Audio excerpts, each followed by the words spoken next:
Hello, everyone, and thank you for joining me for another restful episode of True Scary Stories to help you fall asleep.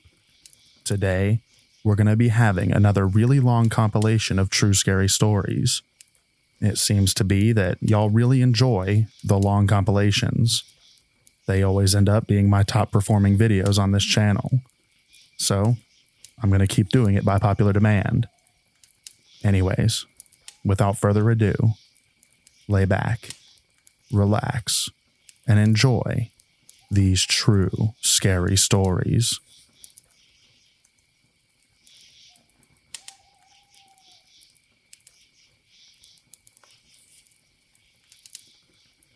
This is a story from when I was in high school, around 2010-ish.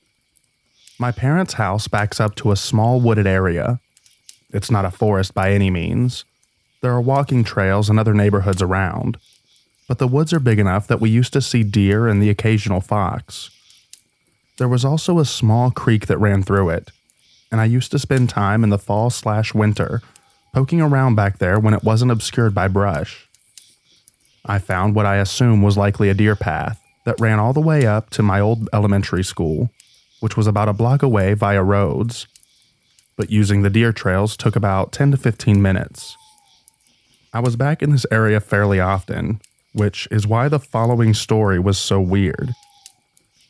I went down to the creek one day and followed the trail like normal, but this time I found a partial deer skeleton at the end. The head and the front legs were missing, but the rest was still there, and there was no flesh at all on the bones. They were stripped absolutely clean, and the bones were still a bright white. At the time, there weren't coyotes in the area like there are now, and I'd seen a bobcat once when I was little, but they definitely weren't very common.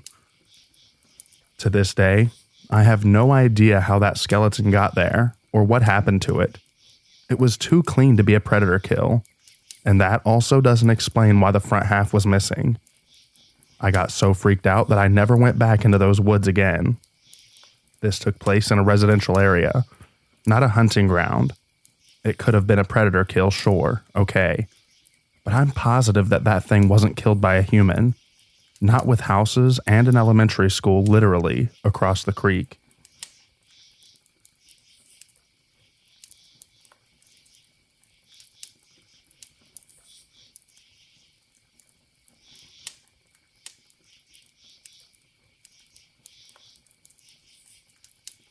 About a year ago, my girlfriend and I were on a trail to Lemuel Lake in northern Nevada. It's about 1.5 miles each way, I think, and usually pretty well populated. It was that day as well. There were at least a handful of people on the trail here and there, plenty down at the trailhead parking lot, and it was otherwise a totally normal sunny day. Evening began to come, and we started heading back down, not wanting to be out when it got dark, as there is no cell phone service up there for quite a distance, and it was just an afternoon weekend hike. We started down the trail, and I got the slightest hint of a bad feeling, like we definitely needed to get back in our car before it got dark. I think that's generally just common sense, and doesn't need to be prompted by a sixth sense or anything. Still, I kept an eye out as we went. Weirdly, absolutely nothing happened until we were maybe 300 yards from the parking lot. The trees had largely been left behind as we descended in elevation, and bushes, large and small, were there instead. There was a creek that ran through to our right. Ahead of us, by maybe 50 yards, was a lone woman and her medium-sized dog on a leash. I had my head on a swivel the whole way down, because I was just trying to keep an eye out and make sure that hint of a bad feeling didn't amount to anything. I was also carrying. This woman was ahead of us by about the same distance for a good while down the trail, and I felt somewhat responsible for her safety as well, if anything strange were to happen. Mountain lions are known to live higher up in those mountains, the Rubies, and she was pretty much in sight the whole time, so I was trying to help keep an eye out for her too. As we're walking, me and the girlfriend both hear what seemed like a big boulder sliding and grating along a stone surface. It lasted for a few seconds, and we were both looking at the stone surface mountain slope maybe 600 yards to our left. I'm bad at judging distances, but I think that might be close. Fully expecting to see a landslide of some sort. But there was nothing, and daylight was still good enough that if there was something to see on that front, we would have seen it. I immediately looked to the lady ahead of us, and just a second later, she and her dog started booking it. Right as they did this, a herd of deer came sprinting out of the bushes away from the boulder sound. It must have been closer than it sounded. They ran across the creek and kept going to our right. After pausing for a second to discuss what that weird sound might have been, we hurried along as well, and I drew my gun. We passed the same little section where the lady was when she took off, and thankfully nothing happened. We didn't hear or see anything in those bushes, though I'm not surprised. A whole herd of deer was in there, and we couldn't see them until they ran out, despite being at a higher elevation at the time. We quickly made it back to the parking lot, and I put my gun back in the holster. It felt safer getting back to the pavement for some reason. We caught up with the woman and the dog. She was catching her breath and pacing a little. We asked if she heard that weird sound, and she said that it sounded like a loud bouldery sound. And then off to her left, directly close by, right where the deer came running from, she distinctly heard a big low growl after the boulder sound. And then she heard the deer coming and ran to get out of the way. The deer probably would have just run right into her if she hadn't moved.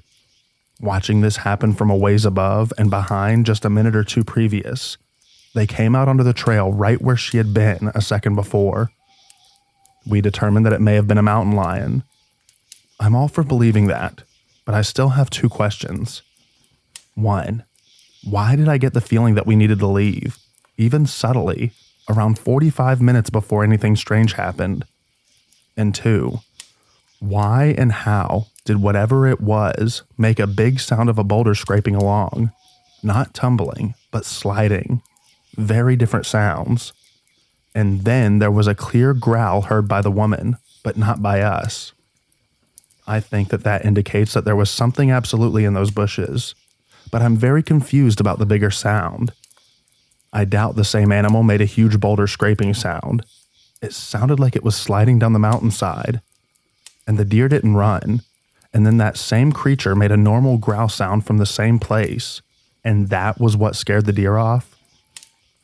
I don't know what I believe about this, but it was certainly a strange experience. Also, this was one of the few times that me and my girlfriend had been on this trail together, and never had any strange experiences. I myself had been there several dozens of times over the course of many years, and also had never experienced anything remotely weird, even towards the nighttime.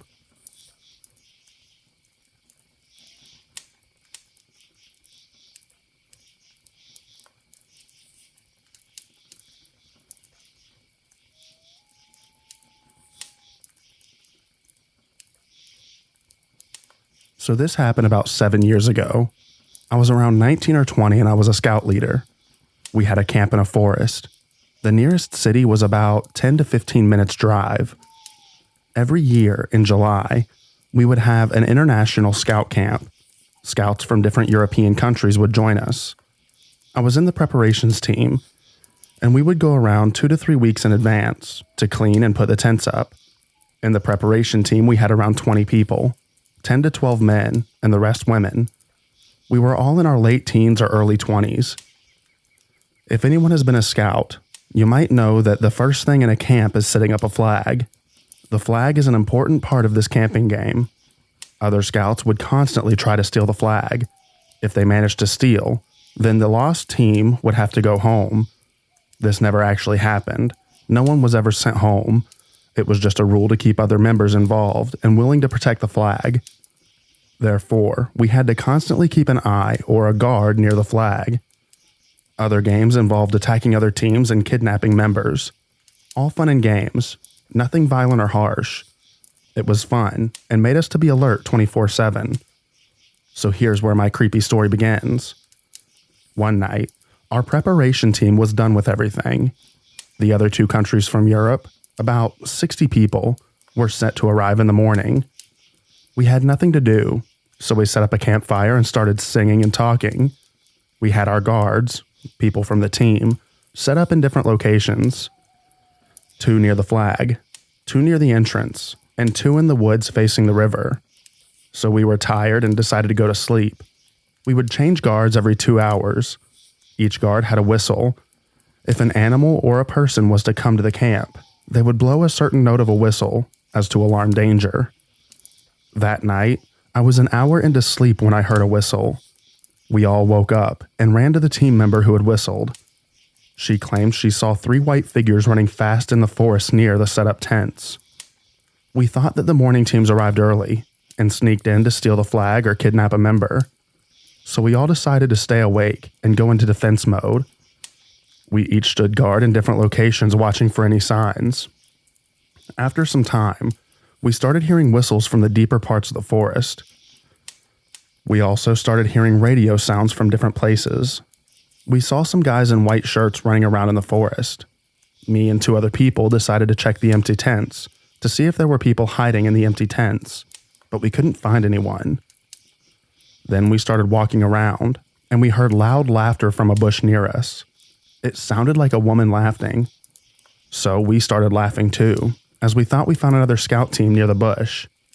Naturally, we walked to the bush without any hesitation. To our horror, there was no one there. Then we heard more noises from another bush that was a little bit deeper into the woods. Then we heard a clear conversation between a few people, speaking in a French accent. We could hear them clearly, so we checked, and again, nothing. Then we saw a guy in a white t-shirt running fast again in front of us, but his speed was weird. He was running so fast as if he was sliding. Keep in mind, we were in the woods at night with no lights. There's no way that someone can run without making a noise. But somehow, this guy was running so quietly. It really seemed like he was just sliding. Again, we still didn't feel threatened. We just had an adrenaline rush, but it was more excitement to catch them than anything else. After all, we just wanted the fun to begin. We were excited to see the teams again and have fun. For the next 2 or so hours, we kept hearing whistles and whispers in French, but we couldn't find a single person. It was so clear that there were a lot of people hiding around us, but we couldn't even catch one of them. They were so fast and so sneaky. This is important to mention that the arriving teams were not from France, so it was weird to hear them speak in French. Anyways, after 2 hours of running in the forest in the dark, I got tired. I didn't take this too seriously, so myself and a couple of my friends went back into our tent to rest. I laid down, and after 10 minutes, I saw a car light speeding towards us. This area is not designed for regular cars to drive. None of us or the other teams had cars. A bus from the nearby city would drop us there and pick us up after the camp was over. We heard a car coming straight towards our tents with high beams on.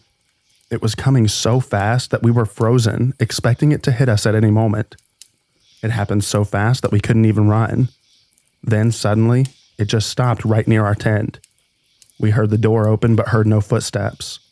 Whoever it was just closed the door and left. We were shaking, and at that moment it hit me that it couldn't have been anyone from the other teams. We got out and learned that our other teammates also had seen a Jeep speeding towards our tent, but didn't see anyone coming out of the car. After this, we just decided to stay awake until morning. Throughout the entire night, we kept seeing these white-shirted men sliding around us. We couldn't see any faces. They were fast and weird. We could hear loud laughters and French whispers all around our camp. We could tell that there were a lot of strangers near the camp who were either messing around with us or had plans to hurt us. The sun came up, and the strange things stopped. We didn't manage to catch anyone or figure out who they were. And in the morning, the other teams finally arrived. We had this leaderboard meeting every afternoon where we would discuss daily plans and meals. Also, we would share about any planned or failed attacks. All the team leaders said that they arrived in the morning, so they were not even in the country at night. Up to this day, I have no idea who these people were. I have no idea what they wanted or what their plans were. They never attacked or kidnapped anyone in the team. It was scary when I think of it. What would happen if we didn't have guards that night? What would happen if we were all asleep? At the end of the day, this was a campsite in a wooded area, and woods can be places where cults and crazy people gather.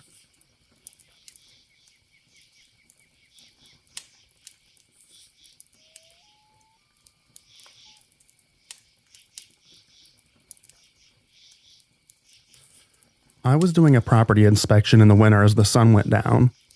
I do basic CAD drawings of properties for title companies, so I have to measure all the buildings and show where they set, show driveways, easements, and whatnot. This property was an abandoned pig farm in the middle of nowhere, with a house and a number of large farm buildings. The house was left with the doors standing open, and being curious, I stepped in and looked around. I had an immediate feeling of repulsion. There was an odor that was off, but that wasn't it. I just knew something bad had gone here, and I left to start measuring. It was getting dark. When I measure buildings, I have a measuring wheel and have to keep my head up to see when I'm parallel with the end of a wall. So I was hurrying through the work when I tripped on something and fell in the snow. I had a headlamp on, and in the snow, staring up, eyes open, not a foot and a half from my face, is a frozen dead dog with an obvious bullet wound on the side of its head.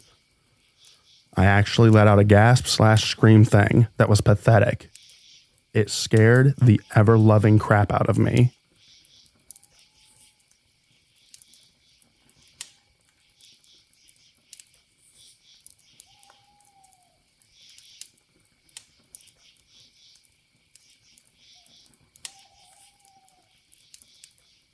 This happened to me over the weekend during a hunting trip. I spent last night trying to Google and figure out what the heck I saw. I haven't found anything that doesn't seem like conspiracy craziness, so I'm open to any suggestions. A family friend has a few hundred acres in Tennessee. Once a year, my dad, uncle, and myself, and the guys in the family that own the land go on a week-long hunting trip. They have a cabin and a trailer tucked away at the edge of the mountain that we stay at during the week. There is no running water, and we use a generator for lights during the evening. Phone service is non-existent out there. The nearest town is Murphy, Tennessee, which is about 50 minutes away by car. Typically, we get out to tree stands/ground blinds at around 4 a.m., and then come back to the camp around 9-ish, grab something to eat and nap, and then head back to hunt until sundown. All week, my uncle and I hunted the same plot. It was on the east side of the property and took about 20 minutes by four-wheeler. We would park the four-wheeler in this big clearing, and then the ground blind I was hunting from is another 15 minutes or so by foot. It's a rough 15 minutes, too. I basically walk along this ridge line on the side of the mountain, and the blind is set just inside the underbrush of a tree line that overlooks an opening at the start of a river. My uncle was hunting in a blind that was a little closer walk and probably 30 minutes away from me. We hunted the same spot Sunday through Thursday. Thursday evening, we were all drinking beer and hanging out by the fire. My uncle, having not seen anything all week, wanted to go to the plot my dad was hunting. It was a 30-minute walk from the camp. You don't even need a four-wheeler to get there. I had killed a deer the first afternoon there and seen a bunch of does that evening right before sunset, so I wanted to stay where I was. So Friday morning after we hunted, I helped him pack up his blind and ride it out to the plot that my dad had been on and helped him get set up for that evening. I took the four-wheeler by myself that afternoon and continued hunting the same ground blind. Same thing as I had done all week. Everything was fine. Nothing out of the ordinary. Until Saturday morning.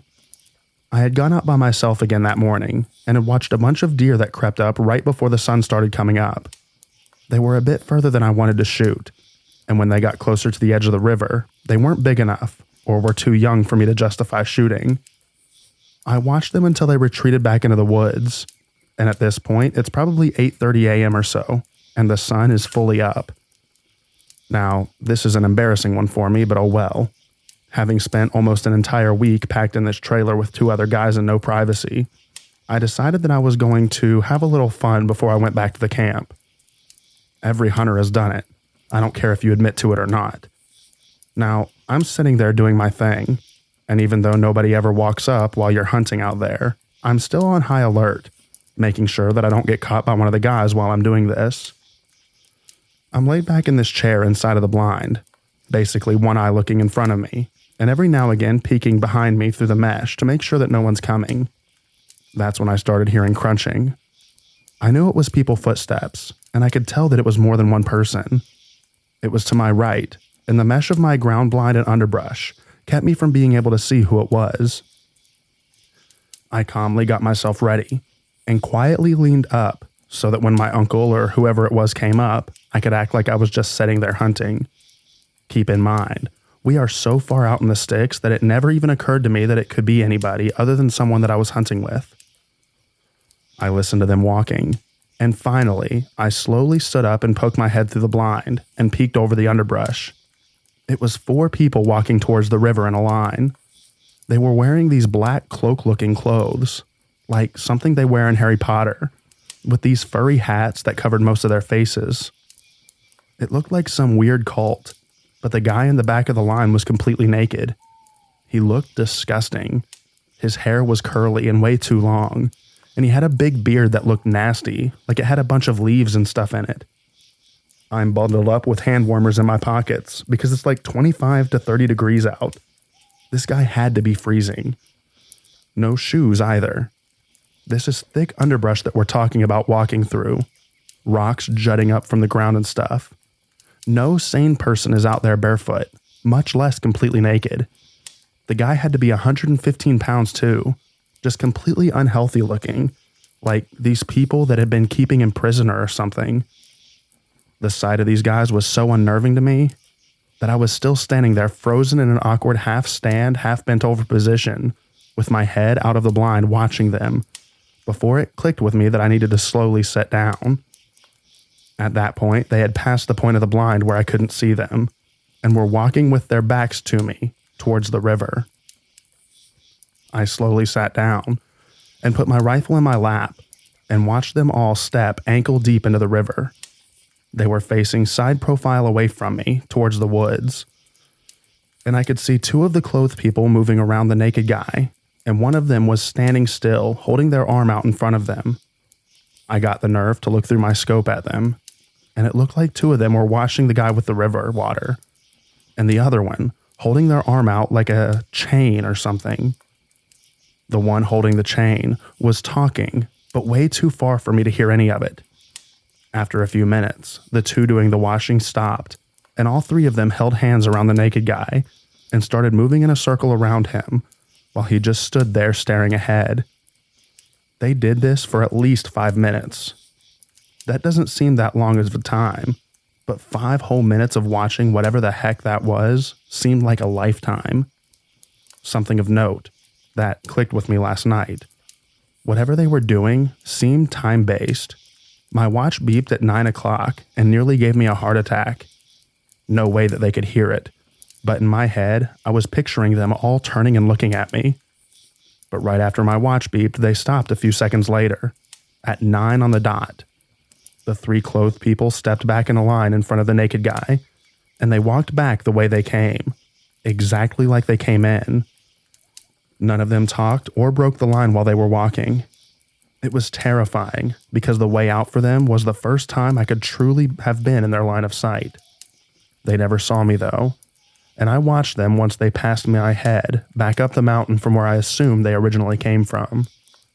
I waited for 30 minutes or so and booked it out of there fast.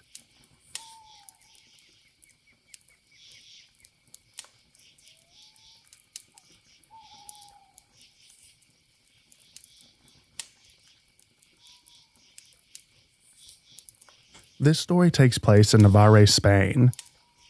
When fall comes around, woods get packed with people trying to gather all sorts of edible mushrooms. It's a pretty popular thing to do in Spain, since they can get pretty expensive once you purchase them at any grocery store. Anyways, he goes all by himself, like he's done multiple times. But after a couple of hours, notices that he can no longer recognize where he is. It's getting dark, and there's no service at all, so he's screwed. He starts panicking, My uncle calls 112. It's the European equivalent of 911, because that's the only thing you can call when there's no service. They can track his position, but they aren't able to send any forest rangers yet. After getting off the phone with 112, an older guy pops out of nowhere, and mind you, he's super deep in. He just straight up tells my uncle that in order to get out, he needs to take this certain path. He starts walking that direction, and the old guy just disappears out of nowhere. Turns out he was right, because he was able to get out. To this day, he doesn't know if it was a hallucination or if the man was real, but he made it out safely. So at the end of the day, that's all that matters.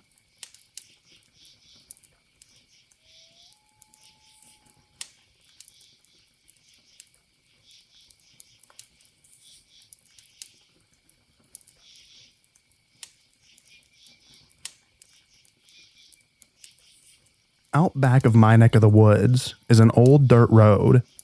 It's hard to access unless you know how to take a turn down another old road that runs around the back of the coal mine that I work at. Anyhow, if you follow that old road until you get to a T intersection, you can either turn right out to Hale Creek or left, which will take you out to Mount Coulon. Now, Mount Coulon isn't much of a town anymore. It's an outback pub and that's it. There used to once be a town there, but everyone upped and left once the railway line got moved to the coast. That was the only reason the town existed for so long. Or, for as long as it did. It wasn't the start of the town, though. Way back in the early 1900s, gold was found in them there hills by a prospector named Thomas Coulon. He staked his claim and settled there with his family. Some local aboriginals found him and his family living on their land and weren't too happy about it. So they attacked his home, throwing rocks through the windows and antagonizing him. Well, Thomas went out and shot the lot of them, all dead. Then, in a fit of grief over what he had done, sat down on his porch and unalived himself all over the wall behind him. Fast forward to the year 2021. I was working out at Hale Creek Mine at the time on the maintenance crew. I'd had a big 7 nights of 12-hour shifts and had very little sleep. I had left my mining camp the following afternoon, still not feeling the best, but set out for the long drive back home to Moranbah. Anyhow, dusk came along, then nightfall. I was driving for what seemed like forever, trying to make my way back home. I was constantly looking out for the turnoff on the old back road that ran up behind Goonyella Mine, but it never came. I kept on driving and driving. Hours went by. I was on a very unfamiliar road. It started to bend and twist and turn all over, and narrow to the point that my little Kia Rio could barely get out without making the scratches on branches of old looming trees hanging over the road. I was definitely lost. So I pulled over to check my Google Maps. No signal. Of course. I was so confused. Did I miss the turn? I thought, maybe it's a little further up. So I pressed on and kept driving. Then, out of nowhere, I see an old and worn sign off to the left of me on the side of the old dirt road, Mount Coulon 15K. I thought, okay, I've gone way too far out in the sticks. Better turn around. Before I could, though, I saw off to my right the entrance to what looked like a cemetery with an old and rusty archway. And above on the archway was in rusty, wrought iron lettering, Betsy's Rest. Well, my curiosity got the better of me, so I veered in there to have myself a quick squiz. Sure as crap, there was a road that went into a giant U-shape around an old cemetery, full of tombstones. Generations of cattle farmers and jackaroos, etc., who all must have worked on the various stations in the area. It gave me the spooks pretty bad, so I got out of there quick and made my way back onto the old back road. I kept heading back from whence I came, hoping and praying that I'll find this bloody T intersection. Over an hour passed, and then my worst fear happened. The fuel light flickered on my dashboard. I'm driving on this road in the absolute middle of nowhere. It's now midnight. No one will probably find me for days if I ran out of fuel.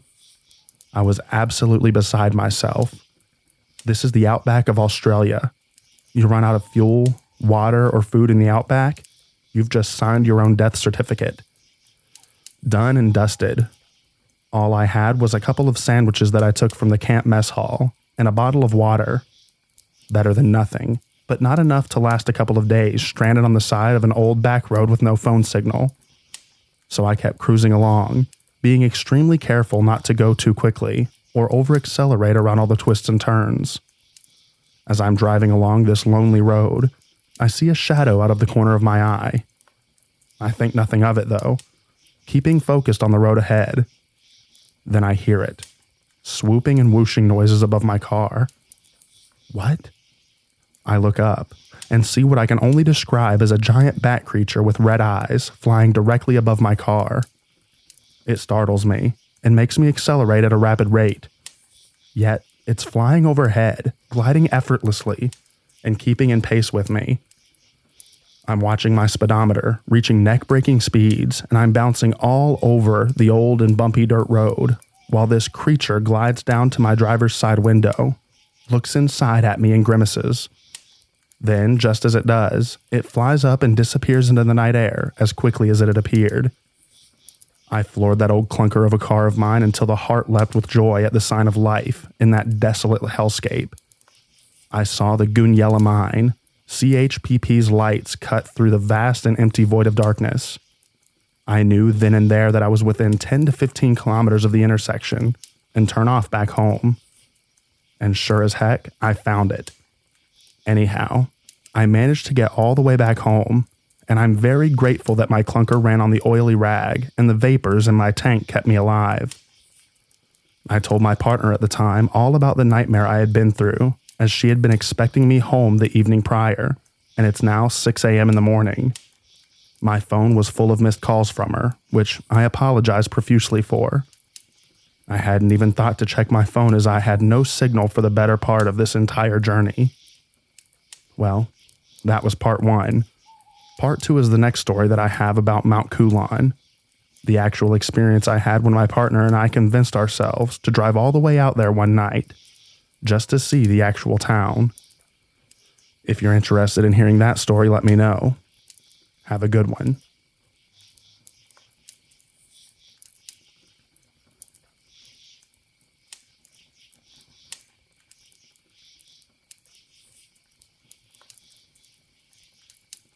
Mount Coolon, Part 2. Months had passed. I kept having recurring nightmares about that vile winged creature. It had entered my dreams. I woke up one night sweating in bed. My heart rate was racing. My partner asked what's wrong. Again? I had just been waking her up super late at night when I would have this horrible nightmare. This whole situation had impacted me. The desolate hellscape would reemerge in the dark nights, plagued by the old outback road menacing my demise with the off chance that I would make one wrong move and come undone escaping that creature. Something had to be done, and I knew what I needed to do. You see, I'm a man that'll openly admit that I can't overcome anything in life unless I face it head on. That's the only way I know. No use sticking your head in the sand and pretending things will just go away. So I spoke with my partner, and after much discussion, we both agreed that we would go back and investigate the back road to Mount Coolon and investigate the town itself. And to really drive the nail in, we were going to do it at night. I needed answers. I needed to know what lay at the end of that old road, and whatever else I may have missed on my first misadventure. We set out at 6:30 p.m., and headed for the old back road, which now is inaccessible. You can go take a look for yourself, but the mine has shut the gate, as it runs along the inside of the mine's boundary. Anyhow, we were driving my partner and mine's, at the time, new Mitsubishi Mirage. It was a really beast of a car, but it had all the kit that we needed for a long drive, and we made sure that we left prepared.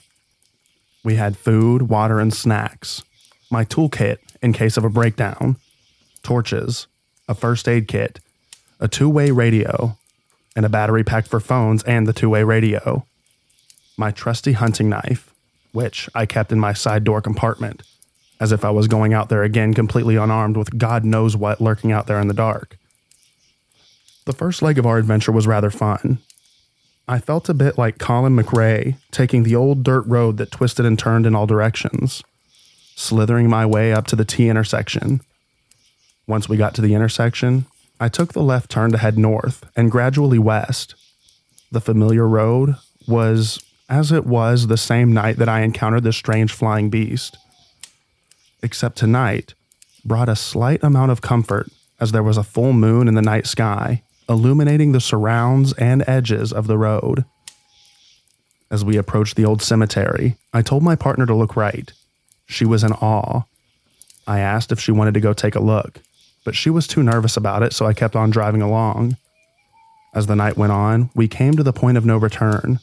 The road became nothing more than a dirt track interspersed with sealed sections the local farmers had laid prior to and after crossing old relics of bridges. They were rusty and wrought iron, sturdy, but foreboding at the same time. We crossed 2 of them on one stretch. One built over the coalfields railway line, heading eastward to the port. Another was over a deep ravine. The bottom was clouded by dense native plants. The road got very narrow and snaked right and left and down and up. We were in unfamiliar territory now, and I was growing apprehensive about what I would see or find. At one point, I swore that there was no road at all. We were basically driving through a wide open field, and I had to drive at 40 kilometers per hour max to avoid any ruts or depressions in the ball dust. I was starting to think this entire trip might have been a mistake, when the road then came good again to compacted dirt. A random sign appeared off to the right of the road, stating that we were now deep in Aboriginal land, and that was how it would remain until the ends of its time. The drive went on and on. Hours had passed. Were we any closer to our destination? For reference, I switched the car's function from Bluetooth headset to radio to scan the FM/AM for any signs of life. Nothing. I thought, well, I'll check again in an hour. An hour had passed, so I checked again, scanning. A muffled and distorted voice emitted through our car, and then the sweet sound of music. It was AC/DC's Highway to Hell. How befitting, I thought to myself. I said to my partner, "Right, love. Check the signal on your phone now." She replied, 2 bars. She immediately checked Google Maps. I parked the car in this small spot of salvation while it loaded up. According to Google Maps, we were approximately 30 minutes away from a fork in the road. One way heading west out to the Never Never. Another heading towards Mount Coulon. Good thing we checked. So we headed onwards, and sure enough, there it was, the fork in the road. No signage indicating which way to go. Just one road slightly more compact than the other, and wider. So we kept true to the road that we were on, and then came a faint glimmer in the distance. A faint yellow light on the horizon. As we approached the light, it developed into a service station. Off to the left of the old dirt road, with a storefront that looked completely empty, save for a cash register on the countertop. We were now at the main intersection. Signage indicating to head right was to head towards Collinsville, left out west into the Never Never. I came to a stop off to the right shoulder of the road on a dirt patch made by trucks that had turned here before. I checked the fuel gauge, half a tank. I looked into that old rundown service station, scanning the area for any other signs of life outside of the faint yellow glow of the iridescent tube lights above the old and rusted Bowsers that looked like they hadn't been used since the 80s. Then I saw a figure emerging from a back room. It was a frail old woman, her hair tattered and distressed. It looked like we had awoken her. The time was now 11:30 p.m. She came to a stop inside the abandoned storefront and just stood there, staring at her car. I thought, better come forwards and ask if there's any chance of fueling up. So I pulled in and rolled down my window. She came outside into the night air and approached me with a great deal of hesitation. "Excuse me, I'm so sorry if we woke you. We were just wondering if you had any fuel." She stood there, glaring and studying me, her face withered from the harsh outback climate. No fuel here. You better leave.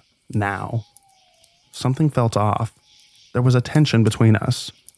And so I said, okay, thank you. So sorry. We'll leave now. Thanks again anyhow, and sorry again. So I wound the window up and got out of there.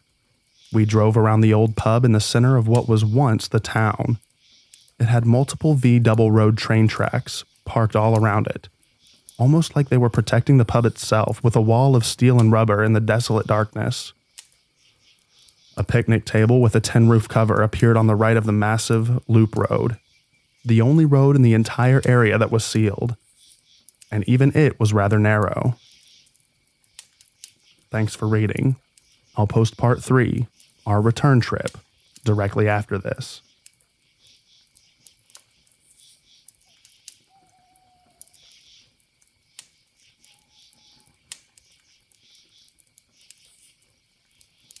Here is part 3, our return trip. In part 2, we had discovered the heart of Mount Coulon, an old outback pub / general store / post office. The most notable thing that I'll say about this pub is that it had an amazing veranda. It fully encompassed the exterior ground level and was solid hardwood varnished. Whoever owns the pub has taken great care to preserve it, as it's all that really remains of the town bar, the old petrol station converted into an old couple's new home. Anyhow, where we left off. As for lighting, what lighting? This place was clearly not welcoming after dark, albeit for 2 streetlights in the entire area that glowed faintly, only illuminating small patches of the loop road. You definitely wouldn't want to be out there with no headlights.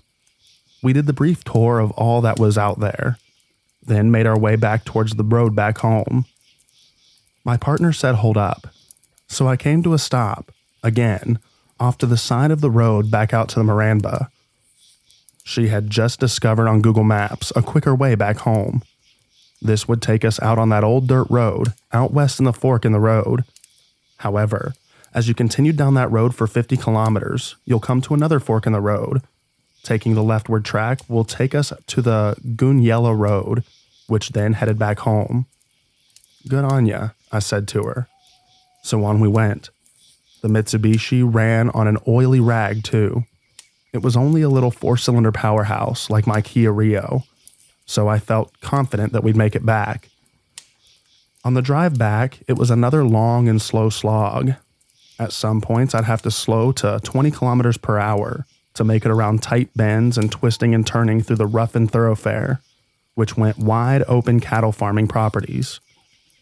Then, at points, the bushland would thicken around creeks and runoff areas, and you couldn't see a meter off the sides of the road. After taking the leftward turn, in what was a slight fork in the road, we made our way homebound. And then it happened. A large creature came bounding out from the dense bushland, and right out in front of our car. I came to an abrupt stop, and there in our headlights was a massive cow. It looked at us, then took off back into the bushland. I was a little stunned. That was close. Too close. So on we went back home. The rest of our journey was rather mundane to say the least. The only exception was an interesting stretch of road that had been well sealed and snaked through dense bushland. I was impressed by the craftsmanship of how well compacted it was. Then suddenly we were back on dirt road again. Hours on, and we made it to the Gunyella Road. Intersections with lighting signaling the turnoffs to local mines and explosive factories that make the bomb products for them, and so on and so forth. The usual akin of the cold fields. Then we made it home as the first light of morning emitted from the horizon. Pulling into our driveway, we both looked at each other, shrugged as if to signal, what the heck was that all about? Then got out of the car and headed inside. It's a strange feeling out there. It's the desolation, I think. The lack of. It's what really drives the tension, I guess. Any moment can be fraught with demise, but it gave me the closure that I needed to put the rest, the monsters in my head. Whatever I saw that night, when I made that near fatal misadventure, will remain a mystery.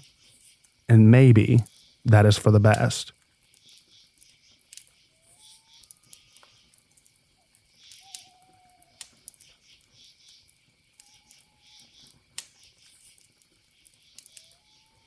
This happened last night, and I'm still pretty freaked out. We're up at my father-in-law's for Christmas. He lives in South Jersey, in a pretty remote area just north of Bern State Forest. It's quiet, and always a little eerie, but felt especially weird with the overcast weather and unseasonable warmth of the last few days. We did Christmas dinner at my brother-in-law's, and got back pretty late. Because of the radiator heat and outside temps, we slept with the window open. I woke up in the middle of the night to use the bathroom, and as I was drifting back to sleep, I heard a low wail, building in volume for a few seconds before stopping abruptly. Figuring it was just an odd-sounding bird and trying to go back to sleep. It happened twice more over the course of maybe 5 minutes. I was basically able to put it out of my head and start drifting back to sleep when I heard a loud, shrill blast, like a too-high elephant's trumpet. At that point, I shot up, my heart racing. I knew I had to close the window and took a beat to build up to it.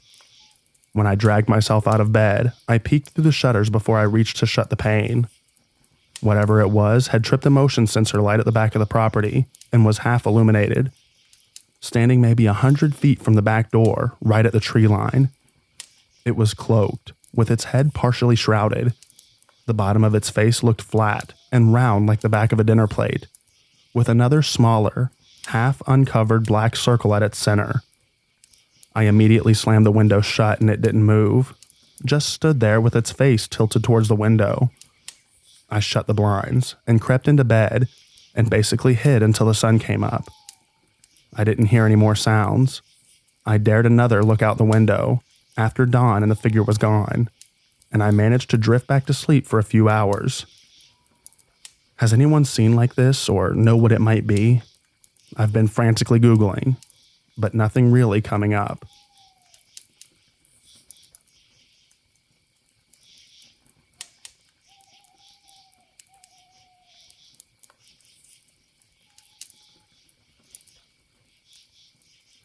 This happened many years ago, when I was about 10 or 11 years old. I wouldn't describe the area that I was in as backwoods necessarily, but it was a wooded 100-plus acre ranch. The land is in the southwest part of the United States. My family owns the property, and we have family reunions every year, and all stay for about 5 days to camp. There's an area of the ranch where we all set up camp and cook and eat. Getting to that part of the ranch requires driving through a small village and several gates for about 2 miles. The first gate beyond the village is slightly past a set of railroad tracks. That's a lot of description, but it's relevant later in the story. Because I had been camping at the ranch for as long as I could remember, and the land was private, my parents would allow me to go off on my own during the day, as long as I didn't get too far. I'd spend time walking the property near our camp, looking for arrowheads or trying to catch tadpoles in the ponds. On this day, I left the large camp area after lunch, which was around 11:30, and told my mom I was going to a nearby creek. I planned on catching some tadpoles to bring back to camp, and be back on time for a swimming trip that my cousins were planning. They wanted to go to a nearby river, and I really didn't want to miss it.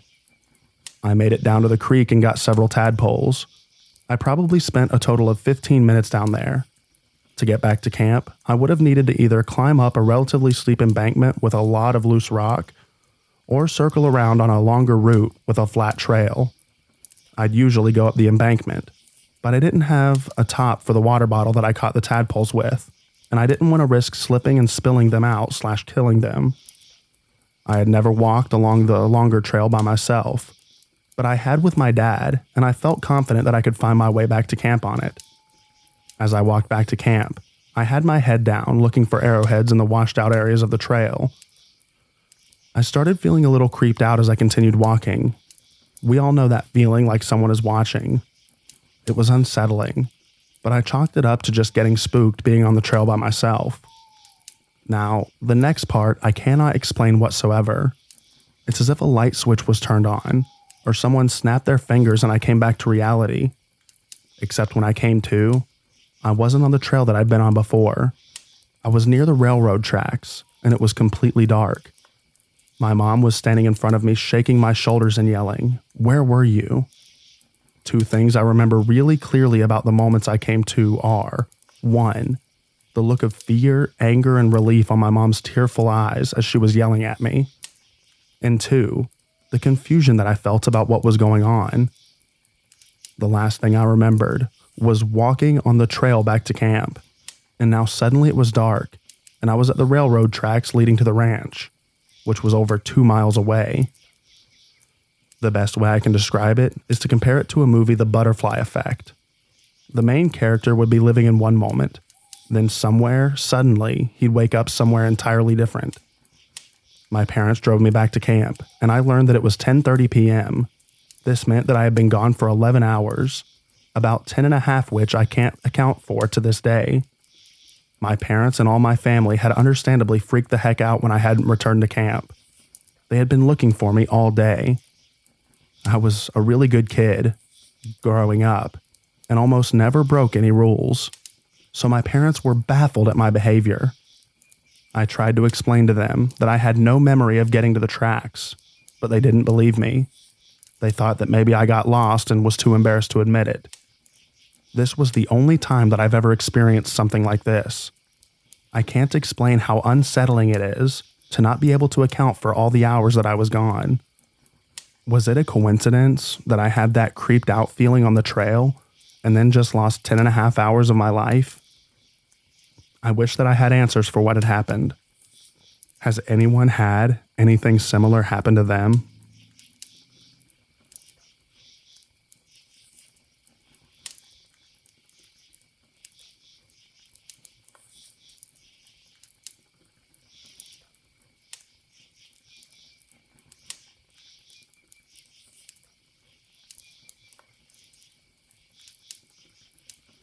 For a moment, I thought my life was in danger, but now I just wish that I knew what they were doing. I'm a 25-year-old female, and I was walking in the desert outside my small town. It was decently far into the desert. I drove my car and walked for a long time. I was walking back towards my car when I noticed a car that wasn't there before. At this point, I was already on alert because A, I'd never ran into anyone out that far besides a person jogging nearby, and B, they were driving a really small car out in the desert. We're some distance from even dirt roads. I drove my car farther in it than I probably should have, and it was still a ways away. Outside of the car, 3 men are taking off what looked like bulletproof vests. I can't imagine what else it could have been. I wasn't about to sit there and try to figure it out either. I just turned away and continued heading towards my car. My mind went to the worst robbery, cartel, murder. I'm sure that my eyes deceived me somehow. But like I said, I can't imagine what else it could have been. Maybe there's a perfectly reasonable explanation for taking your tiny sedan out to the middle of the desert and taking off bulletproof vests. But I'm just not sure.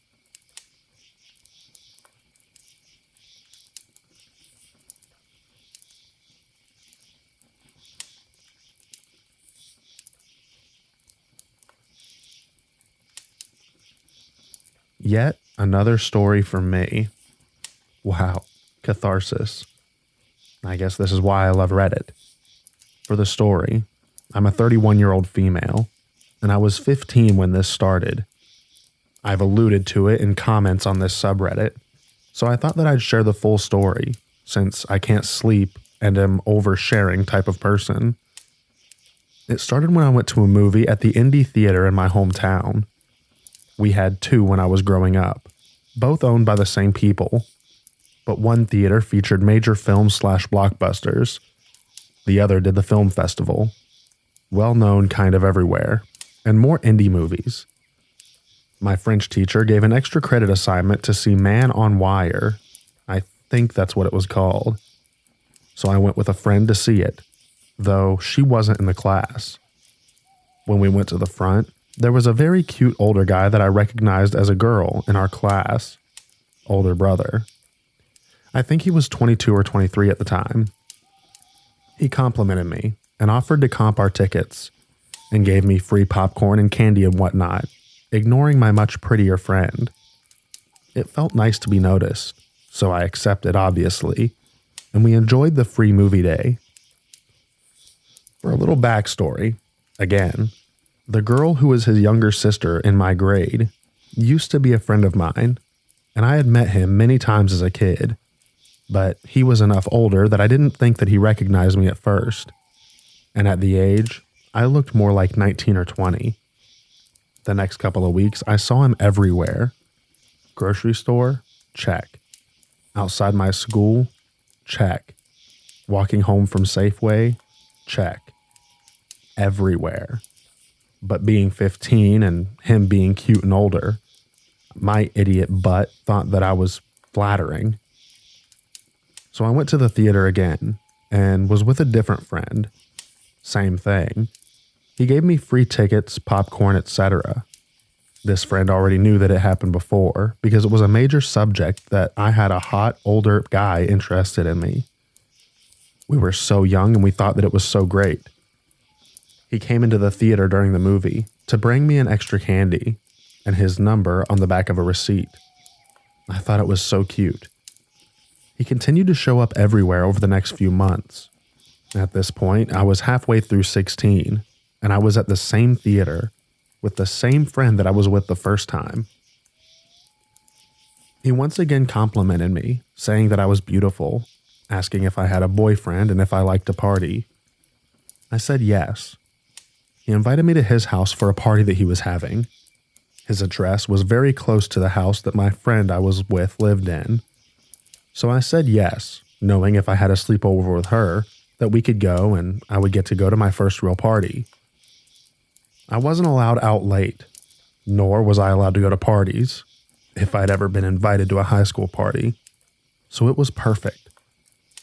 We went late so that we wouldn't seem lame, and as we walked up, we could see through the front lit windows to where he was. It was an hour past and it was just him with several bottles of booze. We looked at each other and decided to walk back to her house. I still saw him a lot after, almost everywhere until I graduated high school and moved up north for college. I didn't go to that theater again until about a year ago.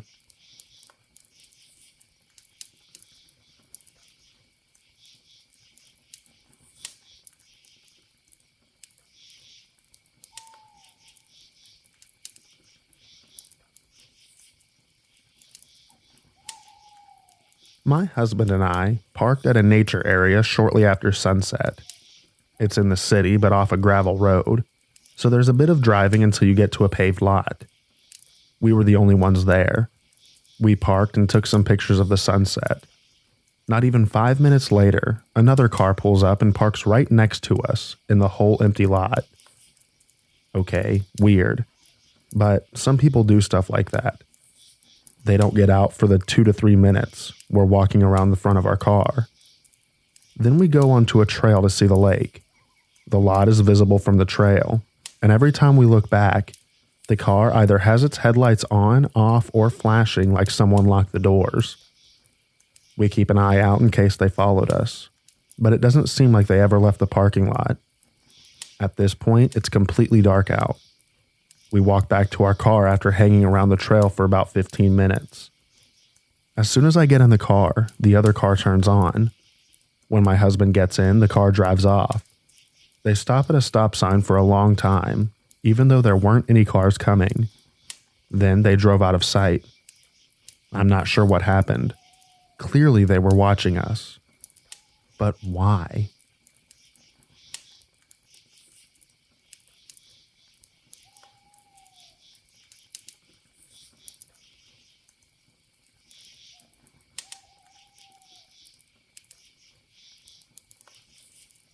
The creepy guy that I dated is a murderer. As a teenager, I waited tables in a local restaurant to pay for the gas for my car. I met Mr. Creep there. In my naive mind, he seemed normal at first, despite the fact that he was 20 and wanting to date a 17-year-old. Leaving my job after dark scared me, so I taught myself to get in my car, shut the door, and lock it in one fluid motion. It made me feel safe. One night I was leaving work, and had just gotten into my car when Mr. Creep seemed to just appear out of nowhere, yanking my door handle to try to open it.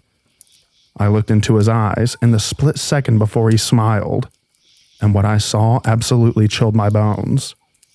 I don't know how to describe the evil that I saw. From then on, I was terrified of him, but I didn't let on because I was afraid of what he might do if I told him that I never wanted to see him again. After this, he constantly lied to try to impress me and tried to invent ways of being alone with me, but my instinct was to run, so I avoided him. About 2 weeks after this incident, the restaurant got robbed, and there was significant evidence against Mr. Creep, just not the kind that allowed the cops to charge him. I sent all of my text conversations with Mr. Creep to the police chief in hopes that it would help. Mr. Creep slithered away after that, but I always looked over my shoulder. About 5 years ago, he messaged me on Facebook out of the blue. He went on about his top secret military clearance, as well as a huge acreage he owned. It made me nervous, and I felt like he was trying to spring a trap or something, but I tried to put it out of my mind. Then today, I was looking at posts about an unsolved murder when I saw his mugshot. He is now facing murder charges as well as 2 other violent felony charges. I'm so glad to know he's locked up, but so overwhelmed about how correct my instincts about Mr. Creep were. I feel like I escaped him. Thanks for reading.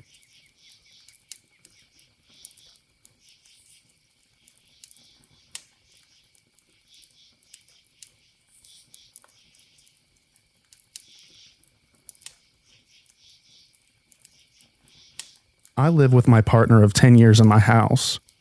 We live in towards the end of a cul-de-sac and are surrounded by woods, but the road itself is residential enough.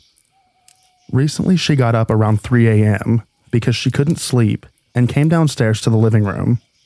At some point, she saw someone outside, sticking a GoPro up to the window. She freaked out and ran upstairs where we called the police. We thought someone was casing the house or trying to actively break in. The cops came and looked around and went. We have an in-law apartment above the garage, where for the past couple of years I've rented out to my best friend for the past 20 years.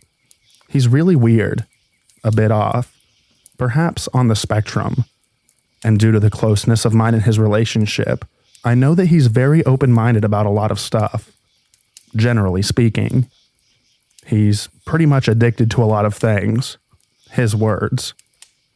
Okay, so I thought that maybe it was him, but I tossed it out of my mind because even that was too weird.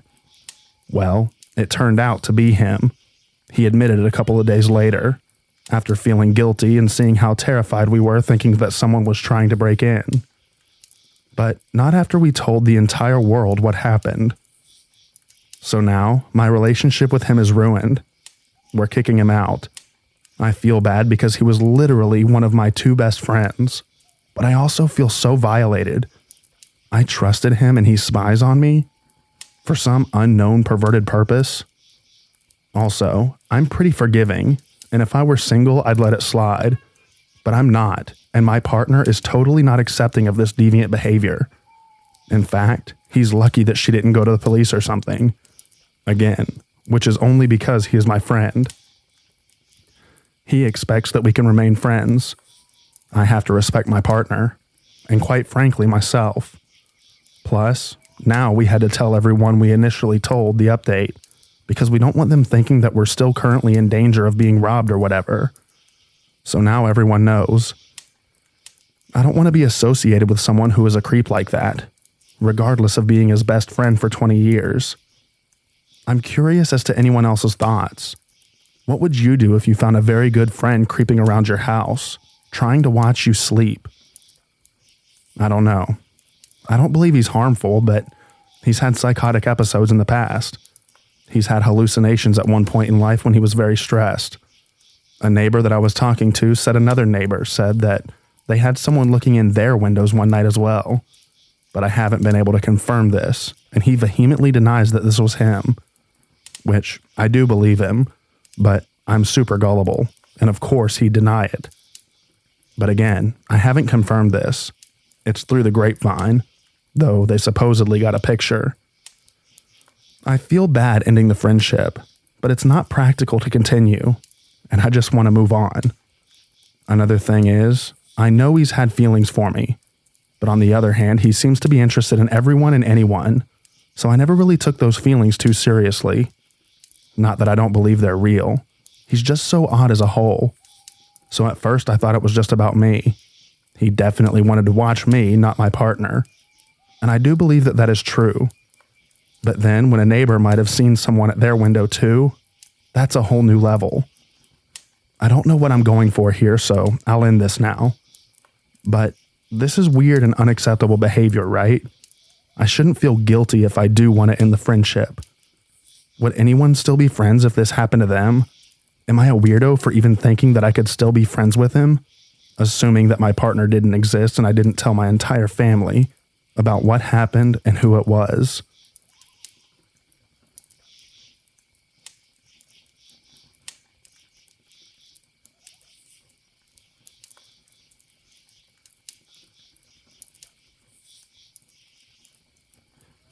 A guy from the shop followed me. I recalled this weird encounter in my memory while I was reading other stories from this community. Maybe I'm just overthinking it, but I'll leave it here anyway. Once in the afternoon, I went to go get some groceries from a local shop. When I finally got there and started browsing different aisles, a random guy just stopped me and started having small talk with me. Then he asked for my number, but I politely declined because I had a partner. He didn't say anything and we parted our ways. After I got everything I needed, I left the shop and started walking back home, which takes me about 10 minutes. When I was just 1 minute away from my place, I heard a familiar voice saying, "Hey, can you stop?" loudly behind my back. I looked back and I saw the same guy from the shop earlier. Maybe I read too many crime stories and he just happened to walk the same way as me, but it creeped me out a bit. So I just ran home like Sonic the Hedgehog after that. Then, luckily, I never saw him again.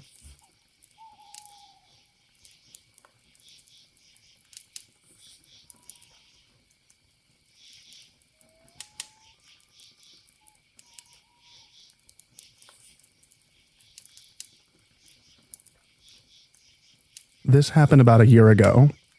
I was riding the bus to a spa for a nice, relaxing massage when a very big dude got on the bus.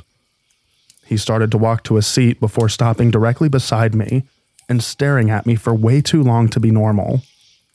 I tried to ignore him because my fight or flight, or flight or fawn in my case, was kicking in, but he was blocking me from exiting my seat. Then he started saying through very mumbled speech how pretty I am and how beautiful my hair is, before reaching out and touching my hair. Here's where I noticed two things about him. One, that he is 100% high on meth, and the other is that he was missing an eye. At this point, I very loudly started saying things like, "You need to move away from me," hoping someone would notice and help. But no one did. He stood over me for 10 minutes before blocking me from getting up/off the bus, and no one said a thing. Eventually lost interest or something, I don't know. But here's the kicker. I found out later that day that this guy was released from a correctional facility only 2 days prior. He has things on his record, like throwing a propane tank through a police car while high on meth. Anyway, that spa trip was very much needed after that experience.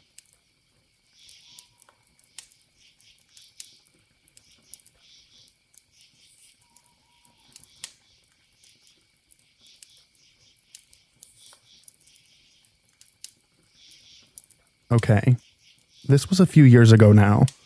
I was 15 at the time. It was homecoming dance, and I had this really big crush on this guy from my friend group. We were all going as a group, but I was really excited to possibly dance with this crush.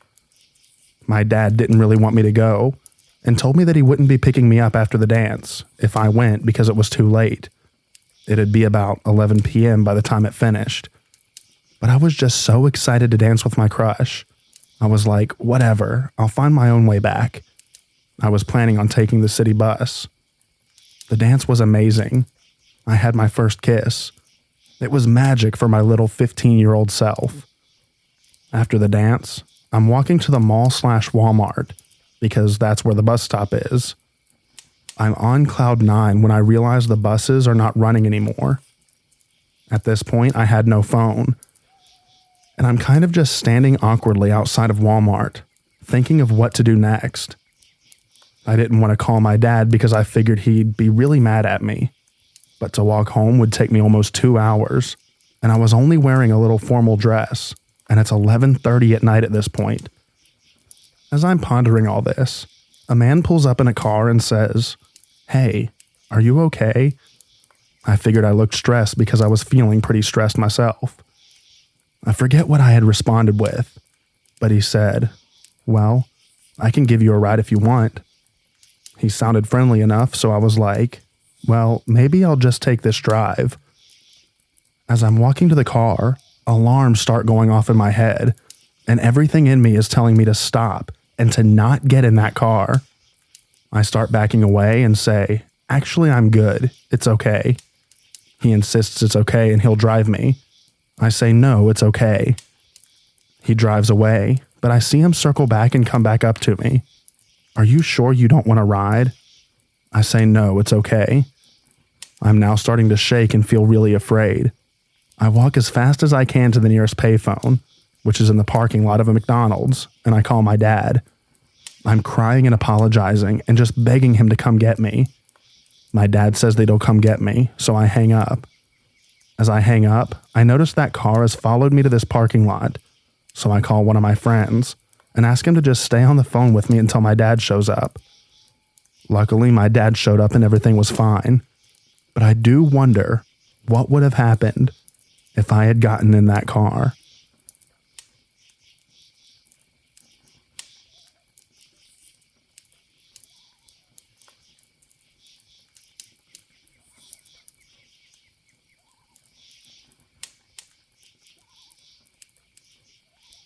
Back when I was an 18-year-old female working in a fancy hotel, the maintenance man, a 25-year-old male, was handsome, hardworking, and funny. Over time, we created a friendship, and I found myself comfortable around his presence after a few months. He asked me to go out on a date. We ended up going for dinner, and then for some drinks. I asked him what his last name was, and he replied that it was White. I thought nothing of this, and we moved on. The next day at work, I noticed that his name tag actually revealed his last name was Morrison. I never questioned this to him, but immediately found this to be very strange. When I got home, I told my mom, who immediately said that it was a red flag. A few hours later, she comes up to my room in a panic, saying that the very man that I went on a date with had beaten someone to death when he was 17. He bullied and chased the younger victim to a dead end, where he acted out a prolonged and vicious attack that was so severe that the victim had to have a closed coffin. My mom is an avid investigator when it comes to these things. We never went out again, but I did have to see him at work, which made it very awkward. A few years ago, a friend of mine from school also stabbed a man to death, and another friend punched someone in the face, and they died as a result of the injury.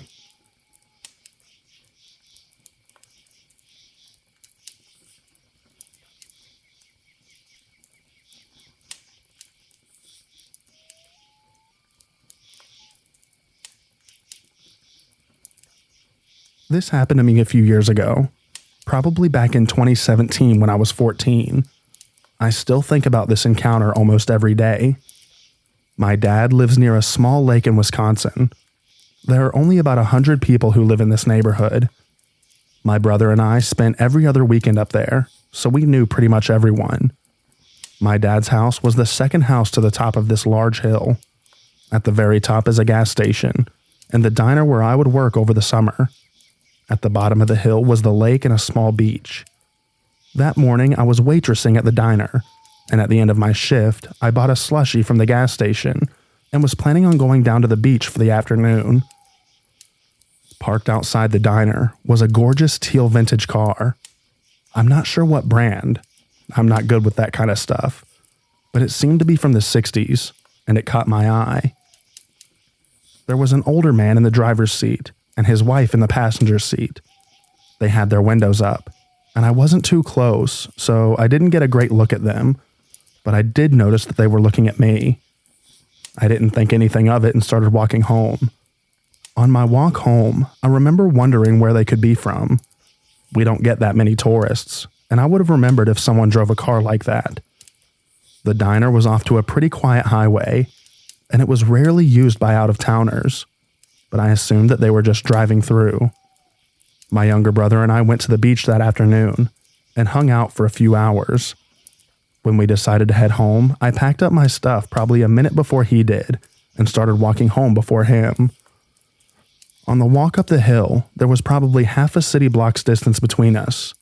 He could clearly see me, but we were too far to talk.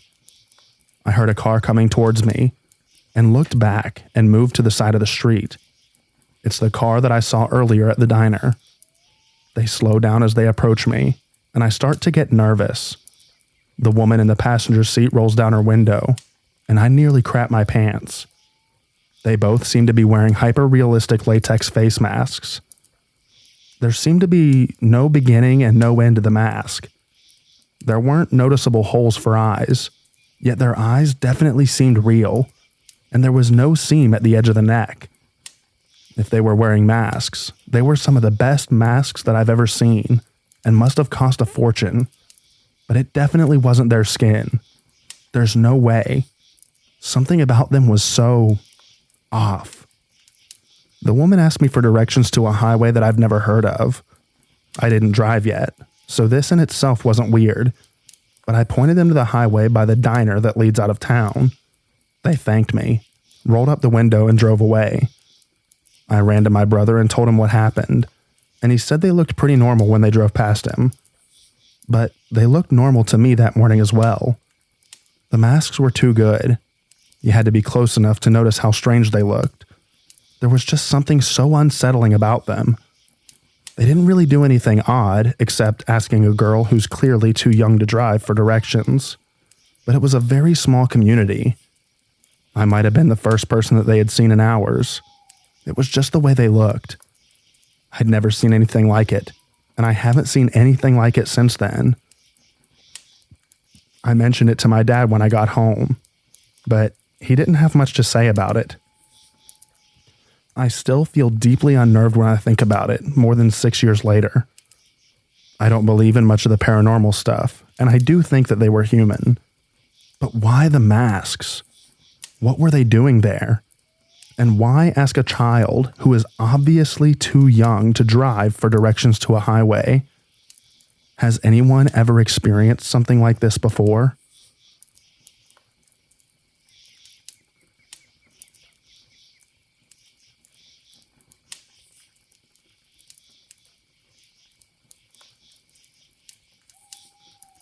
From the fall of 1973 through the spring of 1977, I attended the School of the Museum of Fine Arts here in Boston, Massachusetts. Although I took classes from 9 a.m. to 5 p.m. every day, I'd often stay after school until 10 or 11 o'clock at night to do extra work. One evening at around 6:30 p.m., I went into a small room on the upper floor to do my transcendental meditation session. I was sitting there with my eyes closed meditating when a guy that I'd never seen before crept up behind me, put his hand over my mouth, and said in a nasty, threatening tone of voice, "Don't say a word. Do you understand?" I instinctively screamed at the top of my voice, "What the heck are you doing?" The guy fled immediately. Whew, that was a close call. Moreover, it was still light out when it happened. Had I just kept quiet as a mouse, it would have been a really, really bad trip for me, if one gets the drift, especially since the school is located in a really rough area.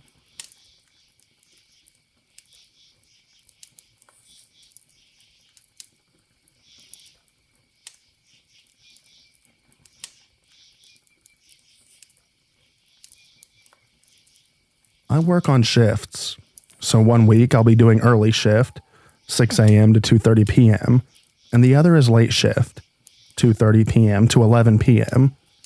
The area I live in is known for being pretty rough, and it's common to have workers lurking around, and I often have been propositioned many times. Also see loads of meth heads about too, especially at night. But one time was strange. I finished work at 11 p.m. and took the 15-minute drive home. When I arrived, I parked my car on the street as normal, having to parallel park between two cars. Once I was parked up, and just before I switched the car off, I noticed a lady run across the road to the entrance of the building where my apartment is. She then just stood there, staring directly at me in the car, without moving or looking away. She was like this for about 2 minutes. Since I still had my car on, I decided to leave the parking space and proceeded to park on the opposite side of the building where there's a second entrance. As I drove past her standing at the entrance, she was watching me and didn't even take her eyes off me until I was out of sight. I got in the other entrance safely, and I'm not sure where she went after this. My thoughts are this: how did she know that I was heading for that entrance? Why did she wait for me there?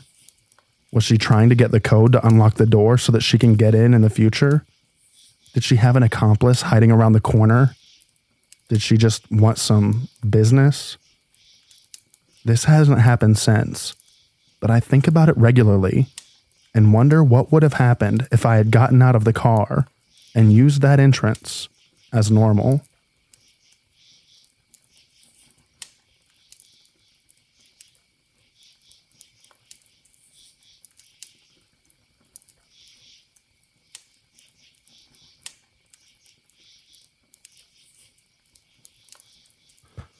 So I recently moved to an apartment, and there is a grocery store just opposite to the apartment where I shop often. One day I was waiting to cross the road to go to the grocery store when this guy on a bike kept staring at me. He then turned his bike and parked it near the store and kept looking in my direction. I didn't really think much of it and crossed the road, and then my eyes locked with his, and he gave a very creepy smile. I don't really know how to describe the smile, but it was pure evil, like a predator looking at prey, and it certainly did send a chill down my spine. His face and that smile was something that stayed with me for a few days, despite the fact that this was obviously not the first time that a guy looked at me in a creepy way. After a few days, I went back to the grocery store, and after shopping, I was trying to cross the road when all of a sudden the same guy popped up out of nowhere, and he followed me up to the entrance of my apartment and kept looking at me until I entered the elevator. So now, this guy knows where I live, and he probably lives nearby and has his eyes on me. This makes me feel very uncomfortable. I'm also worried that he's noting when I leave my home. I have a pretty set routine where I go for my dance classes on Saturday and Sunday on a set time, and I'm kind of worried that he's noting this. At this point, he, 1, knows where I live, 2, has followed me twice, and 3, he is very creepy and looks like he has bad intentions and has actual intention to do harm. Maybe I'm overreacting, but I have a very bad feeling about this guy. But he hasn't really done anything to file a police complaint or anything. I don't really know what to do.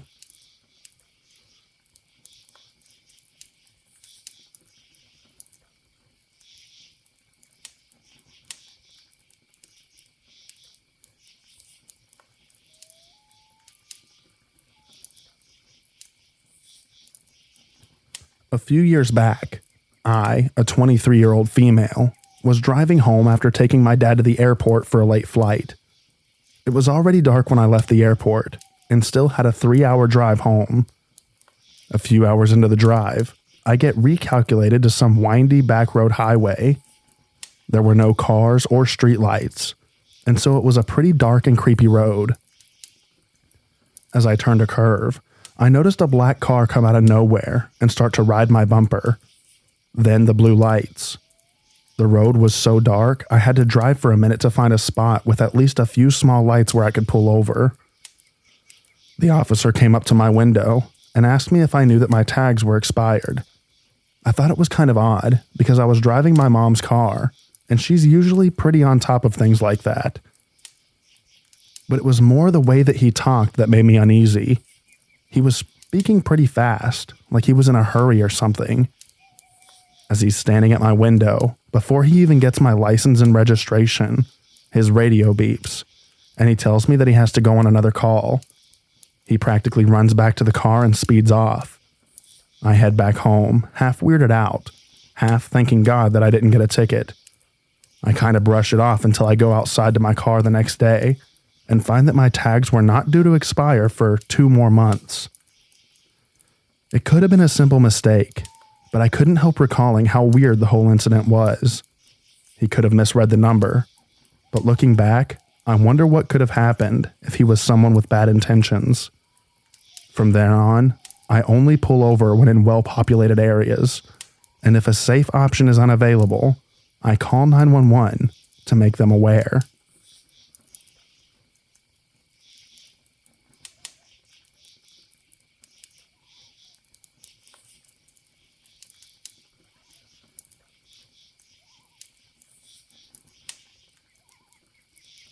Am I doing something wrong by being nice to the cashier at the grocery store?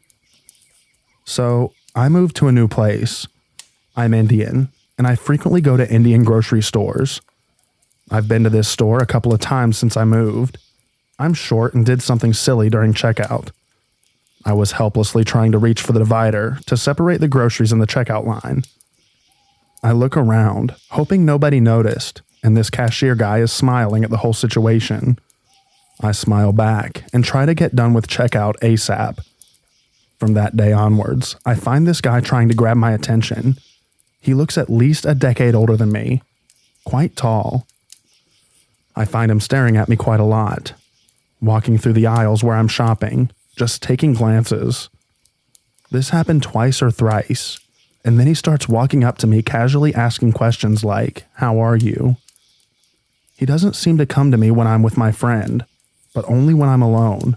I find him lingering around. One day, he just gave me a free snack. I said no, but he handed it over to me and left.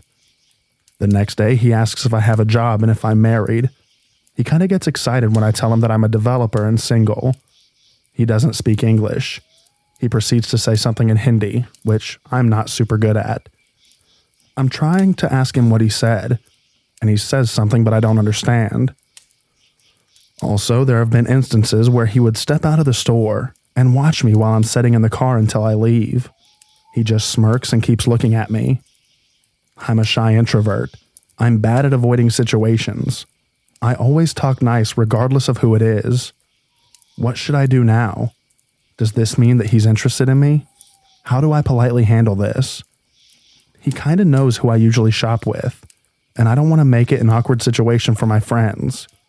Am I overreacting? To clarify, I'm not interested in this person. I always smile and talk. Maybe that's sending him wrong signals. But this is giving me a weird, not so good feeling.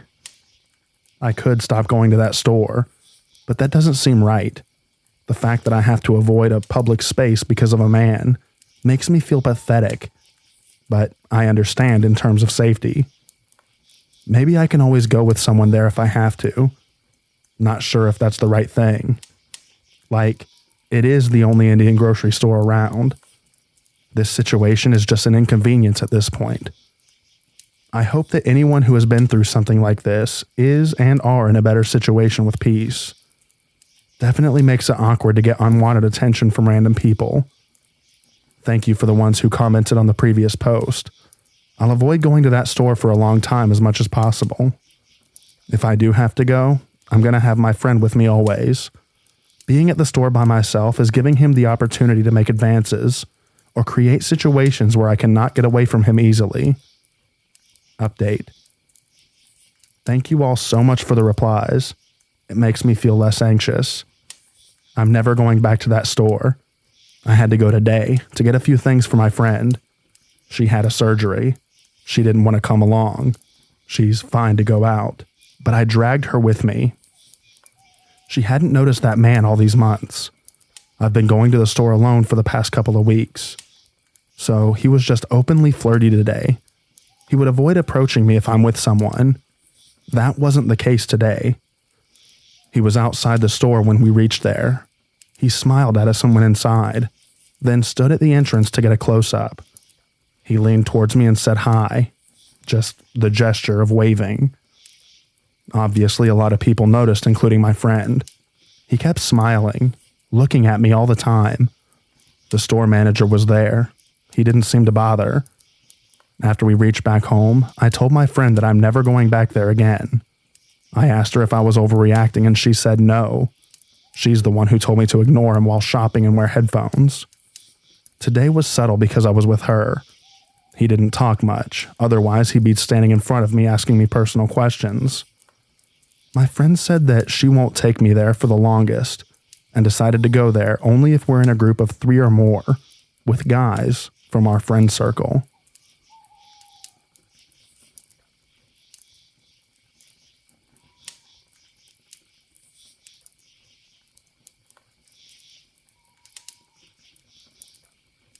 This seems small in comparison to all the stories that I've read on here. I'm a 19-year-old female. My whole life, I've lived on a small, isolated road about 15 minutes away from the city. My parents built the house my siblings and I have had lived in our whole lives. I have 3 siblings, all of us being females. We have neighbors, but also aren't too close together, like an urban community. One of our next-door neighbors, let's call him Frank, has lived on his property about as long as my parents have. Growing up, I always gotten a weird gut feeling from this man, and my mom has always told me to listen to it. I've never been alone with him and never plan on it. He lives alone, had a girlfriend when I was around 10 years old, and had a dog who sadly passed away a few years back. My older sister and I would go over to his house and spy on him through a small hole in his barn when we were younger. Tons of adult content hung up all over his barn. Growing up, he has always shown up to our house whenever we have a bonfire or any event where he can hear people having fun. Always unwelcome, and it's obvious that no one wants him there, but he still never leaves. His excuse for this behavior is being drunk. Around June, I had a graduation party at my house for graduating high school. It was absolutely perfect, and I was surrounded by all of my loved ones. While things were wrapping up and people started heading home, Frank continued to stay. Quite usual for how he is, but nonetheless frustrating. We began to have fun, and it got to a point where the only adults there were at my house, and Frank. My mom had went inside to go to bed, and my dad was beginning to get tired and kept hinting to Frank that he should probably head home soon. Frank said, "All right, man." He then proceeded to pull out a chair and sit and watch us all play cup pong while staring at us minors. My older sister went up to my dad and expressed how uncomfortable it had made her that he was staring at a bunch of minors. My dad is not a confrontational man, but has always made sure that we felt safe and comfortable and will be confrontational when the time comes. My dad then told Frank that he needed to leave immediately. Frank refused and said, "I'll stay here and watch over the kids while you go to bed." That right there set us all off. One of my friends then starts yelling at Frank, telling him that he needs to leave, and it's not okay for him to be there. And after we have asked him multiple times to go, he eventually leaves. But ever since then, he has been making extremely gross and inappropriate comments to my dad about how attractive my younger 17-year-old sister is. My dad has confronted him multiple times, and he will not change this behavior, and still will come over after being told to stay on his property. Whenever I leave my house to go anywhere, especially at night, Frank watches me through his window. It just freaks me out. He gives us all such a weird, creepy gut feeling, and nothing we do to confront him seems to work out. He's done a lot of weird things like this all throughout my childhood, but it's been at an all-time high recently. Any ideas on how to stop this?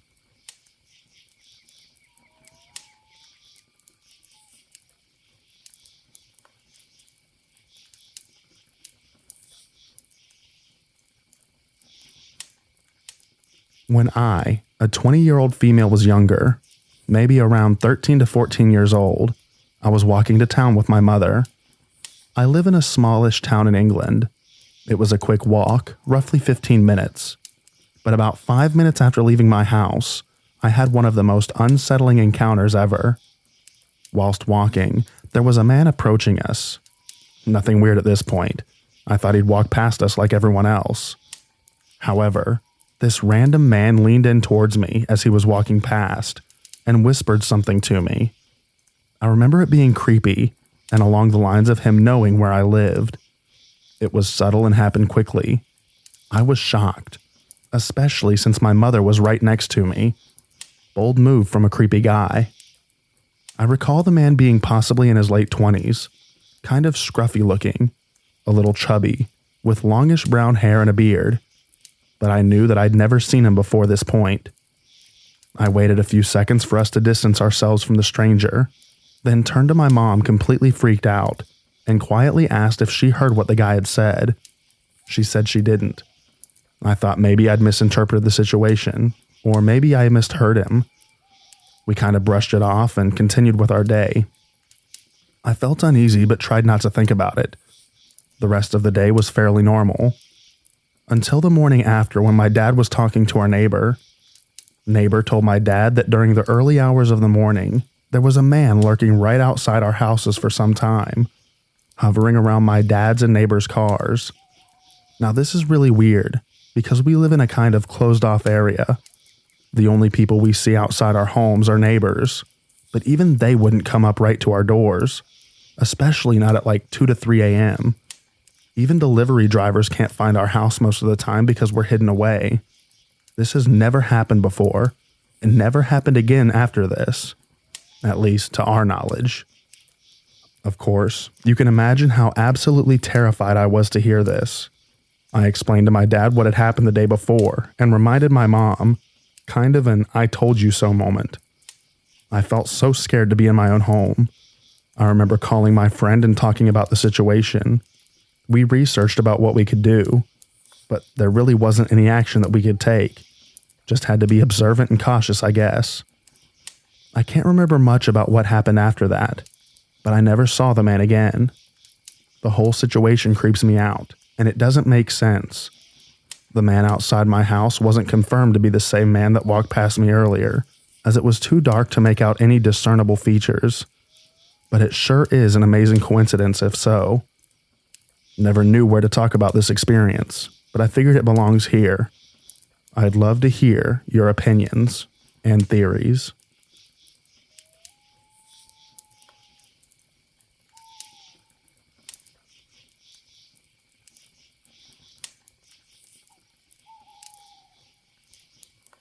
This happened in July, I believe. It was around 1 a.m., and it was still about 80 degrees Fahrenheit outside. And where I live, AC isn't very common. So I, a 22-year-old female, was sitting in the living room with all of the windows and doors open. I head out to smoke, and since everything was open and I didn't want the house to smell like smoke, I walked down the driveway and sat on the curb. There was a man standing on the same side of the street, but a block down, just staring at me. And I got really uncomfortable, so I got up and crossed the road. The way my triplex is set up is a 3-car driveway, then a few stairs up that lead into the yard, and then the door to my right. My neighbors straight ahead, and some more stairs to my other neighbors upstairs. I live somewhere with a lot of homeless people, and they'll come up the driveway to look in our trash cans or whatever, and that's fine. They never go up past the steps. So I'm standing on the other side of the road, and I watch the man stand and stare at me, and then he proceeds to walk all the way into my yard, and I start to panic because I didn't lock the doors, and all the windows were open. So I start to walk down the street, and I see a man who looks normal, and I stop him, and ask if he could just pretend to know me. In retrospect, this wasn't my brightest decision, but whatever. So me and this man are standing there just talking, and I'm explaining the situation, and we're both smoking a cigarette, and we're looking at my house. I'm a few houses down now. And the man keeps peeking around the line of the trees next to my place. He peeks around the corner a few more times and eventually walks up to me. I'm very scared at this point and I'm shaking, and he asks me for a cigarette, and I go to hand him one, and he goes, "Why are you shaking? Are you scared?" And I was just like, no, have a great night." He walks away, and the other dude stands there for a bit longer with me, and the scary man starts peeking around another corner just staring at me again. The dude walks me to my house, and I just shut all the windows and doors, and I just dealt with the heat. I'm grateful for the random dude, and I don't know what I would have done if he wasn't there.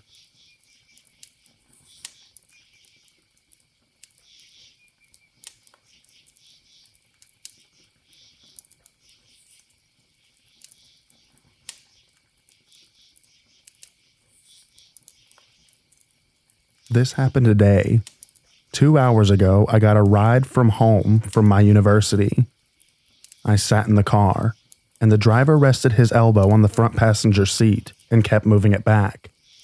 I felt extremely uneasy and felt that he was getting ready to touch me. Right after 10 seconds, we stopped at a traffic signal that I told him I needed to get off. I've forgotten something in my uni, and he was like, "No, ask someone else to get it for you." And I was like, "No, I can't. I need to go get it myself from my professor." Then a beggar came, and he aggressively told her to leave. And then another came, and he, instead of asking me to shut the window, aggressively started shutting it himself, touching my knee. I said to just drop me there, and I can walk back to my university. And he was like, "No, I'll take a U-turn ahead and bring you back."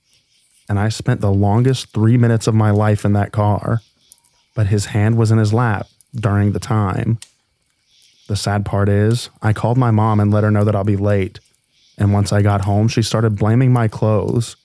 And once I asked how my dress is not appropriate, she blamed my long legs. My sister blamed my institute for being too liberal. And then such men roaming around to pick up liberal girls.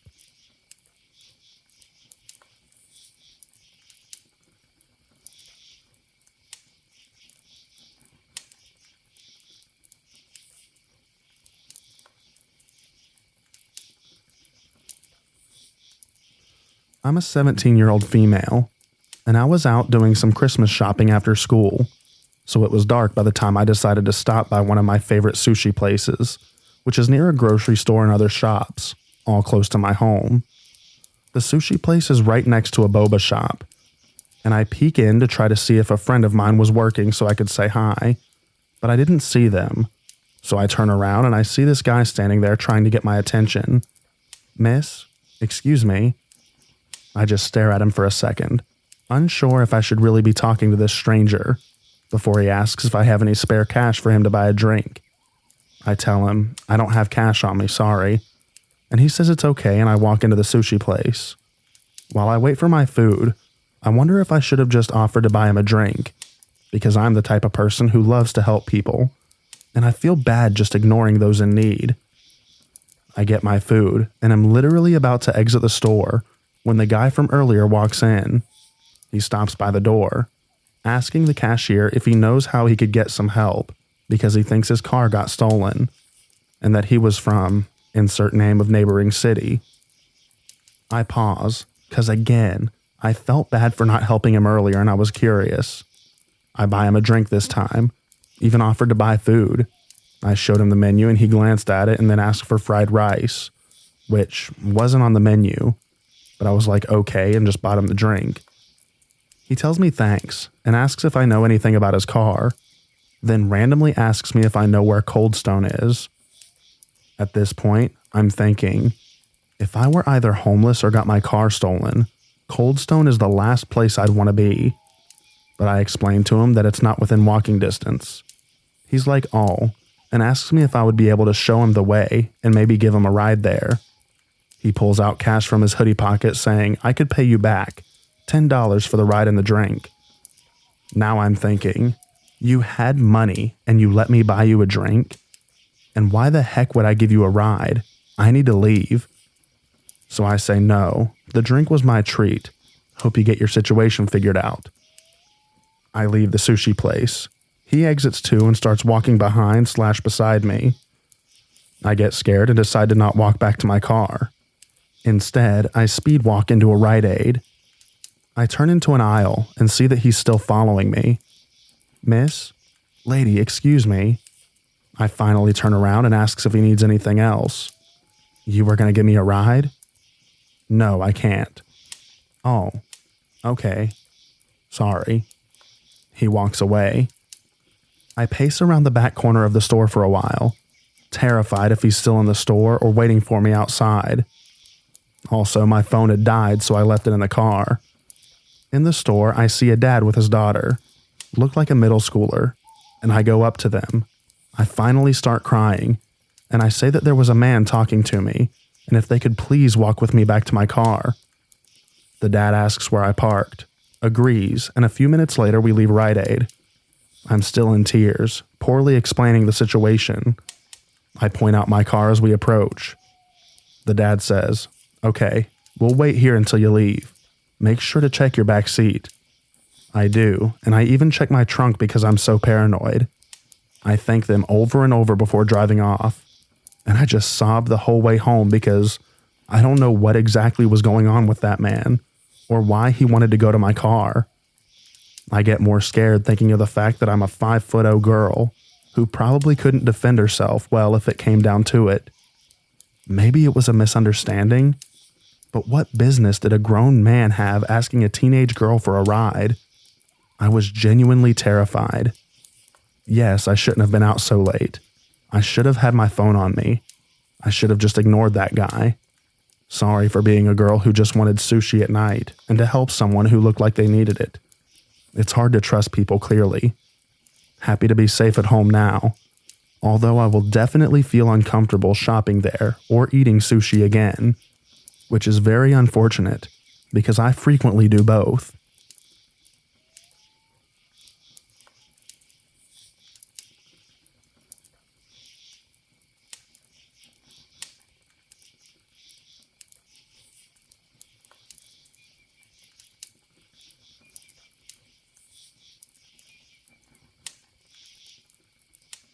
Exchange students sometimes have the worst. I was an exchange student from Malaysia and was placed in Missouri in 2006. They were a family of 4, a son and a daughter, and they lived somewhere around Webster Groves. They looked nice, warm and welcoming, but it was all a facade, for they were trying to gain my trust. Coming from a country where all your neighbors are practicing a million different religions would kind of desensitize you or make you very aware. I was the latter. The first week was fine, but sometimes I would wake up a little bit early and find them gathered in the kitchen in a circle, around the kitchen table, mumbling and whispering. They'd stop as soon as I entered. It was very disconcerting, but I brushed it off thinking that it was just an American quirk. During the second and third week it became worse. The boy wouldn't touch me because I'm born from sin. His words, not mine. And the girl was afraid of me because I spoke to the father whilst looking him in the eye. I started prodding her for answers whenever little things that I did, which are normal by the way, like reading before bed, talking directly to the parents, and eating a sandwich, would elicit small gasps and hyperventilation. She told me that I have residues of the wicked and that I'm going to hell. She told me about a cleanse and a daily prayer wash. I've seen them singing the same hymns over and over again, reciting the same verses in different tones, and it really freaked me out. I wasn't stupid. I realized I was in a cult when they took me to church. I was made to sit in the front, and the pastor was conducting the service specifically for me. I realized it when I looked around and saw that everyone was looking at me. I felt like I was in a horror movie. Wide-eyed, silent stares. Men and women were separated. People wore different colored ribbons on their wrists, and the children looked haunted or just plain frightened. Nobody spoke to me or even came close to me. The men never looked me in the eye, and the women whispered and shunned me. I went there twice. School was on break, so I had to stay in with them. Many weird things happened, but none was as bad as waking up in the middle of the night to find the mother sitting next to my bed, reciting verses from the Bible in the dark. As soon as I'm awake, she'd stop and silently walk away. The family began treating me very badly after that. I was punished for being out of line. No dinner, locked in until morning, no sweet drinks. I had to cover up with long-sleeve tops, long pants, a skirt, etc. I think I lasted because I was curious. They probably thought that since I was from Southeast Asia, I must be quite gullible and naive. They tried brainwashing me about how sinful I was, how lost I was, how the world is going to end and I'll be dragged to hell unless I accept their teachings. I was there for a month before our chapter coordinator came by for a visit. I told her everything, outside of the house naturally, and I left with her immediately. We came back with a group of people from the exchange organization about an hour later, and found them in the midst of burning the things of the sinful non-believer. Thankfully, my passport and other relevant documentation was untouched. I never found out what kind of cult they were.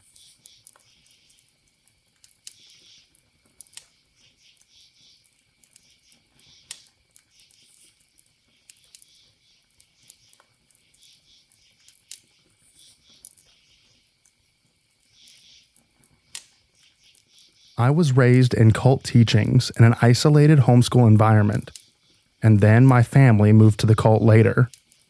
Brainwashing was there. It wasn't obviously rote in the same thing every time, as the pastor was very charismatic and convincing, but it actually was. We sang about only 20 songs, mostly hymns over the course of the time that I was there. It was run and controlled by a single pastor. There was a board, but there was no accountability. It was kind of a joke. Only the most supportive, i.e., the people who considered him always right, were elected to the board. It was very abusive and controlling. Coffee was unspiritual. Missing meetings gained you a phone call from a board member telling you that you were breaking fellowship. Everything was about the pastor. I mean, literally. Sin was thinking negative thoughts about the group and the pastor. He set himself up as the wisest man on earth. For the girls, they had it worse. He would convince each one that they had a problem, i.e., idolatry, and he would proceed to abuse them. The cult was less than 30 people. As for why he's not in jail, settlements. My experience was awful. I had some serious depersonalization, and the effects on me are awful. Living in fear, anxiety, intense emotional pain, constant flashbacks. It's really bad. My parents are still in it, and relationships with them are probably impossible. Talking about anything will get me verbal abuse. Child abuse is really bad. I left this last year, so I'm still processing a lot.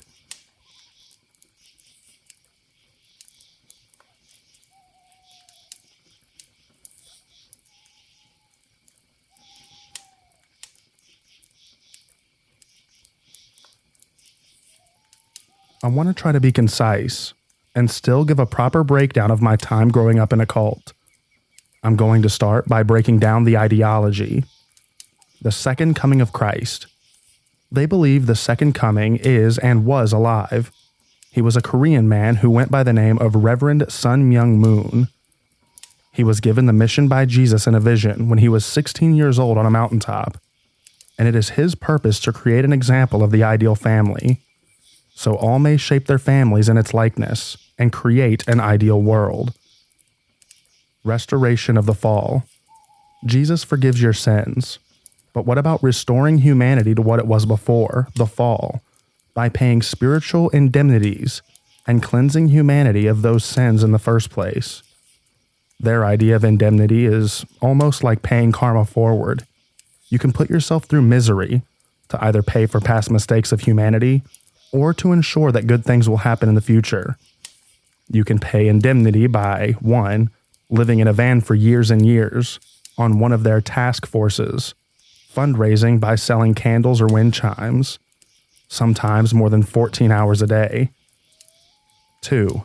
Getting an arranged marriage after abstaining from absolutely any contact with the opposite sex all of your life by the Reverend himself or now your parents, thereby overcoming the temptation of the fall by denying your desires and obeying the church completely. Actually, this is the most important aspect of the church, that you get matched and blessed their word for marriage. It is the only thing that will eventually restore humanity. 3. Converting other members. 4. Doing hundreds or thousands of bows to a picture of Reverend Moon every night for about X amount of days. 5. Taking cold showers every day for X days. 6. Fasting. You can drink water for a provincial number of days, either 3, 7, 21, or 40.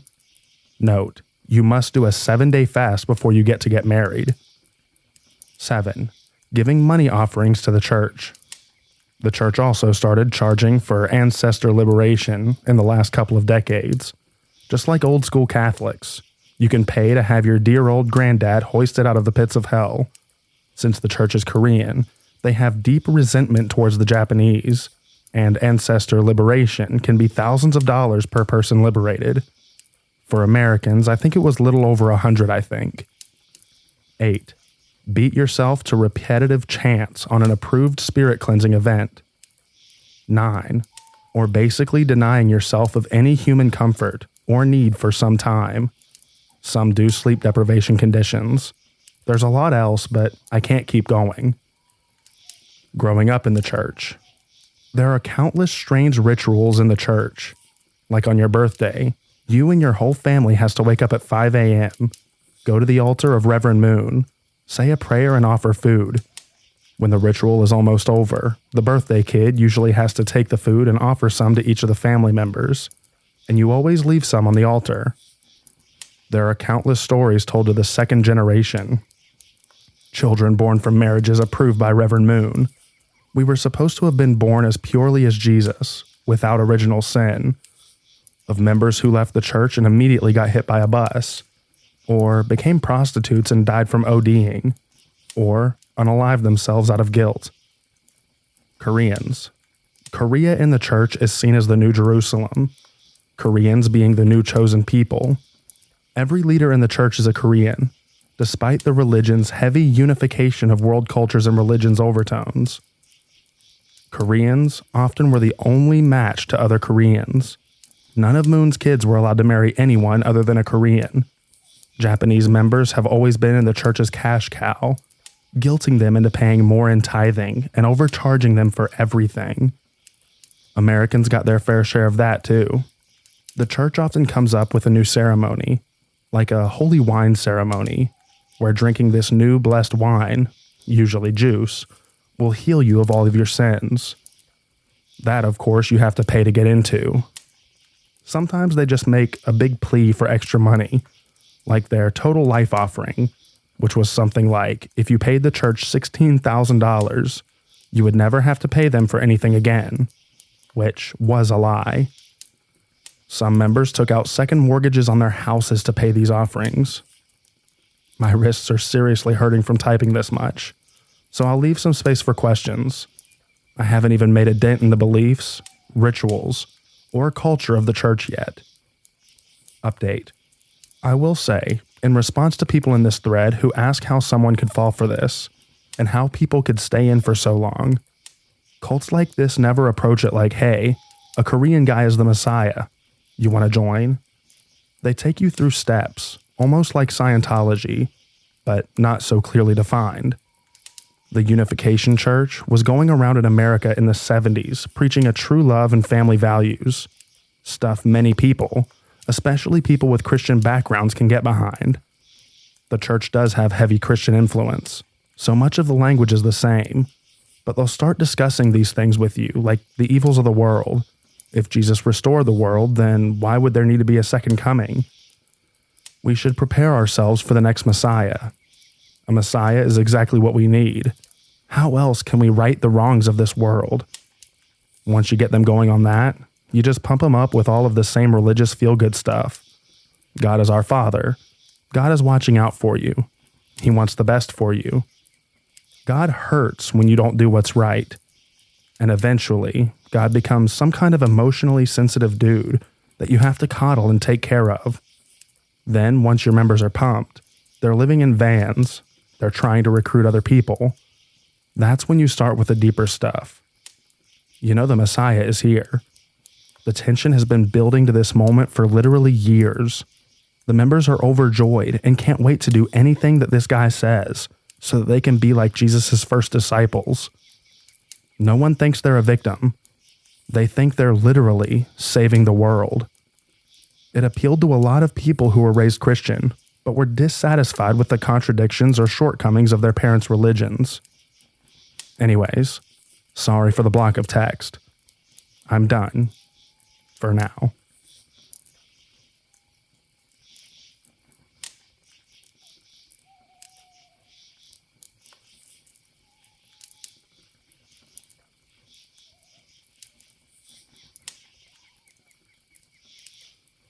I'm surprised that there aren't more former Children of God / the Family International babies posting on this thread. I was born and raised in the Children of God / the Family International, and I'm convinced that it is and was one of the most detrimental cults out there because of the way that their doctrines were weaved into every tiny area of people's lives. Everything was dictated by leadership and controlled by peer pressure.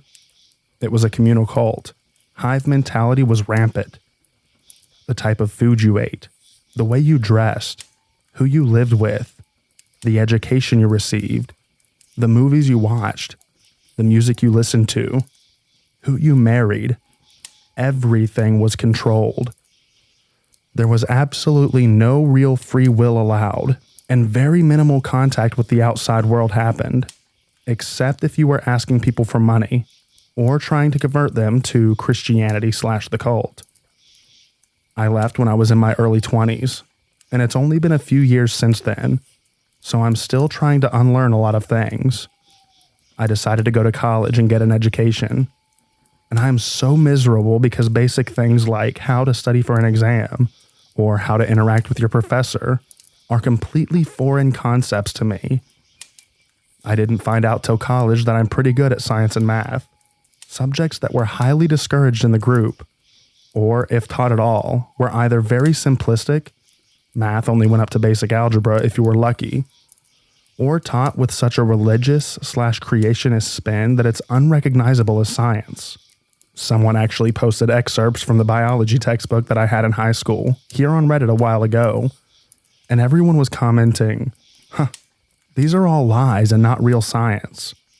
And I'm all, well, crap. I like to imagine that if I'd had regular schooling when I was younger, maybe I could have been an engineer or an astronaut or something awesome. People are probably going to counter with that statement with, it's never too late to try. Platitude. And I'd just say, shut up. You don't know what you're talking about. Forget dating. I have more knowledge and experience under my belt than most people my age, and I don't have a clue what normal dating looks like. Passionate hugging is synonymous with intimacy, and that's synonymous with control.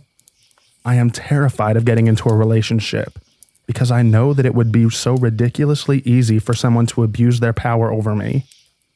When you're raised to always say yes, you have no idea what a struggle it is to say no. When people find out about this cult, the thing that usually gets focused on the most is the sexual aspect of it. It was literally that kind of cult. But for me, the worst part is just having no frame of reference for connecting with other people outside the group. I can forget the bad things that happen and just get on with my life. But it's difficult knowing how to make new friends and build a life outside the FI. I just don't get most of what people talk about. I've only got a few years of movies, music, pop culture history in my brain, and I can't really relate to how other people react to things. I didn't have any of those normal experiences in high school like dating, going to prom, etc. My best friends are former TFI people because I can't seem to make real friends out here in the great wide jungle of a world. I wonder how I'll ever be able to get close to people when they will never be able to comprehend the experiences I've gone through. And at the same time, I can't relate to their experiences either. Real life things that most people take for granted, like graduating college, buying a house, having a successful job, etc., seem like fairy tales to me because nobody in my life growing up did those things. I don't have anybody who can give me advice on how to accomplish those normal life tasks because nobody I grew up with or our parents did any of those things. I feel pretty lost. I'm still picking pieces of this cult out of my identity, and it's exhausting. Edit. I just wanted to add a random artifact from my upbringing. I went to see the Hunger Games catching fire recently, and I broke down crying in the middle of it because I had a sudden realization that I grew up believing that the sort of apocalyptic, depressing scenario played out in the Hunger Games was an inevitable outcome in my future. Not the actual Hunger Games, obviously, but the extreme government control, oppression of the people, dire social circumstances, etc. It made me feel very alone in that moment, setting with the knowledge that I was viewing that very thing in my childhood nightmares, and knowing that nobody around me could possibly comprehend the reasons for my tears.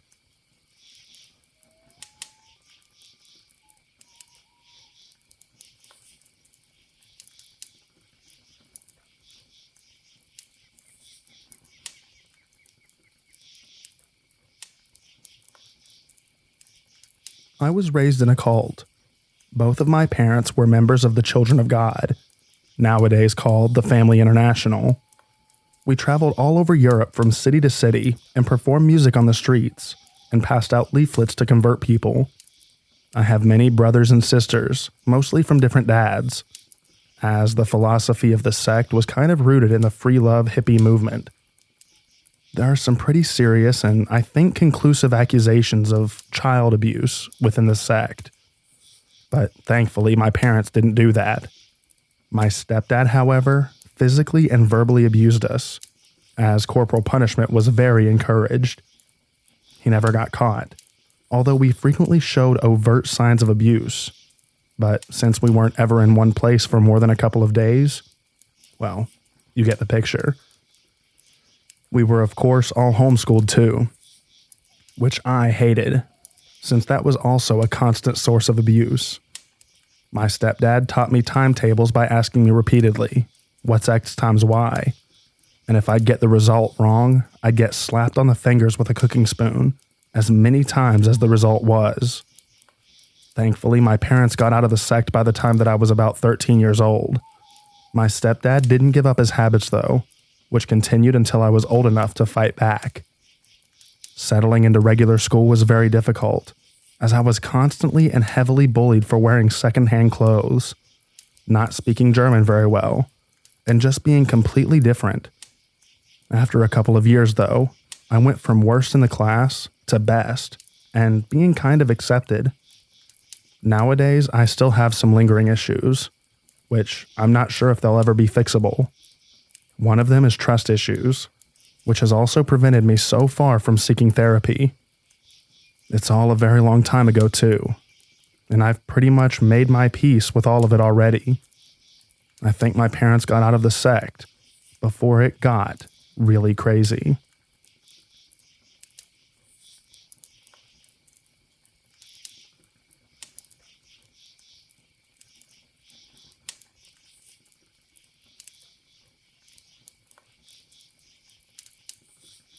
I was born and raised in a cult, and considered myself a member up until I left my parents' home at the age of 18.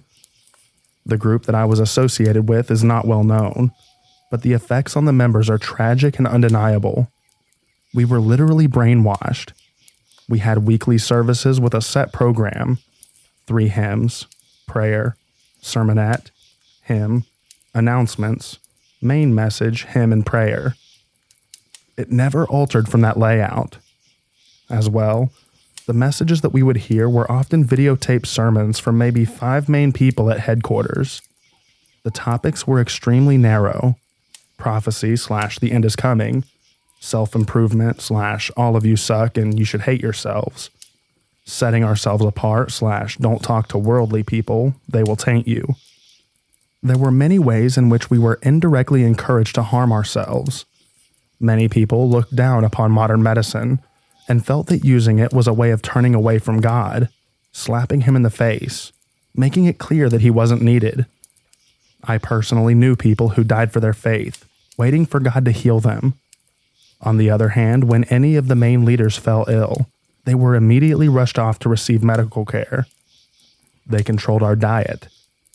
We pretty much were kosher, though they denied all influence or association from/with the Jews.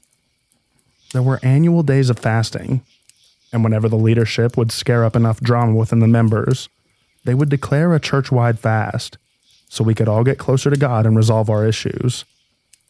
We fasted when the church's income was said to be dropping. We fasted when leaders were ill. We fasted when people died. We had our own personal fasts just for the heck of it, or when we felt especially guilty and out of touch with God. Parents were encouraged to get their children involved as young as possible. My parents tell me that I started observing the annual fast when I was 3 years old. I remember one year when my brother was 2 or 3. At one point during the day, he just broke down sobbing because he was so thirsty. Oh yeah, we abstained from food and drink. We got obscenely dehydrated every time. Looking back, I just don't understand how a parent can behave that way. They were so negative. I can't even describe it. We spent so much time and energy frantically thinking that we can't think about the opposite sex, that it was all we thought about. It was evil, dirty, wrong, and it would hurt if we weren't married. I literally built up so much fear over it that when I finally did, as an unmarried adult, that I had developed a pain condition. The cause is often psychological. In my case, being so afraid of it hurting that it hurt, which further fed into my fear. There was actually an entire message once where one of the leaders took on the subject, "Are we a cult?" And he actually went through a checklist for us. His conclusion was that we were a cult, but that it was a good thing. We should be proud. Only not. Pride is a sin. We should be pleased. You had to be baptized before a minister would marry you. You couldn't be baptized and marry someone else who wasn't. You couldn't marry outside the church. Some ministers wouldn't baptize you if they thought your only incentive was to get married. There were rampant cases of abuse from the leadership, but we were always too fearful to report it. Always taught that it must have in some way been our fault. Traditional gender roles were enforced, i.e., women stay home, pop out babies, cook and clean. Men were to work and support the home. Having children, and lots of them, was strongly encouraged. Be fruitful and multiply and all that stuff. Adoption was frowned upon, even for those who were unable to have their own children. So many families were living in poverty because there were just too many children to take care of. God forbade that any of them have a medical condition that required constant treatment. We were robbed on a regular basis. They called it tithing. Not only did we give 10% of our entire income, but we were also to a set second 10% aside to be used at a 7-day religious convention of sorts every year. And on every third year, we would give an additional 10% to the church. Imagine losing 20% of your income every year and 30% every third year. Imagine being poor to begin with. Imagine being told that you are poor because you have been literally stealing from God by not diligently paying your tithes. I could go on forever. There is so much.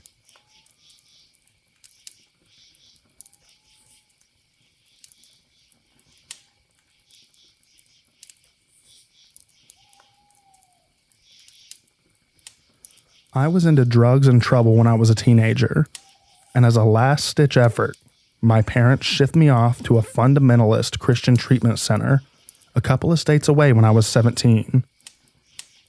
While I did actually end up turning my life around as a result of the whole thing, it sort of ended up being an out of the frying pan and into the fire experience, in that once I'd completed the program, which was over a year long, I ended up moving in with a guy who worked there and becoming involved in a church youth group that, unbeknownst to me, of course, was a cult in its initial embryonic stages.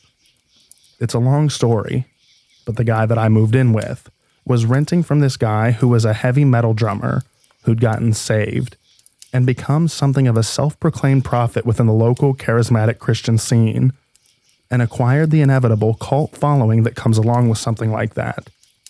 I got sucked into his social circle because I was young, insecure, and naive, and because I'd just gotten done spending 15 months steeped in a culture of biblical literalism and charismatic fervor after a few years of doing as many drugs as I could get my hands on. Take note, drugs tend to have a detrimental effect on the developing mind. One of the girls in the youth group that hung around our place got her school to invite this guy to an assembly program. He brought some musician friends of his, played a show, and afterwards talked to the auditorium full of students about his experiences growing up poor and getting sucked into the sex, drugs, and rock and roll thing. Afterward, the school invited him to come back and do the same thing the following year. Long story short, this guy was already kind of a megalomaniac and an ego-driven butthole, and being in a stage in front of all of those kids turned into his new favorite drug. It's hard to explain the process by which I and all of my friends at the time were sort of mentally seduced into devoting our entire lives to helping this guy build an empire of heavy metal high school assembly programs. But within a year, we were all raising money doing car washes, grocery baggings, and soon manning tables of merch that just straight up soliciting donations to funnel straight into this guy's pockets. Ostensibly, it was all going to fund these high school programs that we were responsible for booking as many of as possible, because the programs were to be free to the schools, but he was actually charging the schools for the Lyceum productions under the table. This is actually really hard to talk about. At the same time, there was a heavy Christian aspect to the whole thing. This guy thought that he had the direct connection to God himself, and there were literally these spontaneous meetings that he would have us all come to at his house, where he would just talk and talk for hours about what God was doing and how we were all called to be part of it. How some would answer the call, while others would choose the world and our own lives instead. I mean, it was some really messed up stuff, and I bought it all, hook, line, and sinker, even though it never felt right. I allowed myself to be convinced that my reservations were my flesh and the devil, and that the very voice of reason itself was a temptation that God was calling me away from. This went on for a while. The first time I had a falling out with this guy, it was while he was cutting me a check for work that I had done for him. He spontaneously and irrationally attacked me out of the clear blue sky, shoving me up against a wall and swearing a blue streak in my face, all while threatening over and over to break my nose off of my face. I talked him down, walked away, and didn't come back for a year. I was sick in the head though, and I eventually decided that I needed to come back to the Lord. And of course, the way to do that was to track this guy and his team of minions down and give them hundreds of dollars. Suddenly, we were best friends again. The culture of fraud and manipulation had gotten even deeper and weirder while I'd been away. There was now quite a bit of money being raised, not just by soliciting donations at public events, but through high-level investors as well. And everybody was doing the fundraising thing full-time and just stockpiling guns. The leader and his wife would routinely disappear for weeks at a time, and I came to find out that what they were doing was going to Florida and Hawaii a lot. Because, dangling that carrot is a lot of work. What I'm describing is really a pretty incomplete picture of the whole thing, because I'm really rushing through the story. Shortly after coming back to the group, I realized that I couldn't stand to live like that anymore, and I moved away, back to the state where I grew up, and started my own youth outreach program. But literally, the day I moved away, this guy called me and started working on me to get me to come back into the fold. After 7 months, I folded. No pun intended. Sorry, that was terrible. And came back when he offered me some ridiculous amount of money to run the church that he'd started, while him and his ministry team were on the road, where they spent most of their time in those days. Again, to abbreviate things, I will just say that when I moved back, I found myself in circumstances severely different than what he described. And the money, to put it bluntly, never happened. He just swindled me again. Thoroughly disillusioned, I left again, this time for good, and never went back. After about a year, I relapsed under the mental, whatever the heck you call it, that happens to your mind after 5 years of what I just described, and spent the better part of a decade just working at a coffee shop and getting as drunk and stoned as I could afford to be every night. Something I didn't bring up, though, was that when I first got out of treatment as a teenager and got involved with that youth group, I'd started seeing a girl, and after a year we'd gotten married.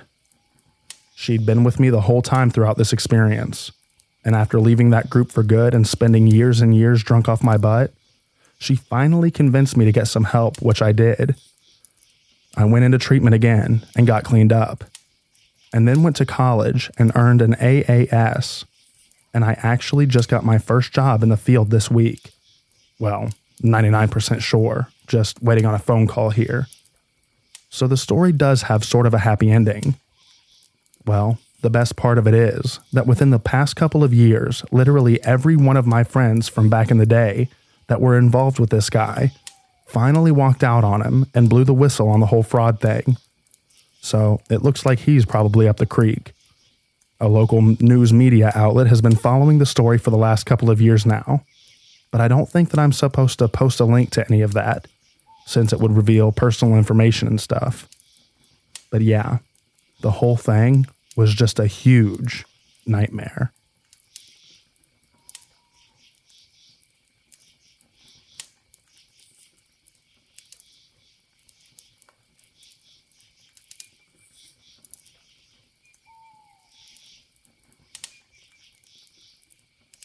It's very difficult for me to talk about this, but maybe it's time. Note, I'm 27 now, and this all happened when I was 18 and 19 years old. I wasn't raised in church. My grandparents grew up with very religious parents and didn't want to force anything on us. That being said, in high school, I got very curious about God, religion, etc. I started dating a guy when I was in the 9th grade who took me to church with him. He was a Southern Baptist, so I kept going. We broke up, but that's important because that was my first experience with church. I just wanted to do the right thing. That isn't what this story is about. It's just a little bit of background. Fast forward to my senior year. I started dating a guy in my grade. He was always popular and pretty mysterious. Everyone knew that he was religious, but didn't know what kind. They knew because his mom would attend our choir concerts, always wearing long skirts, no jewelry or makeup, and had her hair in a bun. His best friend didn't even know what church he went to, but told me that they didn't have a TV and weren't allowed to watch movies. I was very nervous to ask him what church he went to, even though we were dating, and I figured after 3 months I should know.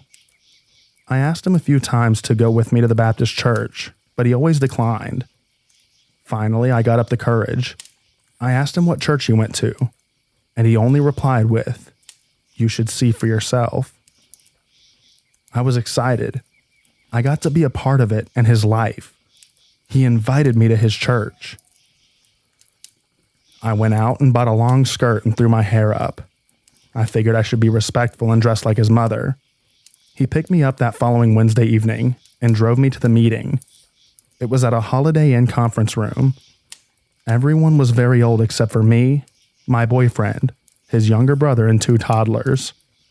The meeting, that's what they called it, was run by 2 very elderly women from Ireland. Pretty sure it was Ireland.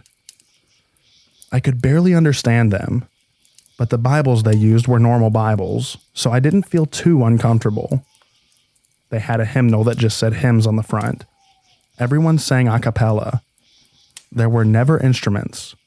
It was a very strange evening, but because they used a typical Bible, I figured it was fine. I eventually stopped attending the Baptist church that I was part of and went strictly to my boyfriend's meetings. Wednesdays were held at the Holiday Inn, and Sundays were held in various friends' houses. Every member was called a friend. The meetings weren't huge, maybe 10 to 20 people. Each fall and spring, though, they held conventions. They would be on someone's farm and would be every friend in the state, and sometimes a few surrounding states. Those were very, very big. We would stay in quarters and listen to people speak from the Bible. You also had a chance to stand up and read a verse that meant something to you. This all happened very slowly, and over the course of 2 years or so. I must have been obsessed with just trying to do the right thing and follow Jesus, because I didn't notice that I was being brainwashed. I ended up living with him. I have no idea to this day how that transition ever happened, or if my parents ever wondered where I was. My parents were in the middle of a messy divorce, and honestly probably didn't notice that I was gone. My boyfriend's mom didn't believe in using hospitals or doctors and took a holistic approach to her family's and my health. She had me on different vitamins every day of the week. I was already very skinny, but over time, I lost even more weight. I probably got down to about 80 or 90 pounds. She also gave me iodine drops under my tongue every day. This all led to me being severely underweight, and I had stopped sleeping almost completely. I think the doctors said that it was all the vitamin B12 in my system. While in a hazy state of mind, I ended up getting baptized in a lake at one of the conventions. Shortly thereafter, when we went home, I started having panic attacks. Everything from this time is such a blur to me. Such a blur. I eventually had one big panic attack that threw me over the edge. I had a complete mental breakdown. I remember a few things very vividly. I tried to read the Bible to calm down, and I couldn't read anymore. Everything was just shapes and blobs. This led to more crying.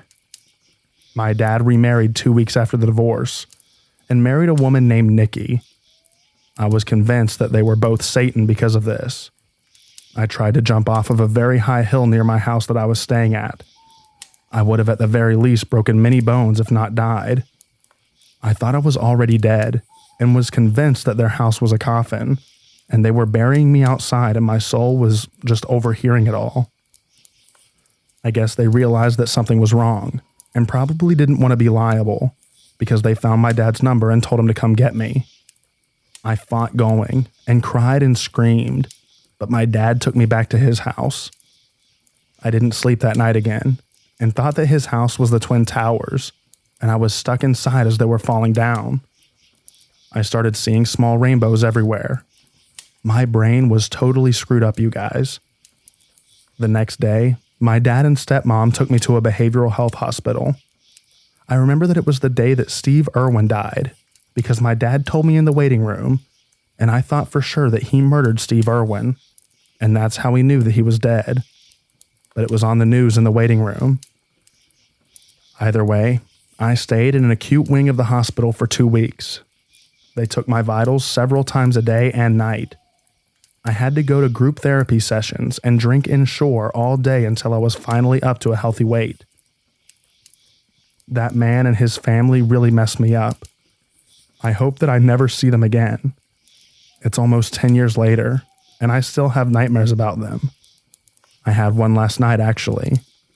They're mostly just present in the dream.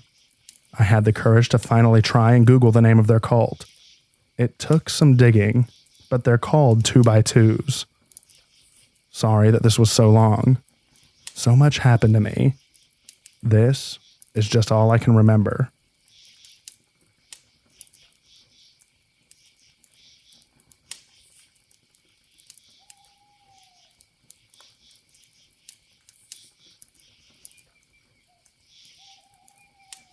When I was in my early teens, my parents had this midlife crisis. They were always religious, but they encountered this group that took it to a whole other level.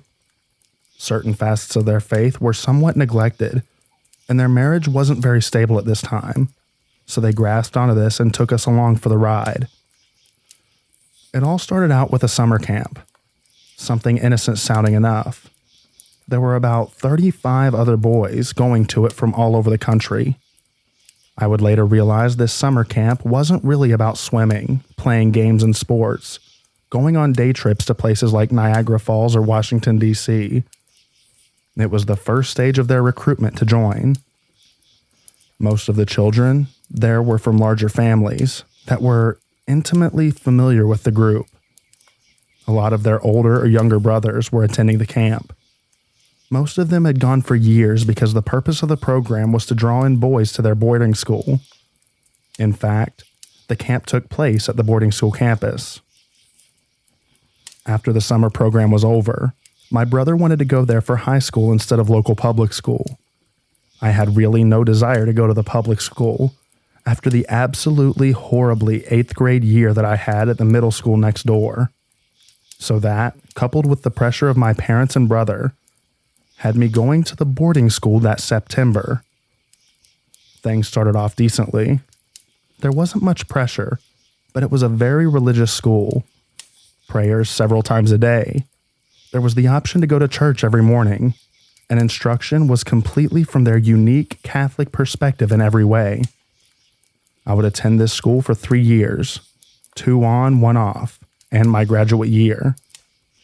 The school really served as the second stage to their organizational recruitment.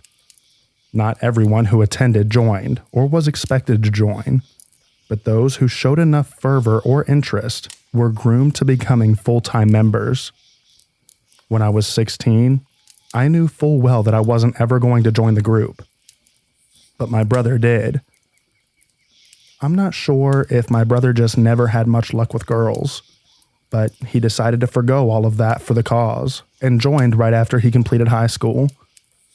For the most part, I never really realized how far out this organization was until years later, when I had a crisis in my own religious faith and became a non-believer and saw how they treated the many people who left the group over time.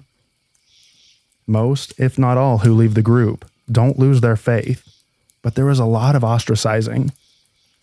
While in the school, we did a lot of things with the rest of the group, including protesting campaigns for things that we didn't fully understand, attended some of their Saturday meetings at their headquarters, events, conferences, marches, etc. Their methods were not extreme, but they fostered a severe us versus the world mentality. Rock music was satanic. Anyone who didn't embrace our version of belief and morals was a monster and horrible person. Everything was seen in black and white, and they couldn't comprehend how somebody could disagree on one thing with them, yet agree in many other things. At their meetings, they did a lot of patting themselves on the back by talking of their campaigns and the supposed success of them, how they were going to bring the world back to order, which according to them meant their version of Catholicism. Most of them didn't even like the Pope at the time because he wasn't fire and brimstone enough. Speaking of that, a lesser talked about subject publicly, but strongly believed and discussed privately, was that the world was going to enter this period of death, destruction, and end times that would last many years. Even they prepared for it in some ways by building a sort of bomb shelter in one of the buildings.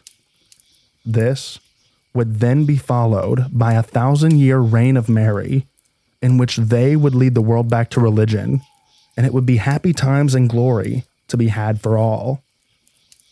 My brother even bought into this stuff a lot when he was younger, mocking me for my interest in technology, because it isn't going to do you any good when the nukes fall and there is no electricity. That was probably just a harmless tease on his part, but it always irritated me that he actually thought living like a hermit was the best, most productive use of our lives, or that foregoing technology was wise, because you might have to live without it at some point. As it is, my parents still like the group. I see my brother once, maybe twice a year, and I don't really communicate with anyone there anymore. For years, though, my brother didn't want to visit us. He was always terrible about planning it and acted like it was unimportant. It did bother my parents that he had separated himself from us to such an extent, but now that they are more religious than ever, they see it as a good thing that he is doing there.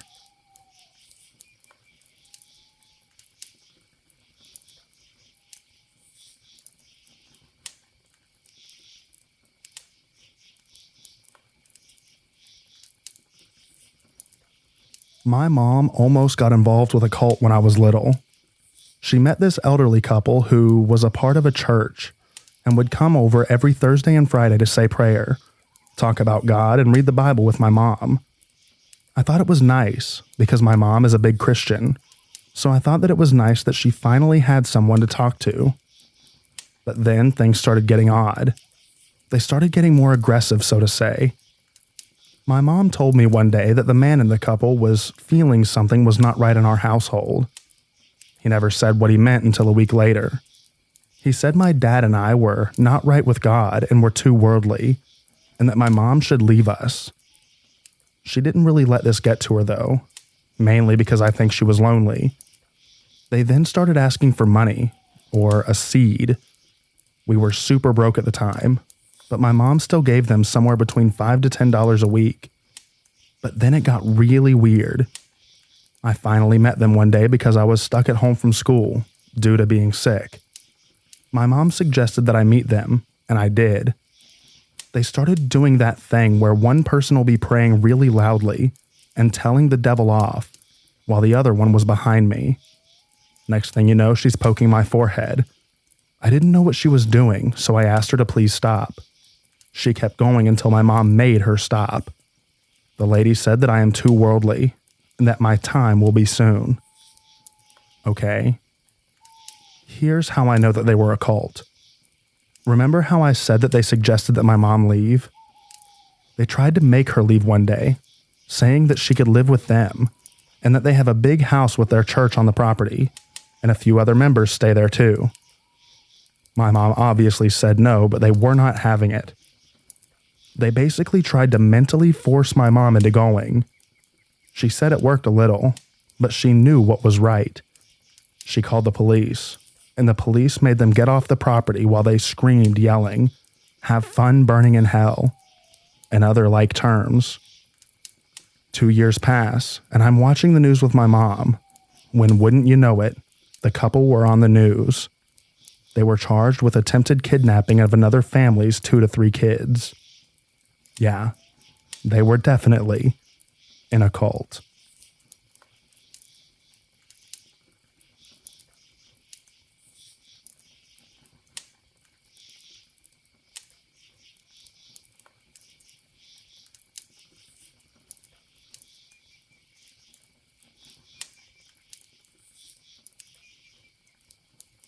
I was once driving through the Canadian Rockies late at night and had just passed through a small town.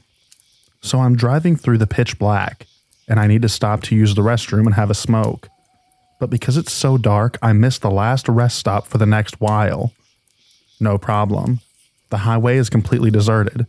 So I pull to the side of the road, use the restroom while staring out into the dark, and then I light up a cigarette and stand by my car. As I'm standing there, I see the figure of a man just walking out of the tree line. I'm miles from civilization, very patchy cell phone service, and there isn't a soul on the road. I thought my eyes were playing tricks on me, and maybe it was a deer. But no, this was a man. So I calmly walk back to the driver's door and I get in, locking the doors behind me. I'm keeping my eye on this guy as I nervously smoke and have my car in drive, ready to peel out. But for some reason, I just stayed put. The guy walks up to my passenger side door and knocks on the window. I crack the window and I ask what's up. He replies to me in a very serious tone. "I need you to call the cops." I cautiously ask why, and he tells me that he had gone out into the woods to unalive himself, but he couldn't go through with it because he had thought of his daughters right before he was about to do it. I call the cops while the guy cries silently outside. He had a kitchen knife that he was going to use on himself, so I stayed in the car and advised him to maybe leave the knife on the ground before the cops arrived. The cops came and got him, but before they left with him, I gave him a solid heart-to-heart and wished him well. I still think about him.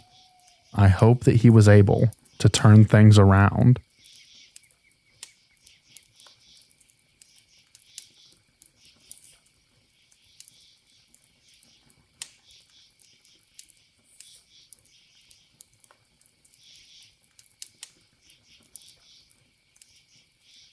Well, I'm a truck driver, and this story was creepy, at least at first.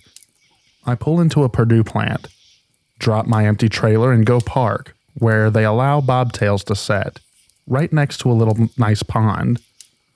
My pickup was in 12 hours, so I did my PTI and lay down in the bunk. At about 3 a.m., I hear something tapping on my passenger side door. I get up, look out the window expecting to see someone, maybe a driver asking for a lumper check, but no one's there. All right, maybe I'm hearing things.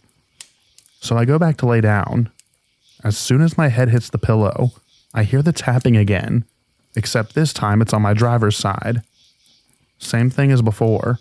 I jump up and look out my window, but nothing's there. I double lock my doors just in case and open my side hatches so I can hear what's going on outside. After about 15 minutes, I hear a very light splat, splat, splat going along the driver's side of the truck. I slowly get up, planning to look out my window at the exact moment whoever it is knocks on my door, and then I hear a thud coming from the roof of the cab. I stop, grab my tire thumper off its hook, and ready myself for whatever the heck is going on. Then a goose falls off the top of my truck and lands on my hood. It stands up, waddles back and forth, and looks at me. As we make eye contact, the tapping at my door starts again. I say screw it and throw open the driver's side door, and there's another goose waddling away with all the speed that it can manage, honking like a 5-year-old who just found a horn on his new bike. The pond that I parked next to had a ton of them just messing around. Needless to say, it was hard to sleep that night because every couple of minutes, the geese would peck at my door or land on the cab and waddle around.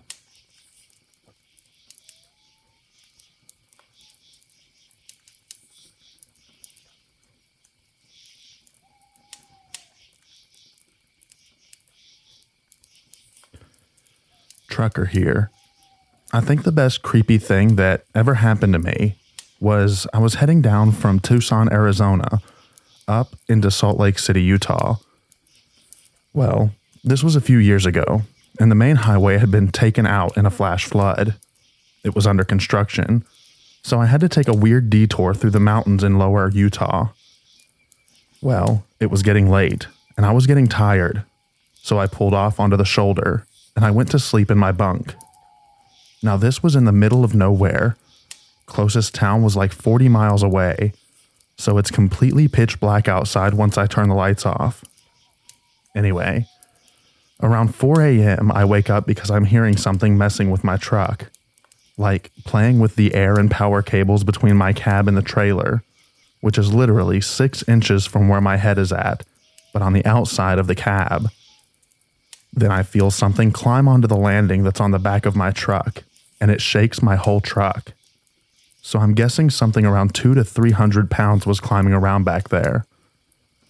I'm thinking like a mountain lion or a bear. At this point, I'm wide awake, and I want to get this thing away from me. So I slam my hand into the cab wall, trying to scare whatever is out there. Slam. Hard enough to really make it loud. I then hear someone, a male, scream bloody murder, and I hear them fall off the back of my truck. I then hear about 15 other people all around my truck yelling. I climb up front, turn on my lights, and illuminate a squad of Army reserves doing their midnight ruck march and capture drills. Turns out, these guys were supposed to find an abandoned truck and secure it for their midnight drills. That truck was 3 miles back down the road. They were not expecting me to be sleeping there and thought that I was part of the drill. I'm ex-military, so after explaining that I was not part of their test and legit was just there out of coincidence, we laughed it off. They had to radio their CO and tell him that I was there and to not have the other squads bother me.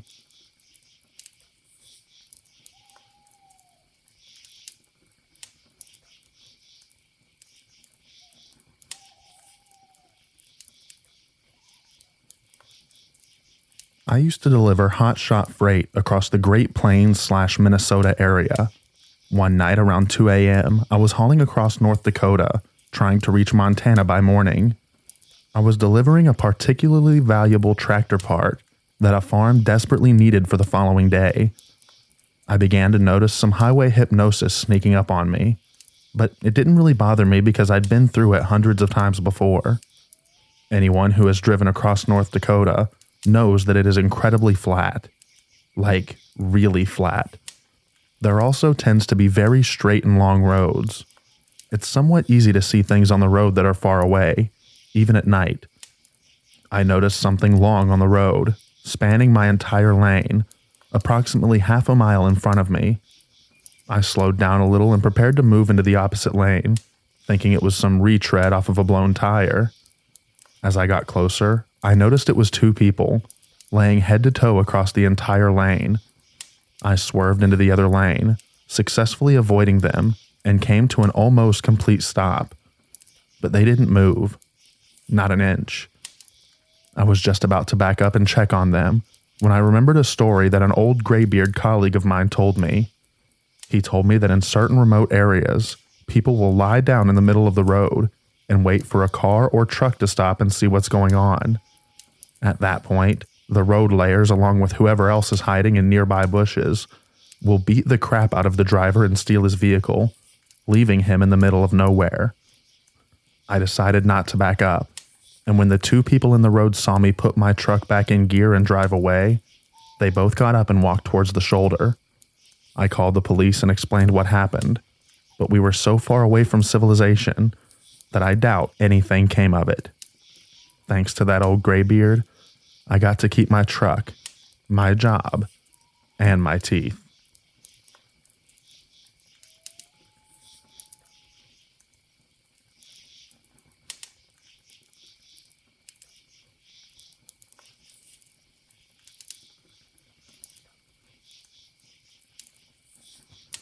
I parked off of an exit ramp at about 3 a.m. for my 10-hour break. The moon was full and high, and I spotted an unmistakably human figure in a nearby cut cornfield. A little spooky, but I just wrote it off as an old-timer putting up a scarecrow for the grandkids. I started watching a few YouTube videos before turning in, and out of the corner of my vision I thought I saw movement. I shut my lights off to get a good look. I saw the figure, but nothing else.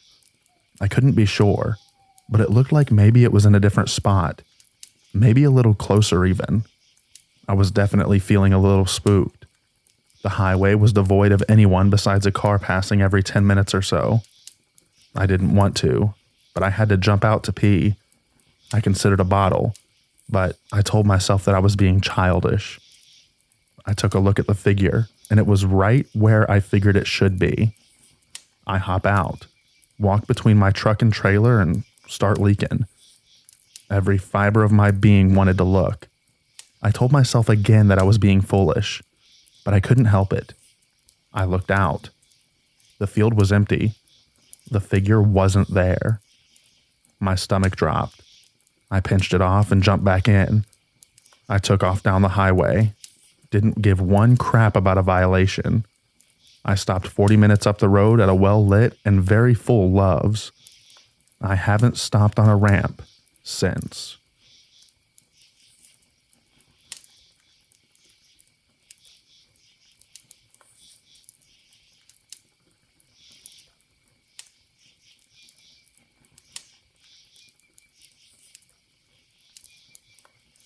I used to do deliveries, and I used to have this regular that was out in the boondocks, about 25 plus minutes out of the way of civilization, and smack dab in the middle of two large towns.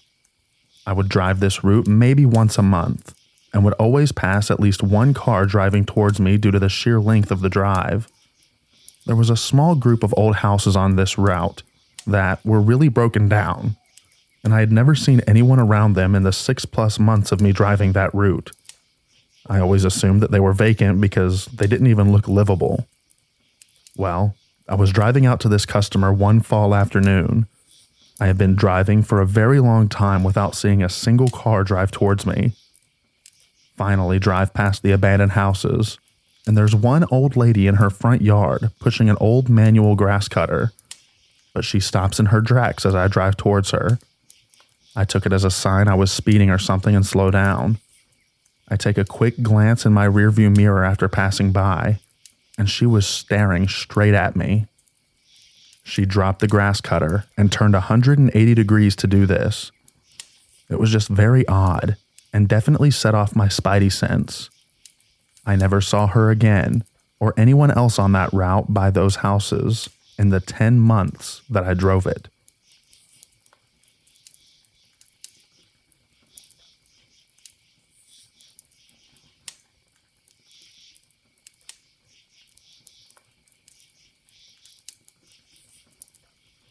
I drove a trash route in a very rural area. We were at a stop loading trash when a pickup stopped behind us. A petite woman in scrubs that was covered in blood got out and asked directions to Lake Jack Nolan. She said there was a deer that had been hit by a truck and she had been sent to remove the remains.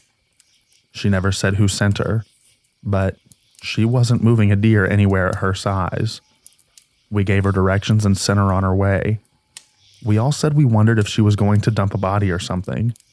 She was already covered in blood, in a nice truck, and was supposed to be on her way to move roadkill that was far too heavy for her to handle. Then, we just went back to work.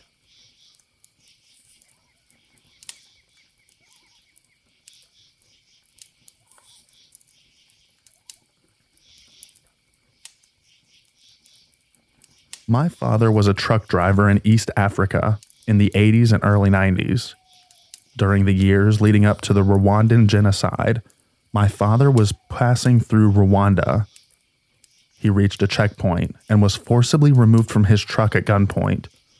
Apparently, he looked like he belonged to the Tutsi tribe, and they put him in a cage with other Tutsi prisoners. He tried communicating that he isn't Rwandan, but no one spoke the same language as him. Every night, they would take about 5 people from the cage and slaughter them in front of him.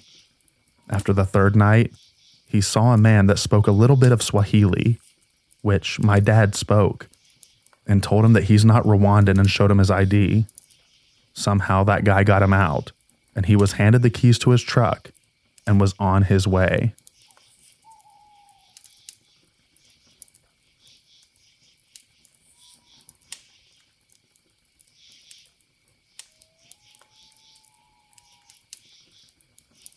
My dad drove a truck between Edinburgh and London and tells this story often. He was driving down the motorway and looked to his right, saw a woman with a Miss Trunchbull bun, as he describes it, staring at him with a terrified expression from a car next to him. Before he really knows how to react, the car pulls off at the next exit, and my dad, although shaken, carries on. About half an hour later, a different car with a different driver pulls alongside my dad, with the same woman in the passenger seat, with the same expression on her face. My dad thinks, screw this, and plans to pull into the next services to report, as even if it's nothing, / a misunderstanding. Better to be safe than sorry, right? Anyway, the car disappears before he can get any details, like the license plate or etc., and he thinks that there's no point in calling the police with no details, so he carries on driving. Literally about 4 hours later, almost in London, yet another car pulls alongside him with the same woman, same Miss Trunchbull hair, same terrified expression, except this time, she appears to be screaming at my dad through the window. So my dad pulls over into a lay-by and calls the police. Apparently, they have received 3 other calls about the same woman / car in the same area in the last few minutes. It is unfortunately anticlimactic, as he never heard anything more. But he didn't see her again, and although he kept an eye on the news, he didn't see anything about it. Hopefully, it's just a gigantic coincidence. But who knows?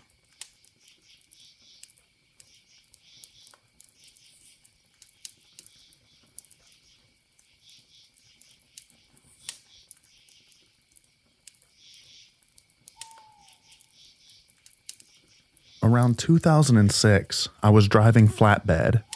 I picked up a load of construction material, drywall, roofing. I don't remember, but it was prepackaged in boxes, and I remember having to use strap protectors on the load in rural Tennessee. My memory is foggy, but I want to say that it was between Memphis and Nashville, but closer to the intersection of the Missouri, Alabama, and Tennessee lines. Tarp required, so I strapped everything down, tarped the load, and left the shipper.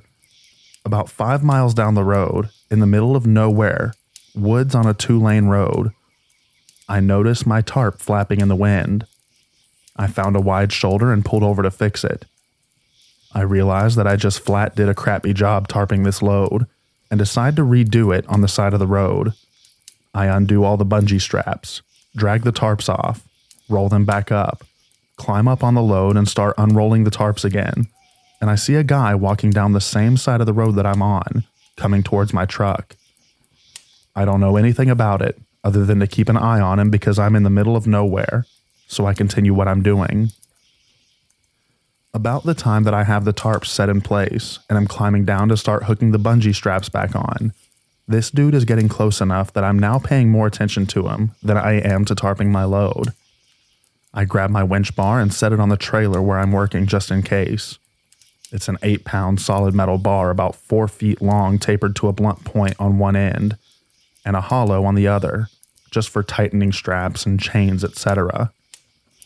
The guy gets to me, and the first thing that I notice is his hair. It's like a mullet, but really patchy. Like he tried to cut his own hair and had a seizure in the process, and said screw it, good enough to party. The next thing I noticed were his eyes, which I can only describe as off. Like they were clear. I didn't think that he was drunk or high or anything, but it also gave me the distinct impression that the elevator didn't go up all the way. Clothes were dirty and not well maintained, with dirty white tennis shoes, because I remember that he didn't have laces on one shoe and the tongue was noticeably out of place. He stops by me, waits until I acknowledge him and just says, "I've got a long walk." I'm like, "Yeah, man, you do. We're in the middle of nowhere," making it clear that there's no ride to be had here. He nods, starts walking by me to continue on his way, stops at about the driver door on my truck and turns around, comes back to me and repeats himself. "I've got a long walk." At this point, I explain that I can't give him a ride, insurance and all that, apologize for not being able to help him out, and he seems to accept this, turns around and leaves. I wait for him to get a little ways up from my truck and start working on finishing the tarp job. I still keep an eye on him, and he's moving away from me. As I'm putting on the last of the bungee straps, I look over to check where he's at, and he's turned around now heading back towards me, now about 100 yards in front of my truck and coming back my way. It looks like he's talking on a cell phone, has his hand up to his face, and I can barely make out his mouth moving. His other hand waving like he's having a conversation with someone. I finish with the straps, grab my winch bar, and I'm climbing into my truck as he's about 10 yards away now. Soon as I'm in the cab, I lock the doors and set the winch bar on the passenger seat just in case. I look at the guy and realize that he's not talking on the phone, but he's talking to his hand. And now I'm nervous, because he doesn't look like he's having a nice, pleasant chat. It looks more like an angry conversation. I crank the truck up and put it in gear and just pull off. I didn't look for traffic or anything. As I pass him, he's just looking at me, still holding his hand to his face with his dead look on his face just staring at me. It gave me the creeps. About the time that I hit the 5th or 6th gear, I look in the mirror, and there's no one there.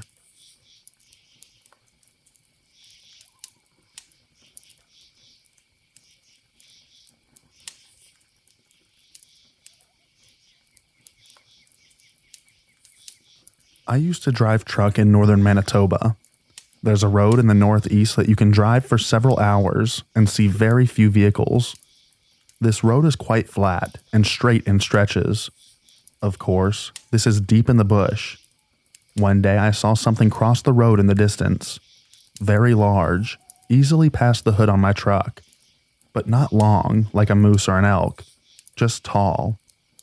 It disappeared into the bush, and as I drove by the spot, the hair on the back of my neck stood up. I heard days later a tow truck driver describing on the radio his encounter with a similar creature. Only, he was much more clear that he had spotted Bigfoot. This guy went to some length to explain that he didn't want people thinking he was crazy, but he was sure of what he saw. I asked an Aboriginal client of mine in a nearby community, and he said that the elders spoke of them as commonly the same way as they spoke of other animals. I don't know what I saw that day, but I'm certain that it wasn't a bear, moose, deer, or elk. I just don't know what the heck it was.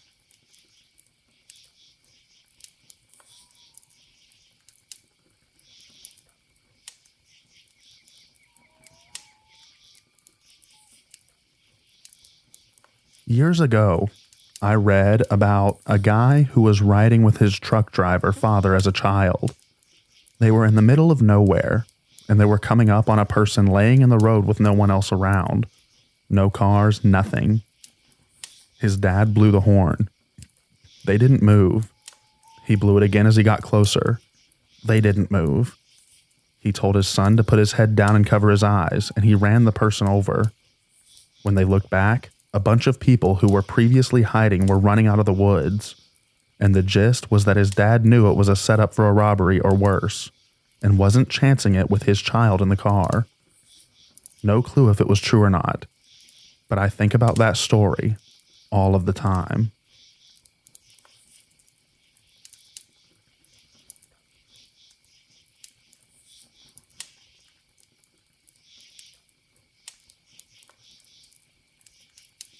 My great uncle drove trucks. Living in the middle of nowhere, sometimes people would leave trash on the road. And since he had a big truck, he'd just smash into said boxes or paper and continue on. One day, he was coming up on a cardboard box and just had the urge to swerve and miss this one. He misses it and passes by with no incident.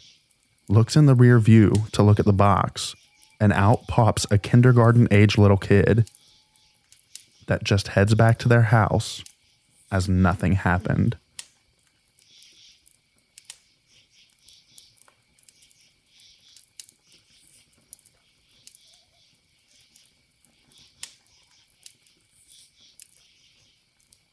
I used to work as a field technician in the oil industry, so I spent a lot of time driving through remote areas of Canada at odd hours. One very strange and eerie experience sticks with me. I was in either northeast British Columbia or northwest Alberta.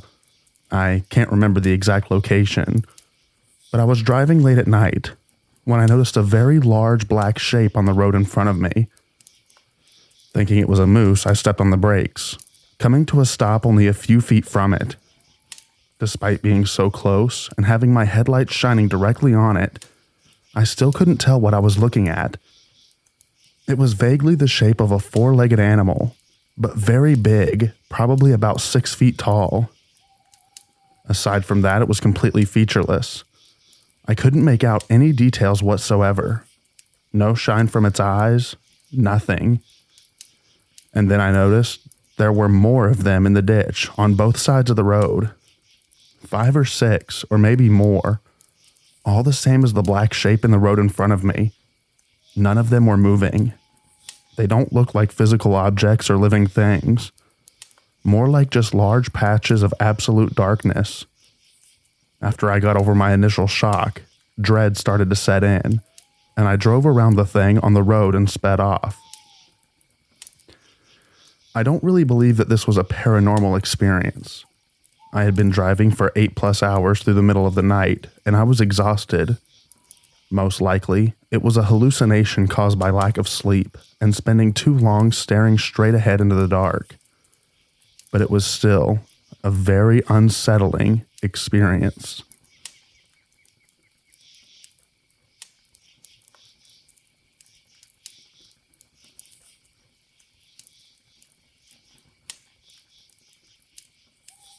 I was driving through eastern Washington on some state roads. There were no rest stops or cities. But I had done the route enough to know that there were these massive dirt areas every roughly 40 miles where you could park safely away from the road. I decided to call it a night and closed my blinds and laid down to watch something on my phone. After roughly an hour, I hear someone try to open the driver's side door. I haven't heard any vehicles on the road the whole time I'm parked, but I get up to peek out the curtains. As I'm looking out into the blackness of the driver's side window, I hear them try the passenger side door. I peek down from the top of the curtain, but can't see anything, so I start the truck and kick on the lights. I'm fairly freaked out at this point, so I'm still not opening the curtains but peeking through the gaps. Nothing. Nobody is standing near either of my doors or parked within sightline. I take a deep breath and close the sleeper curtains too, because for some reason that's going to make things better, right? After laying back down and convincing myself that something blew against the truck, and it only sounded like the doors. It was fairly windy outside and a lot of flat ground. I hear the sounds of someone trying to pry open the vents on the sleeper. The door handles start clicking again, and the truck starts shifting like someone is climbing on it. I hit the little alarm button in the sleeper, hoping to spook them off, but it does nothing but add to the noise of the door handles. Fingers tapping on the windows and chassis, the hiss of air coming out of the suspension. Then suddenly it stops. A few moments where I can only hear myself breathing and my heart pounding before I hear another truck approach and then drive by. I spent the next few hours waiting for whatever it was to come back, but it never did. In the morning, I couldn't find any footprints or damage to my truck, but on every window were tiny human-looking handprints, like a toddler had licked their hand and stuck it to my window over and over.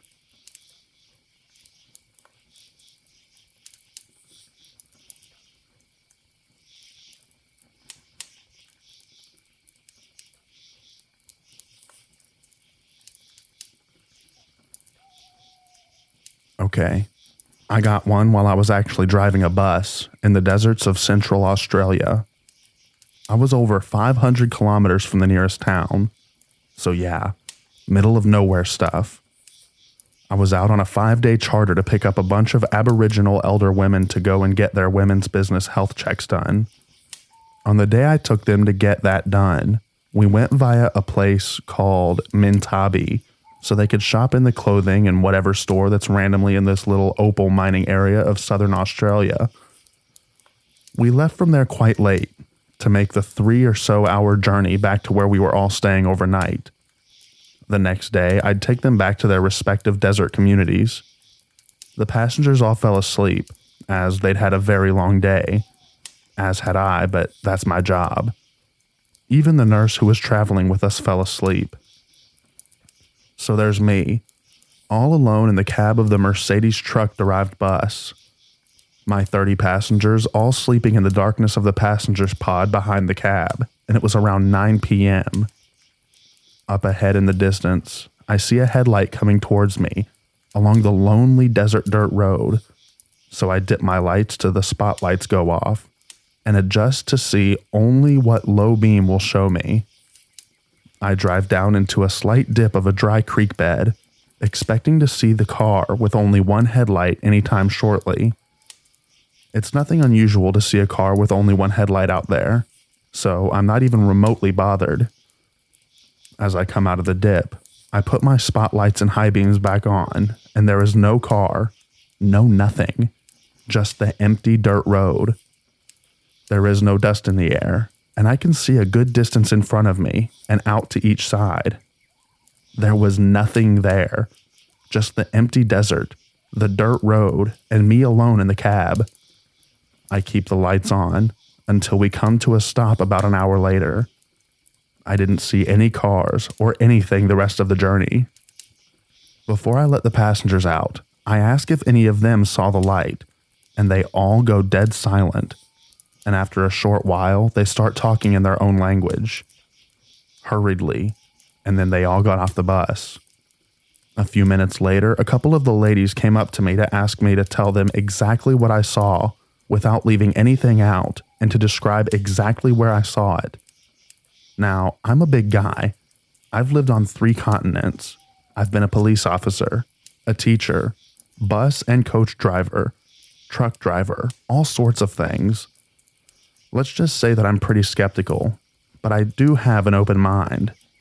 I'm not scared by much in this world.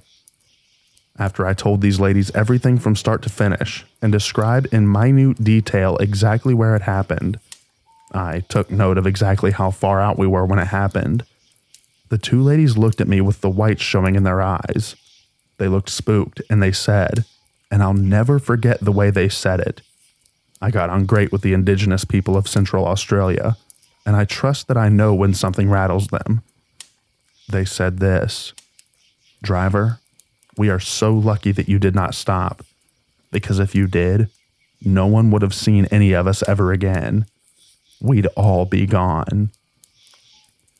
I asked why, and they just shook their heads and said to not talk about it because it had scared all the ladies. I'm pretty sure that many people have heard about the Min Min lights in Western Queensland. Well, whatever these ladies knew about whatever I saw in our location, they were convinced that it wasn't something you wanted to meet in the desert at night. I only ever saw this once. I only saw it for maybe a minute, and it just looked like a car headlight a couple of kilometers away up the road.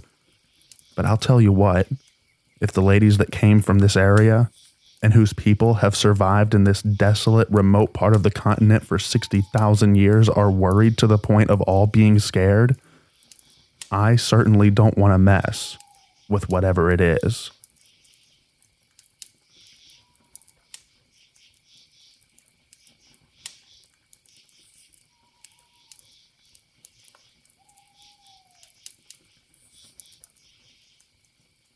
When I was in high school, my friends and I used to go near graveyards at night and tell scary stories. One night, we were all just sitting and telling stories, when from the corner of my eye, I saw a figure get up from the grave, the way a person gets up when they're laying on the floor, and walk towards the rear gate. I freaked out and asked others if they saw what I saw, and everyone nodded yes. We ran for our lives, and one of our friends got so scared that he had a fever for 3 days. A few weeks later, we found out that this guy was real, and he used to sleep with his deceased wife's grave. I never had such confusing emotions that came after learning this. Even after knowing, I still had that scary feeling, and I was sad for the guy.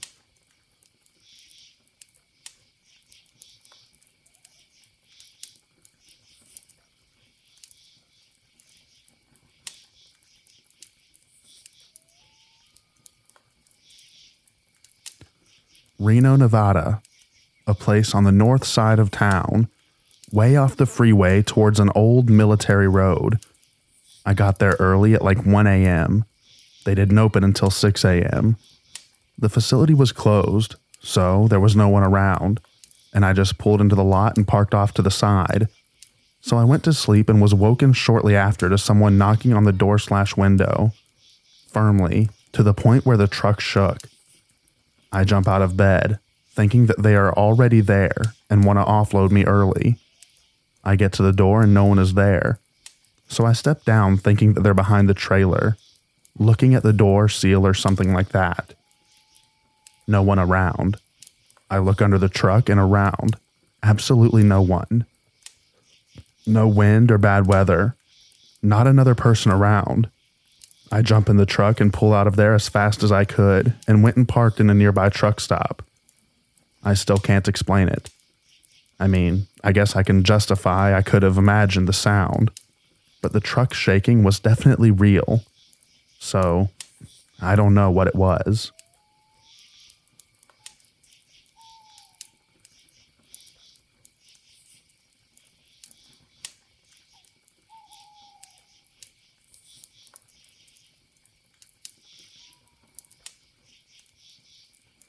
We were driving down south along the Sea of Cortez with a buddy at night at this 4-hour dirt road to Gonzaga, which is pretty much in the middle of nowhere in the desert.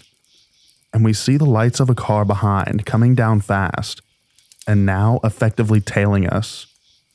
And They had bar mount headlights on top, or what seemed like it, which are super bright. It's normal, or was, that locals and gringos get wasted in the nearest, now former due to COVID, spring breaker town, and then go down this road super fast to test their rigs since there's no police there. So I try waving him off to get the guy to keep them lights low, since he's blinding us, but he isn't slowing down a bit, nor turning off his roof lights. And it was a dangerous, super dark road. Finally, near a curve near the shore, I found a spot to bail off the road without crashing, and we see the lights pass by us super fast and going straight to the curve, and we're like, that's it. He's going to crash down to the sea. But the lights didn't fall and kept going straight into the beach and the sea, and then pitched up abruptly to the night sky and disappeared. We didn't say a word for a minute or so, and then my buddy goes, "Did you see it?" And I say, "The freaking flying truck?" We didn't talk about it anymore, as it simply didn't make any sense to talk about it, or with anyone else, when we arrived.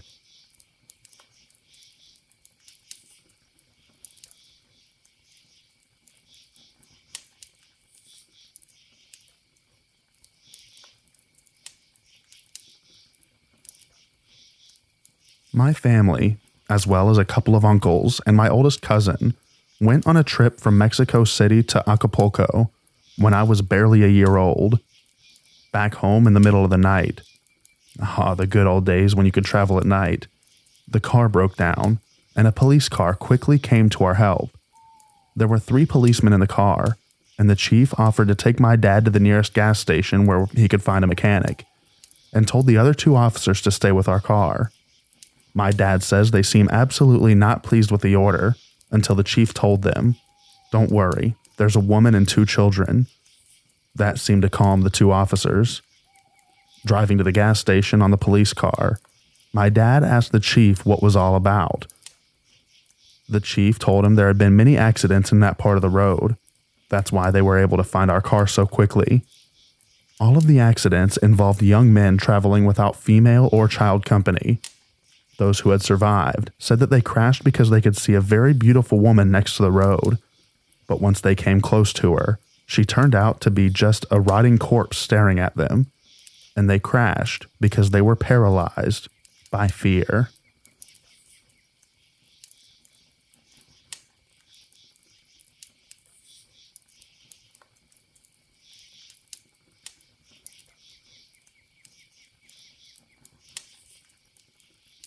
I was working the overnight shift from Friday night into Saturday morning at a gas station. At about 6 a.m., a semi pulls into the fuel aisle. The driver gets out and almost runs into the store clearly shaken. His face is completely white, and he is obviously upset.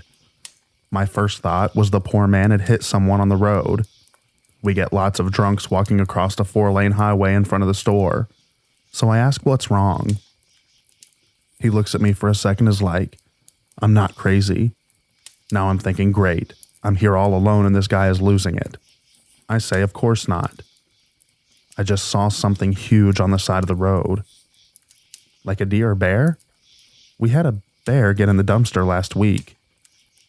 No, bigger than a bear on its back legs. Maybe a big person? It picked up a dead buck on the side of the road and carried it over its shoulder into the woods. I could only stare at him. My brain cannot deal with this information this late in a shift. A local comes up to the counter to get his usual, and the guy tells him the story, and the local says, that's just the Bigfoot that lives near the county line." The truck driver and I are both looking at this guy like he has 2 heads. He has to be joking. The trucker pays for his fuel at record speed and leaves never to be seen again. The local still insists it's Bigfoot. I just don't get in the woods because I don't know.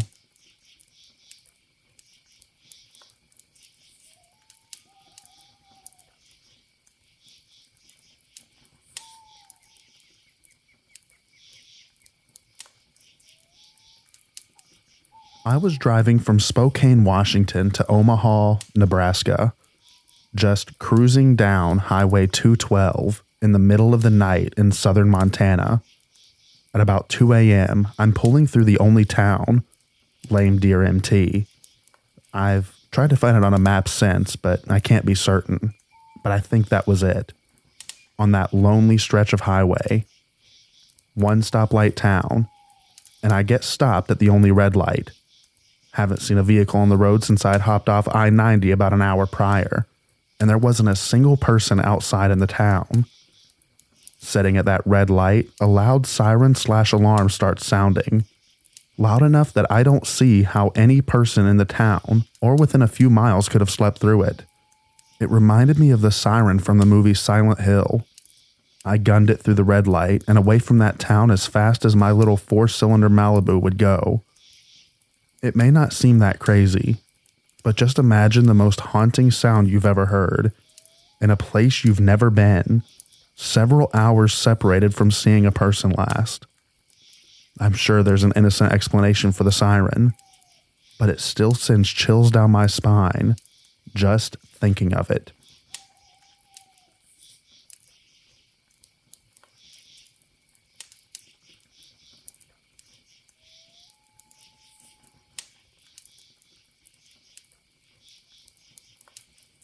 I'm not a trucker, but I had a college teammate from Miami tell a story that he swears on to this day.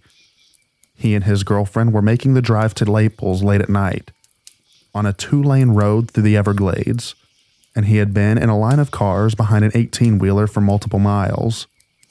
She fell asleep, and he was surfing for something to listen to on the radio. Only one station came in clearly enough to be tolerable, so he gave it a listen. The DJ came on and said something along the lines of, "The stars are extra bright in the Everglades tonight. If you're driving through there, pull off and take a look." He said he normally wouldn't even think about it, but for some reason felt compelled to that night. He woke up his girlfriend. She was annoyed and didn't want to, but he convinced her that it would be worth it. They stopped and just looked at the stars for 5 to 10 minutes. He said it was the most amazing sky he's ever seen. They get back on the road and drive another few minutes and come across a massive accident. The truck they were following had jackknifed and took out a handful of vehicles they were following. He said there were multiple fatalities, but I've never been able to find a story about it to confirm. Probably would have been in 2005-ish. They most likely would have been involved, if not for that random DJ on the only radio station to come in that night.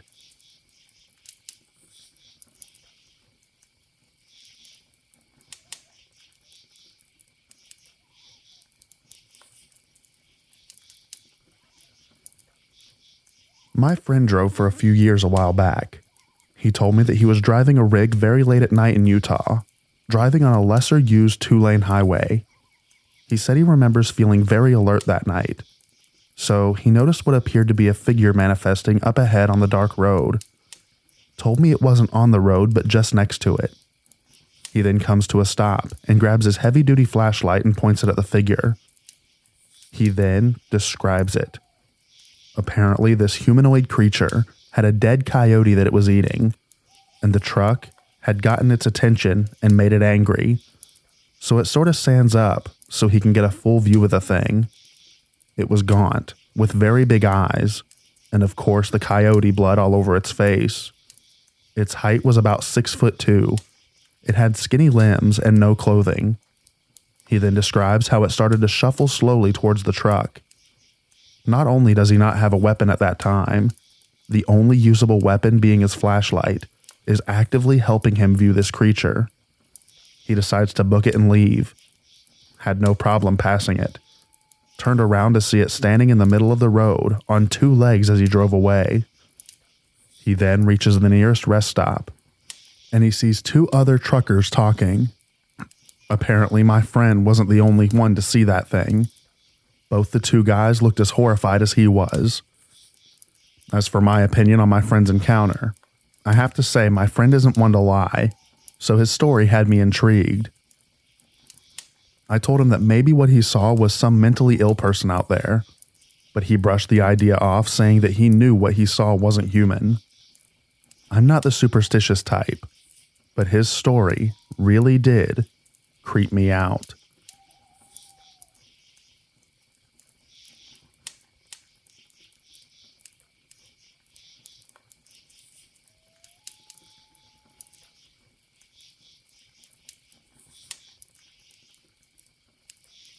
I worked at the Nevada nuclear test site, decommissioning old buildings.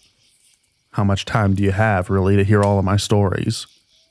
But for this one of the creepiest days was when I was sent with an end dump load of non-hazmat material to the general landfill, which I had never been to before. Somehow I missed the turn and ended up at an armed gate with machine guns pointed at me. Very uncomfortable. Once I explained my mistake, I was quite hastily turned around, still not knowing exactly where my turn was. A very nondescript desert road was what I was looking for. I headed back. I turned on the next dirt road I came to and ended up at the Sedan crater. Went and smoked a cigarette on the observation deck all by my lonesome. My hands were still shaking from the run-in with the armed guards. Another was when I was delivering a hazmat load to Area 25. They had begun using robots to guard the area. They were still in beta testing, and someone may have just been messing with me. But the thing perceived my truck as a threat and blocked my ability to move. I went inside the building, and 15 minutes later, it had moved on.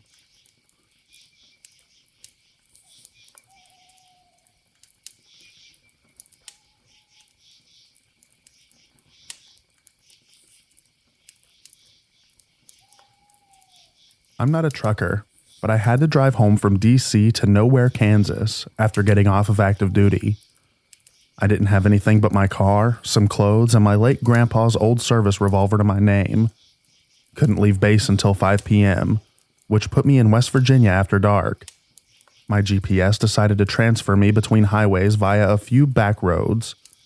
In the meantime, it just quits working. No cell phone, no GPS. And it's dark in the boonies. Figured I'd call it a night and find my way out from my Atlas in the morning. I pull off the road/path, lock my doors, put up sunshades on my windows and get some sleep. It was a nice hatchback sleeper setup in my honest opinion. I was just starting to doze off when I hear footsteps on gravel. I perk up, and it's definitely something on two legs, and it's definitely getting closer. So I fumble to get my sidearm without looking, while trying to peek through the shade to see anything. Black. I can't see a thing. All the wildlife is silent, and I can hear footsteps circling the car. Back passenger handle pulled. Front. Driver. Driver rear. Hatch. Silence. I'm hoping they'll think it's abandoned and just leave. I pull back the hammer on the revolver, and as soon as it clicks, there's a pounding on the hatch glass. I rip the sunshade down and see a man in an open plaid shirt just going to town on my window with his fists in his eyes that I've only seen on a rabbit right before slaughter. We lock eyes and he just starts screaming. Not even words, just straight up screaming. So I scream back that I'll blow his head off if he doesn't leave me alone. He takes off to the rear of the car. I catch my breath, climb into the driver's seat, and start the car to get the crap out of there. Suddenly, my window explodes into nothing. I later learned that broken spark plugs will do that, and he reaches in the car and yanks me out the window. Terrified, I fall awkward as crap as I clear the window, so I'm on the ground. He's kicking the crap out of me, and I'm scrambling, trying to find the gun that I dropped in the commotion.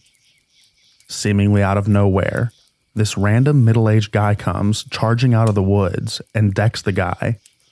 They tussle a bit. I find the gun under the car. Crazy guy number 1 leaves, and I draw down on crazy guy 2. He puts his hands up, asking me not to shoot and generally being rational. I asked what he was doing out here, and he said, "Well, I'm not here to mess around with spiders." Then explained that he's out here on vacation in a cabin, heard screaming and came to help. I thanked him and got the crap out of there, found a Walmart a few towns over, and slept under a street lamp. I called my dad the next day to tell him I'd be late because I had to replace a window and explained what happened. When he heard the spider thing, he laughed and made a joke about how his dad always said that because he had a bunch of Australian pilot buddies. Apparently, it means like, what the heck does it look like I'm doing? Now, my grandpa died before I was born, and I'd actually never seen a photo of him aside from a service photo when he was about 20. So I get home and go to put Grandpa's gun back in Dad's lockbox. I almost crapped my pants when I see a photo inside of my dad with the dude that saved me, down to the clothes. I flip it over, and it's got my dad and Grandpa's names on it, and 1990 was dated. So I asked my dad when the picture was, and he says it's special because that was taken the morning of Grandpa's accident. I'm not saying that I believe in ghosts, but it's a really messed up coincidence that the guy who saved me from a tweaker is a dead ringer for the guy whose gun that I was trying to grab to protect me.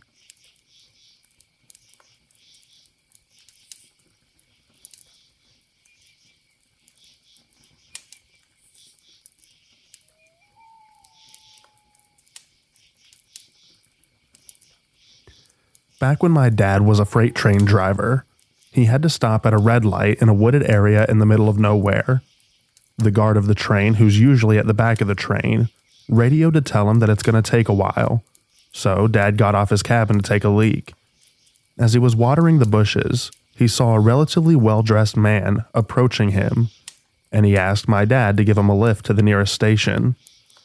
This man had a backpack, and for some reason an axe.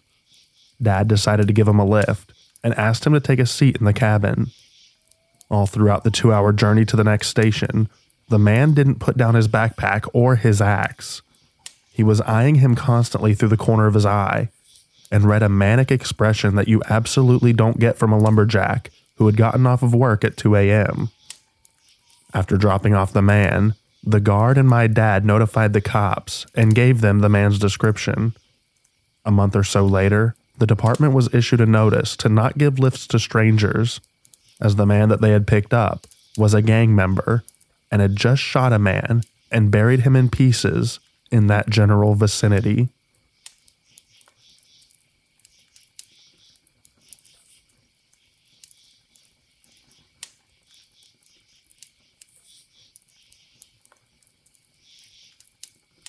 Rolling through the Atchafalaya River Basin, about 1:30 in the morning, nothing but uninhabitable swamp for miles. We're running on reds at restricted speed, no crossings or anything to worry about, so the conductor and I are naturally in and out.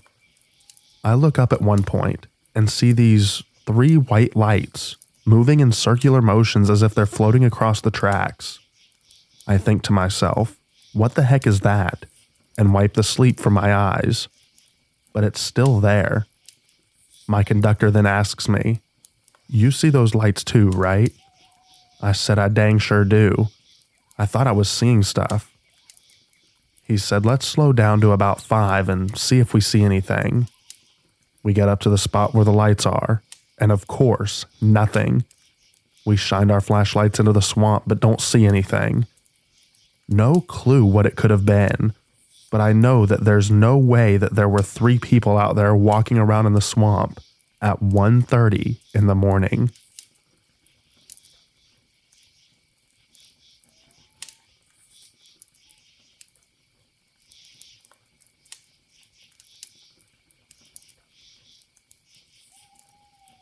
I'm a conductor. This story happened at 3 a.m. I was going 50 miles per hour and had 15,000 tons behind me. I was approaching a closed overhead pedestrian bridge. It's not uncommon to see kids stop and watch a train go by. This night, there are 4 people on the bridge. As I get closer, I see them bending over, standing up, waving their arms, etc. I know something isn't right. I blow the horn a few times and ring the bell. Then, I see a person on the railing, and then drop and stop mid-fall. There's a rope around the body, and I catch the body at windshield height. They've done thrown a clothed mannequin off the bridge. Backstory. A few months earlier, a guy had murdered his girlfriend and then threw her off the same bridge as I went by. He thought the train would destroy her body and whatever evidence there was. People suck.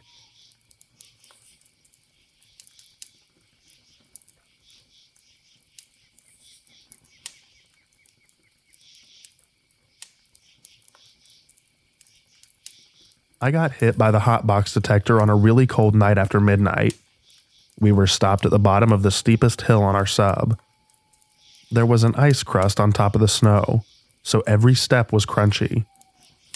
I walked back, I think about 20 cars, and found nothing. I did my due diligence, checking back a few cars, and was making my way back to the head end. About 7 or 8 cars from the head end, I start hearing a second set of footsteps, a little behind me and to the right. At first I thought it might be an echo, but this is the middle of farm fields and prairie. There's nothing for sound to echo off of, and these sounded like crisp, clear steps about 10 feet away. Something I'm used to hearing after working outside most of my life. After a couple of steps, I stopped, and the footsteps stopped as well. I continued, and half a beat later, so do they. I stopped and they did again. I'd begin walking and same thing, about half a step off of mine. I paused one last time and heard a single step after my feet stopped. I noped right along, climbed on the rear engine, and walked through the power rather than on the right-of-way. A couple of years later, I was getting back into photography, hiking and local history. While researching an 1800s brick pump house I had found in the nearby city, I ended up going down an old newspaper rabbit hole. I somehow stumbled across an article from the late 1800s about a locomotive whose boilers exploded near where I heard those footsteps. The engineer, a Civil War veteran, and I think the firemen were both killed. I wish I could find that article again. It really bothers me to this day.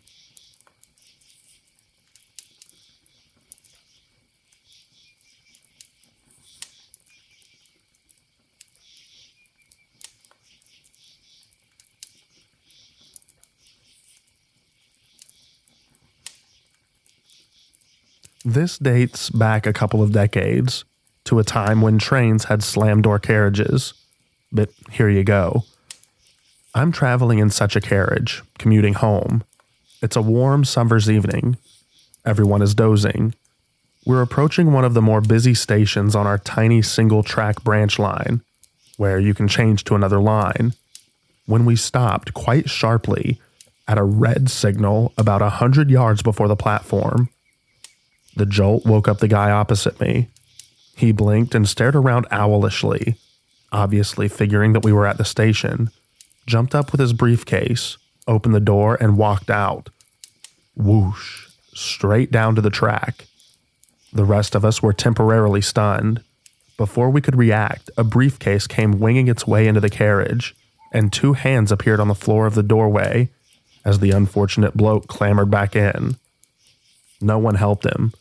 We were all being very British, pretending that we hadn't seen what had happened. In our defense, I think we just felt embarrassed for him. However, we were not prepared for what happened next. The chap obviously figured he'd been an idiot and had used the door on the wrong side of the carriage by mistake. So he picked up his briefcase, wandered across the aisle, and in front of our disbelieving eyes opened the other door and walked out. Whoosh again. Yet again, a briefcase flew into the carriage as the poor bloke levered himself back on board. We couldn't have helped him this time, even if we wanted to. All of us were crying and helpless with laughter.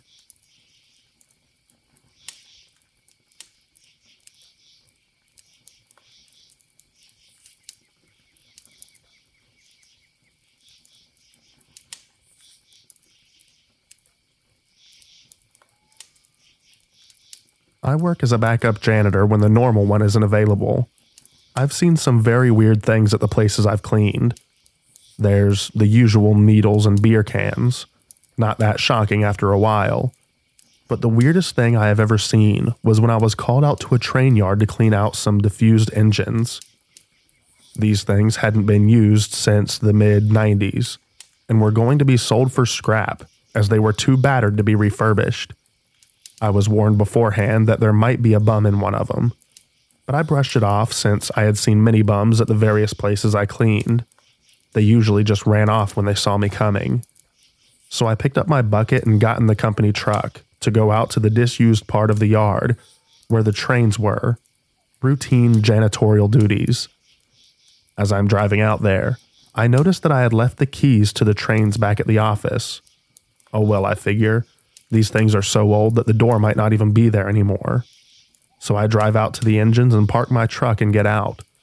Nothing is creepy at this point, just some rotting diesel engines. I had seen much more creepy things before. I walk up the railing and kick in the door with little force. It didn't even lock anymore. I walk in and I immediately notice something very odd. It's in near mint condition. Great, I think. One less room to clean. But then I notice something very, very disturbing. A skeleton perched against a wall. Then I notice that it's wearing a leather jacket and clutching a pill bottle in its bony hands. It was a self-unaliving. I walk a bit closer and grab the pill bottle from its hand. The prescription date was 10/9/1996. Over 10 years ago, this guy had been rotting in a train for 10 years and nobody noticed his absence. I pressed the button on my radio and told the guard to call the cops. There's a dead guy in here and he's been here for a decade. About 5 minutes later, a cop car pulls up and an off-duty cop steps up and walks up to the train. Turns out that this man has been missing since 1997 and nobody even cared enough to look for him. He was an elderly man who lost his wife and offed himself in a train. He laid there for 11 years and was never disturbed. When they buried him a few days later, I was the only one to come. All of his family were dead, or didn't care enough to come. Very sad, and very creepy.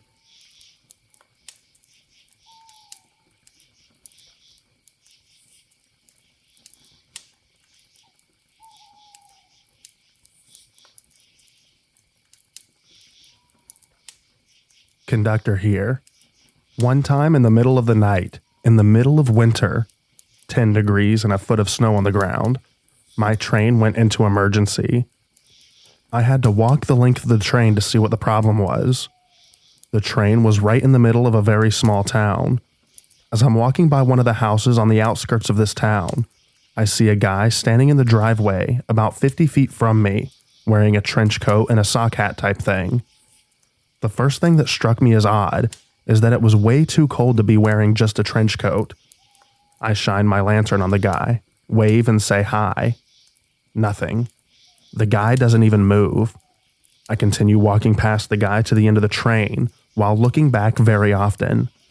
I get to the end, turn around and head back. I get back to the house where this guy is standing, and he's still there in the same place in the same position. I don't even say anything this time. I just speed walk back to the head of the train. The next day, I'm taking a train back home during the day.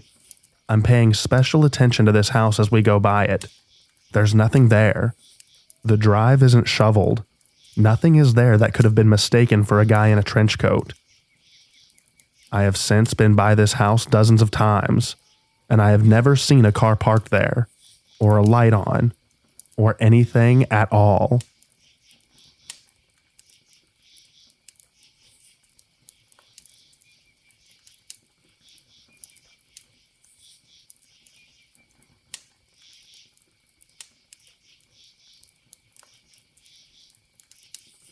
My uncle's best friend was a conductor/engineer for a train years ago.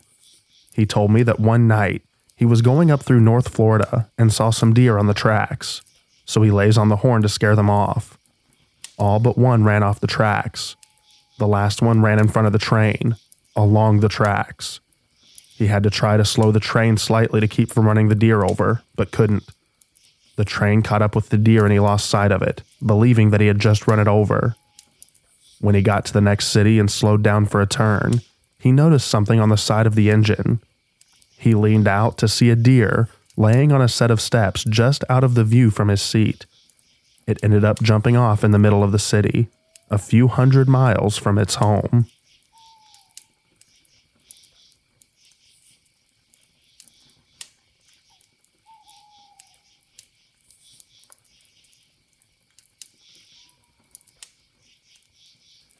I'm an engineer now, but as a conductor, I was walking my train one midnight, lacing air hoses, getting the car's freight ready to pull. I noticed what I thought was a dog or a coyote about 100 yards away. No big deal. I have a big aluminum and steel stick with a hook for cranking brakes without having to climb onto the cars. Then I notice it kind of tracing along, pacing me. I could see the glow of its eyes watching me. Later, as we're ready to depart, I'm out in front of the engine, opening the track switch to get onto the main line. I'm in the engine's headlights, and I hear my engineer say quietly over the radio, "Calmly walk up to the engine. If I blow the whistle, run." I'm thinking, oh geez, it's just that coyote. No big deal. And I keep working. But he starts flashing the cab lights. So I think maybe there's a manager stalking us. So I go up there. He has me close the nose door and points out a giant mountain lion perched up on the berm 20 feet from where I was, casually sprawled out staring dead at us. This was northern Iowa, so pretty uncommon. That and a bunch of junkies and drunks around the yards.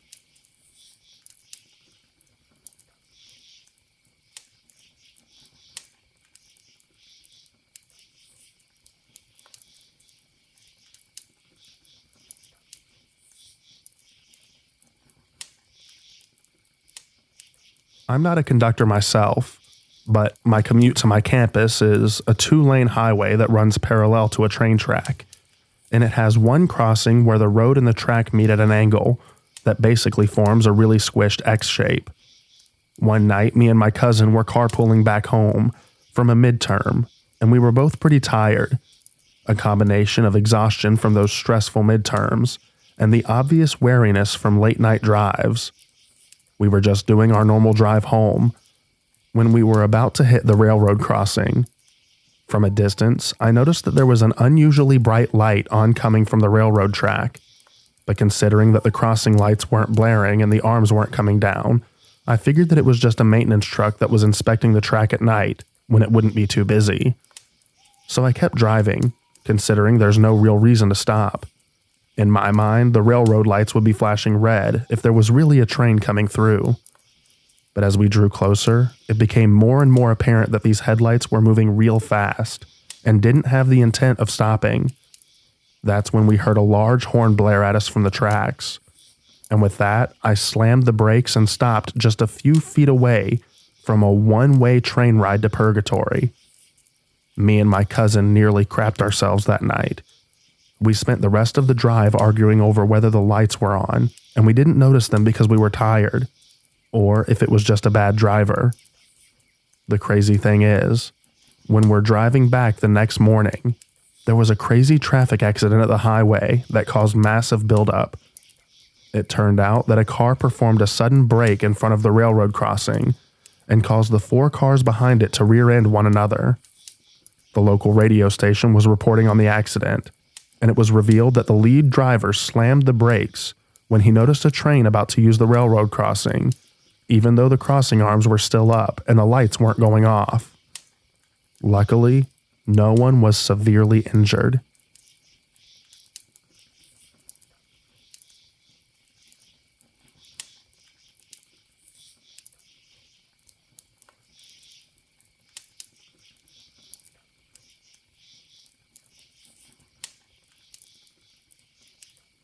Okay, so I used to be a driver who was a third-party contractor who picked up and dropped off engineers/conductors when they timed out. Sometimes they would time out at the most inconvenient locations, and I would have to go pick them up, and a coworker in a different city would drop them off a replacement. Well, I received a call at 8 p.m. that I was going to pick someone up at 11 p.m. at a location in the Sierra Mountains. On my way, I was cruising down the main freeway, exited off a junction onto a two-way highway. Using the Google Maps, my location I typed was not on a main road. Stress kicked in as I was going to have to take a dirt road in the mountains with fading cell phone service and would have to navigate in the dark. My radio worked and was the best line of communication to the train. Well, as I was traveling down a dirt road at 10:30 at night, something hit the top of my vehicle.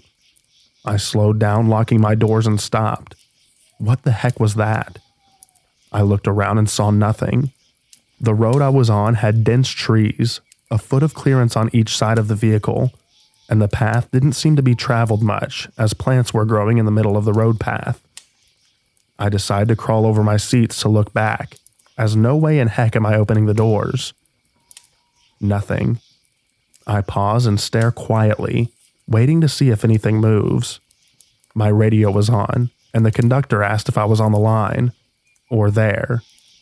I quickly realized it was the locomotive I was going to meet, and responded that I was on the way and on the dirt road heading towards them. They quickly responded with, "You made sure you took the first right off the highway, right?" I stated yes. He then stated, "But you kept going?" I stated yes. Now I'm frustrated because I'm thinking I traveled more than I needed to.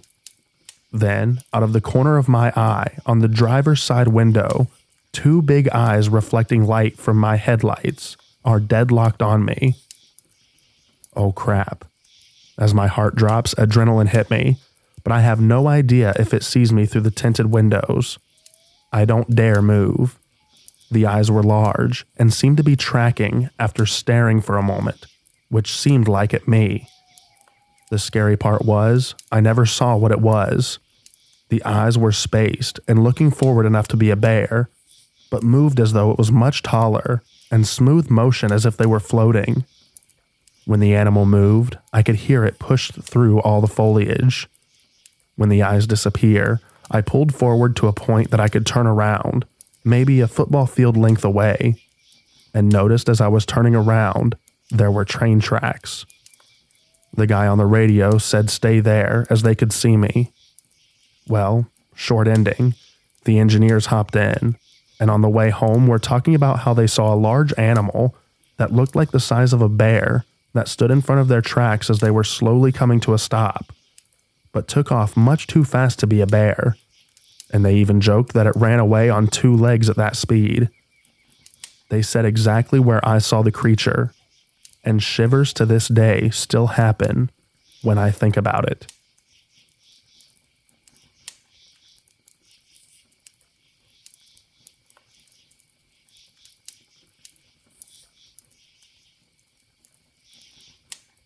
Train engineer here. Nothing scary or strange, just a weird experience. I was coming into a stop at a platform after a long straight. All of a sudden, I see something small in the middle of the tracks. I slam the emergency brakes, and when I get closer, I see that it's a small dog without a leash, something the size of a Jack Russell. Clearly, it had run away from its owner. As I spot on the platform a panicking woman running after the dog on the platform. The dog was running straight at my train barking. My thoughts were, crap, I'm going to kill someone's pet. And the dog disappeared from my sight. I almost couldn't stomach it, but I had to go out and look what happened. Turned out, the little rat was so little that he passed underneath the train. And the other end of the train, the dog's owner was there, and the dog, which had miraculously passed underneath the entire train without getting hit by the undercarriage. Poor thing was probably traumatized, but luckily, he survived.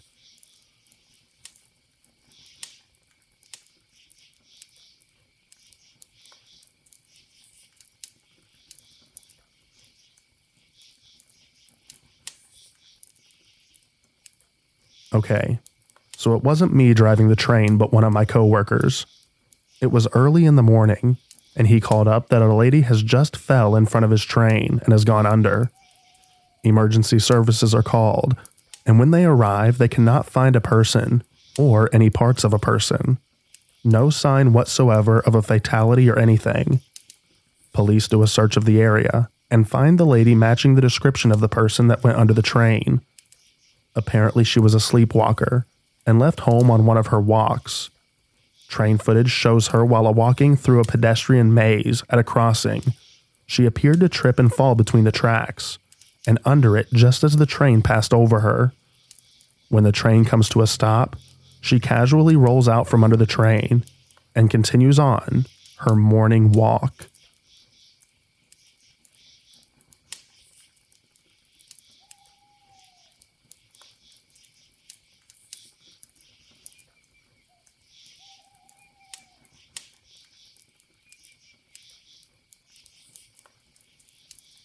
For the weekend, I wanted to visit my boyfriend. He lives 2 hours away, and I always go by train. I'm not easily spooked, but I always keep an eye out. A girl's got to do what a girl's got to do, am I right? 1 hour into the trip, it was around 8 o'clock p.m. I see two men getting into the same train compartment as me. I was sitting in a two-seat. The seat next to me was empty, and in front of me there was a seat for 4 people. So 2 pairs of seats facing each other. The men came in being very loud, even though it was a silent compartment. But nobody said anything because they already seemed very suspicious. From the moment they stepped into the train, probably before they got in, they had their eyes fixated on me. They stepped in through the doors and sat in the seat in front of me, the 4th seat. And from then on, they kept an eye on me, while discussing things with each other in a language that I did not understand. Like every other girl, I get stared at frequently, especially when I wear my hair down. It normally makes me feel a bit awkward, but I never feel unsafe when this happens. Until yesterday. But they were staring at me in every way possible. Through the chairs, standing up, sitting down, and bending over to get a good look. Through the reflection of the mirror, and by getting up and walking past me. They were taking turns and walking over to the other compartment of the train. The other compartment was only separated from mine with a glass door. Every time one of them got up, they both started staring at me. Then one of them went away, and the other one had clear vision of me and kept staring at me. He poked his head through the middle of the seats and offered me chocolate, which I politely refused. Then the other one came back. And 5 minutes later, the man who did not go away yet went away in the same way. They kept taking turns in walking away, and every time one of them got up, the one who remained seated kept an eye on the other, and on me. Each time they were sitting across from each other, they discussed things, but I could not translate it. They kept looking at me, and then started discussing again. When I had 20 minutes of my trip left, a lot of people got out at one stop. It was just me, them, and one other male. The moment the doors were about to close, one of the creepy men started walking through the doors to check if there were people coming in, and maybe to check if there was security. I don't know why he did it, but when he came back, he scanned the train to see how many people were still on there. From that moment on, they both got in seats facing me. They would not stop staring at this point. As you can imagine, I panicked and was stressed out. So I slowly turned around to look behind the glass doors to see if there were more people there that could maybe help me. And to my luck, there were more people there. So I slowly and very softly put on my jacket. We still had more than 10 minutes left then. And I kid you not even 2 minutes later, one of the men starts getting dressed too. He took his purse and his jacket and kept looking at me and fixating on me while still discussing with the other man. This was where I really panicked. I already let my friends know what was going on, and my boyfriend was already at the train stop where I was supposed to get out. Then I contemplated what the smartest thing to do was, because there's an emergency number on the train that you can call or text if you feel unsafe. But I had a gut feeling that this would not help me. So I got my bags, got up and walked through the glass doors to the other compartment. I sat facing them so that I could see what they were doing. They both got up and grabbed their bags and started walking towards me. Mind you, they were sitting closest to the exit, so there was absolutely no reason for them to take this route too. I rapidly start to walk to someone on the next seats in front of mine and asked if he could help me. because I was getting followed and watched by two grown men. He said he also thought that they were very suspicious and was getting scared for me. He asked me to sit next to him so he could help keep me a little bit safer and distract the men or something. Then he distracted me a little bit and asked me questions about my life. When the two creeps saw that I got seated next to the man, they were already coming my way and were making their way through the doors of the compartment. They're glass doors, so we could see each other very clearly. I had not shown my fear, but I was shaking so uncontrollably that they must have seen how scared I was. The moment they got through that door, they saw me getting seated next to the other man, and the creeps exchanged looks. Looked at me, discussed something, looked at me again, turned around and went the other way. They were walking to the exit of the train, where again there's a glass door, so we could still see each other. The whole time they were standing around the exit, they were looking at me with a very creepy and disturbed look on their faces. I describe it as, you got away, but you won't be that lucky next time. That's how it felt. The man I was sitting next to also got the hang of this and was calming me down. He told me that he was not going to let me get off this train by myself and would wait with me until my boyfriend would arrive. That was amazing and I felt so comforted. But then our stop came, and we walked to our side of the exit, and then came a realization. In the exit of the train, there were standing two other men with the exact same kind of looks as the two creeps. They talked the same language and they acted weird too. These men were probably the men who the two creeps visited every few minutes. The men at the exit saw me, looked at me with a creepy look, but then the man who kept me safe made sure to them that he walked with me, and immediately they looked away. They also covered their face with their hoods. The doors opened, and they nearly sprinted out of there, just as the two other creeps.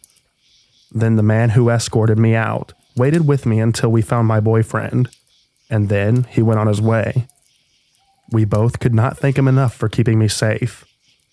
I thought I lived in a very safe country in Europe, but I think that as long as you're a young woman on your own, you will never be 100% safe while traveling or being alone. I hate thinking about what would have happened if I was not helped by the man in the other department. I wish I could have thanked him with gifts or a nice gesture, but I don't know his name, and I'll probably never see him again. To the man who saved me, I thank you with all of my heart. That was a very long story, but in real time, this only lasted about an hour. I hope people read this, and I really hope that you all stay safe. Just be on the lookout for each other, and help someone when you can. Thanks for reading.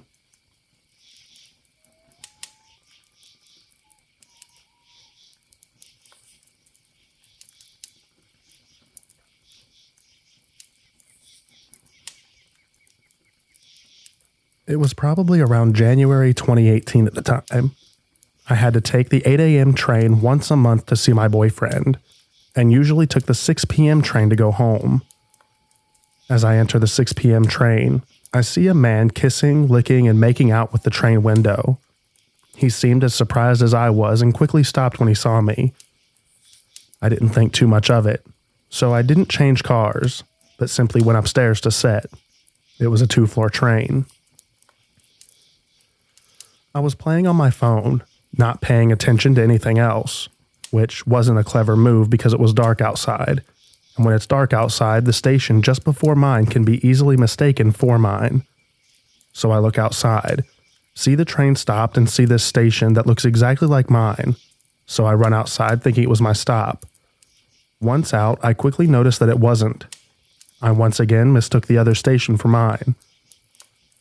So as I casually went back in, I saw the window-looking guy that was now a couple of meters away from me, sprinting back to his seat.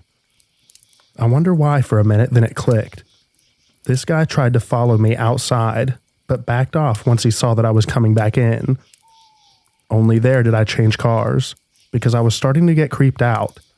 And when I got out at my station, the real one this time, I was searching for him, wondering if it was just a coincidence, and that maybe he freaked out because he mistook the precedent station for his too. But nope. Luckily, he stayed in the train.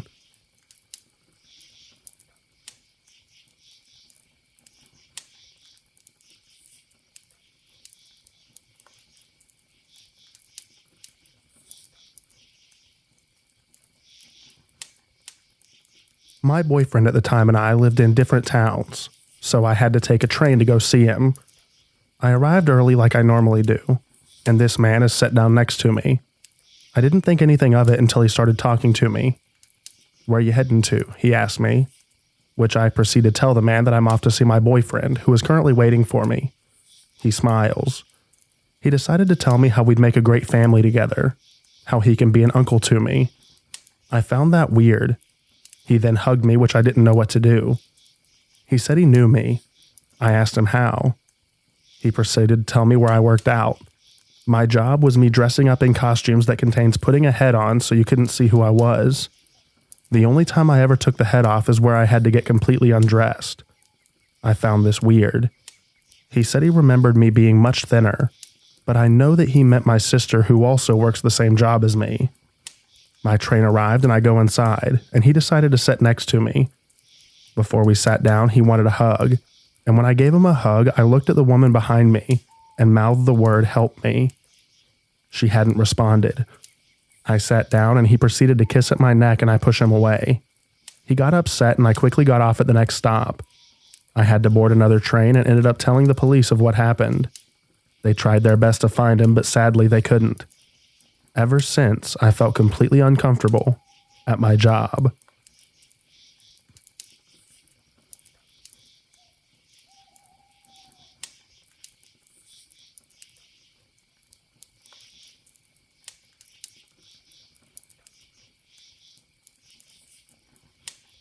This was a number of years ago now. One morning, I was waiting at my local train station for a train to uni. Out of the corner of my eye, I could swear there was someone staring at me. I turned to look, and there was this lady, no younger than 60, just staring at me with wide eyes. She stared at me the whole time, didn't even look away when I looked at her, just kept staring. A train came and I went to get on, and the lady follows me. I tried to trick her to see if she would keep following me. So, just as I went to the door of the carriage, I instead turned left and got on the next carriage. Yep, she followed me there. She then sat in the aisle opposite me and continually looked over at me. She then got off 2 stations later. A few days later, I see her again. Same thing. Stares at me, follows me onto the train, continues staring, gets off 2 stations later. About a week or so later, on a weekend, I was taking a train with my mother. We sat on the bench on the opposite side of the platform to where I had been previously. Train station was almost empty. And who comes to sit right next to my mom? Yep, that old lady. Keeps looking over at me and my mother, and does a similar thing on the train as well. I haven't seen her since.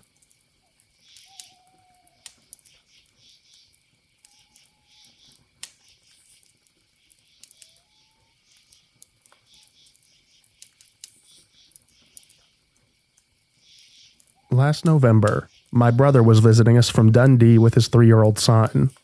Since my brother had moved from Glasgow, we didn't get to see him or his family too often, so we cherished it any time we got to see them.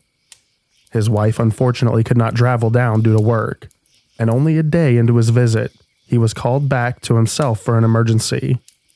His nephew wanted to stay, as we had brought him tickets to the football game the day after. So I agreed to take him back to his dad in Dundee after the game. The only train that I could get was a fairly late one, and it was therefore the last one of the day. So I took my nephew to the football game and headed straight to the station afterwards. The train was fairly busy, but I had booked us 2 seats. Just as we were about to board the train, the man standing next to me made an odd comment. "Like sardines, aren't they? I hate sardines," he said. I found this fairly odd and just laughed it off awkwardly. I've never been good at making conversations with strangers and always felt uneasy when one approaches me. As we made our way to our seats, I noticed an old couple sitting in them. I told them it was our seats, but they were fairly rude and told me that people shouldn't be made to stand for a journey. I always hate confrontation, especially in public, so I just left. There were no two seats together anywhere on the train, so me and my nephew were forced to stand for about an hour until many people on the train finally got off when it stopped in Perth. Me and my nephew sat down, and I mistakenly fell asleep as I was so tired after a fairly long day and standing for an hour on the train. As my nephew was only 3, he obviously fell asleep as well. I awoke just as the last passengers were getting off at Dundee. I quickly jumped up and tried to get my nephew off the train as quickly as possible, but he was too slow and I had to stay on the train with him, meaning that we missed the stop. As the train was delayed slightly, it was now going straight to Aberdeen, which was about another hour or so away. I sat down and tried to phone anyone I knew, but I didn't have any signal. I began to panic, as I knew that there would be no return trains from Aberdeen at this time of night, likely meaning that I would have to stay the night there in a hotel. I tried to compose myself and looked about the train to see if there was anyone who could maybe help me. My carriage had more or less cleared out by this point, and there was only 3 other people left. An older woman sleeping a few rows in front of me, a young man reading a book at the opposite side, and a third man behind me. I told my nephew to go back to sleep and started trying to plan what I would do when we had gotten to Aberdeen. As my phone had no signal, this was obviously fairly difficult, and thought that I would ask the man behind me for any help. I looked in the window's reflection at him, and noticed it was the same man who had made the sardine comment earlier. He was a middle-aged man, fairly average build and height, and there was nothing to suggest that he was in any way dangerous. Except one thing. He was staring right at me. I looked away for a minute, thinking maybe he was just looking about the train as I did only a moment ago. But when I looked again, he was still staring. His stare didn't seem to break until he got up to presumably go to the toilet. I debated switching to another carriage, but before I could gather my stuff and wake my nephew, he returned. Only this time, he sat in a different seat, facing me directly. A few uneasy moments before he made his first comment. "Someone's sleepy," he said, nodding to my nephew. I laughed awkwardly and put my earphones in to avoid having to talk to him, even though my phone had just died. "Must be some set of earphones if they can listen to music when your phone's dead," he said. My heart dropped. "I'm only kidding you on," he said, but I now had no excuse to avoid conversation with him. "So are you going home or visiting someone?" he asked. I made the mistake of telling him what had happened, and that I had missed my stop. "That's quite the situation. You won't get a train back at this time." I nodded and said I'll just find a hotel for the night. He then approached my seat and sat across from me. "Hotels will all be booked out, and even if they aren't, they'll charge you a fortune. I've got a place not far from the station. You can stay there for the night and get the train in the morning. I'll stay out of the way of you and your son, don't worry." I explained to the man that it was not my son, and that I was happy to cough up the money for a hotel, and tried to stay polite by saying that I didn't want to be a nuisance for him, even though I really just wanted to tell him to leave me alone. "Oh, believe me, you won't be any nuisance to me," he said in an overly friendly tone. I was now feeling extremely unnerved, but still tried my best to talk myself out of the situation. This conversation carried on for another 10 minutes or so, and he was increasingly insistent that I stayed with him. I didn't have any idea of what to do. I felt completely helpless. I told him I needed the toilet in an effort to get away from the carriage. This is when he grabbed my wrist below the table. "You're not going anywhere," he said in a hushed tone. "You're staying with me. I'll keep you safe," he said in an extremely chilling voice. I couldn't even bring myself to scream out in the situation. The only other passengers in the carriage were at the opposite end, and I was so terrified that if I screamed, the man would hurt me or my nephew. He wouldn't let go of my wrist, and repeatedly began saying, "Just act natural." The remaining part of the journey seemed to last a lifetime, and I knew even then and there was no light at the end of this tunnel, as this man would not let me go. The train finally reached Aberdeen, and the man told me to wake my nephew, not to alarm him, and tell him that we're staying at this nice man's house for the evening. He held my hand as we got off the train. My worst feelings were coming true. as I knew that that would happen when this man got us back to his house. All of a sudden, I was knocked to the floor in a heap of bodies. The police had tackled the man and were arresting him. As I got to my feet, I grabbed my nephew's hand and ran only a couple of yards before completely breaking down. The police comforted me and told me that the young man who was reading his book at the other side of the carriage had noticed what was going on and sent a text to the British Transport Police, whose number is all over the walls of the train on posters. It took me a couple of minutes to process everything, but I managed to gain enough composure to thank the police and express my gratitude towards the man who had sent the text. I only managed to say a few words to him, but I will be forever grateful to him, as he saved me from what would have been a night of terror, and very possibly saved me and my nephew's life. The police very kindly took me and my nephew back to Dundee, where my brother and his wife were extremely relieved to see us. It is now some time since the incident, but it's had a lasting effect on me, and I always make sure that when I'm traveling late at night, that I am accompanied by someone, and never run the risk of missing my stop ever again.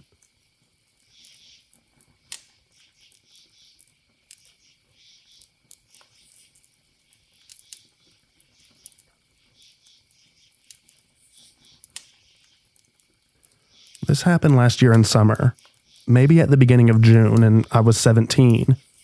I was on my way to get some camp leader training for volunteering abroad. I'm not very talkative with strangers. It takes some time for me to open up, and I thought that I'd get out of my comfort zone and learn something new. It was really hot outside.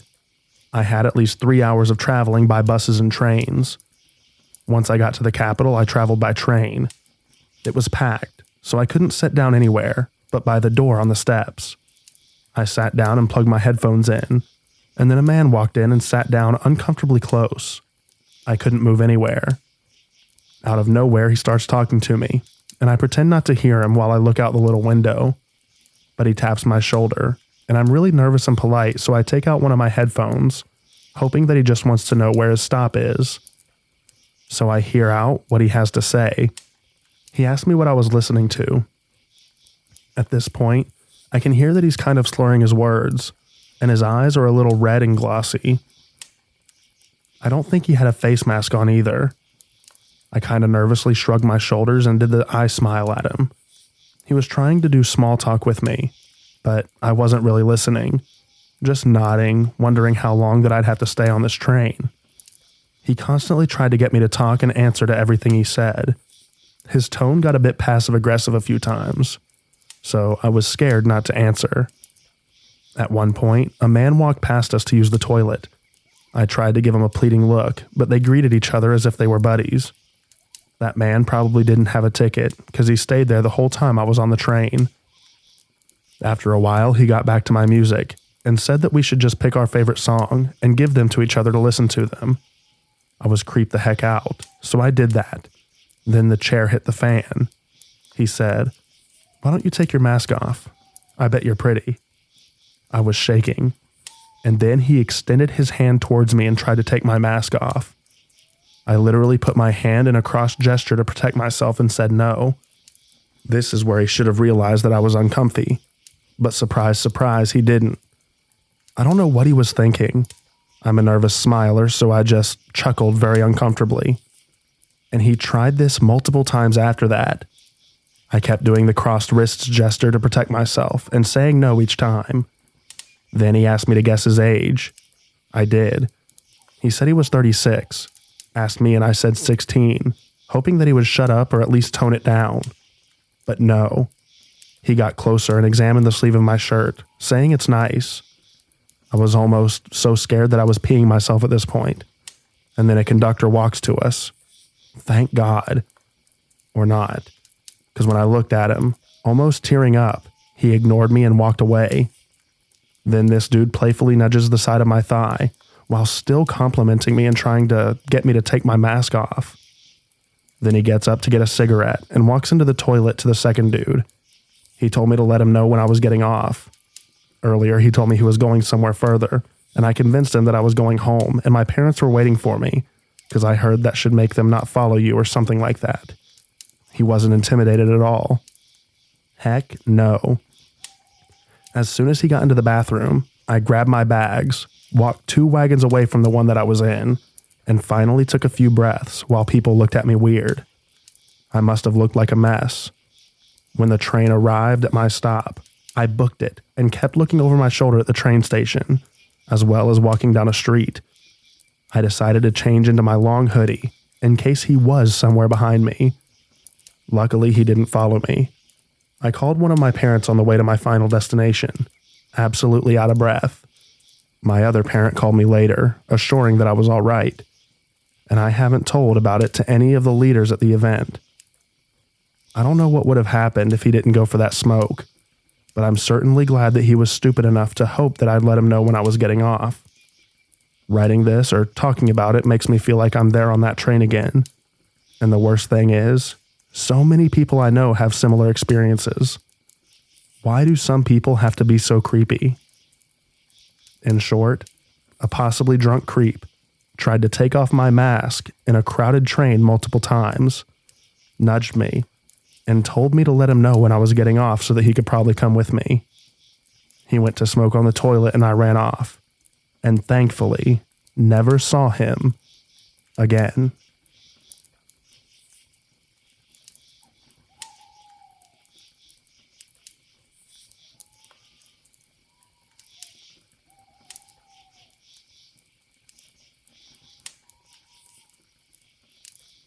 This all happened a few years back, around when I was in 8th or 9th grade, so things are a bit blurry, but I'm trying to recall this as best as I can.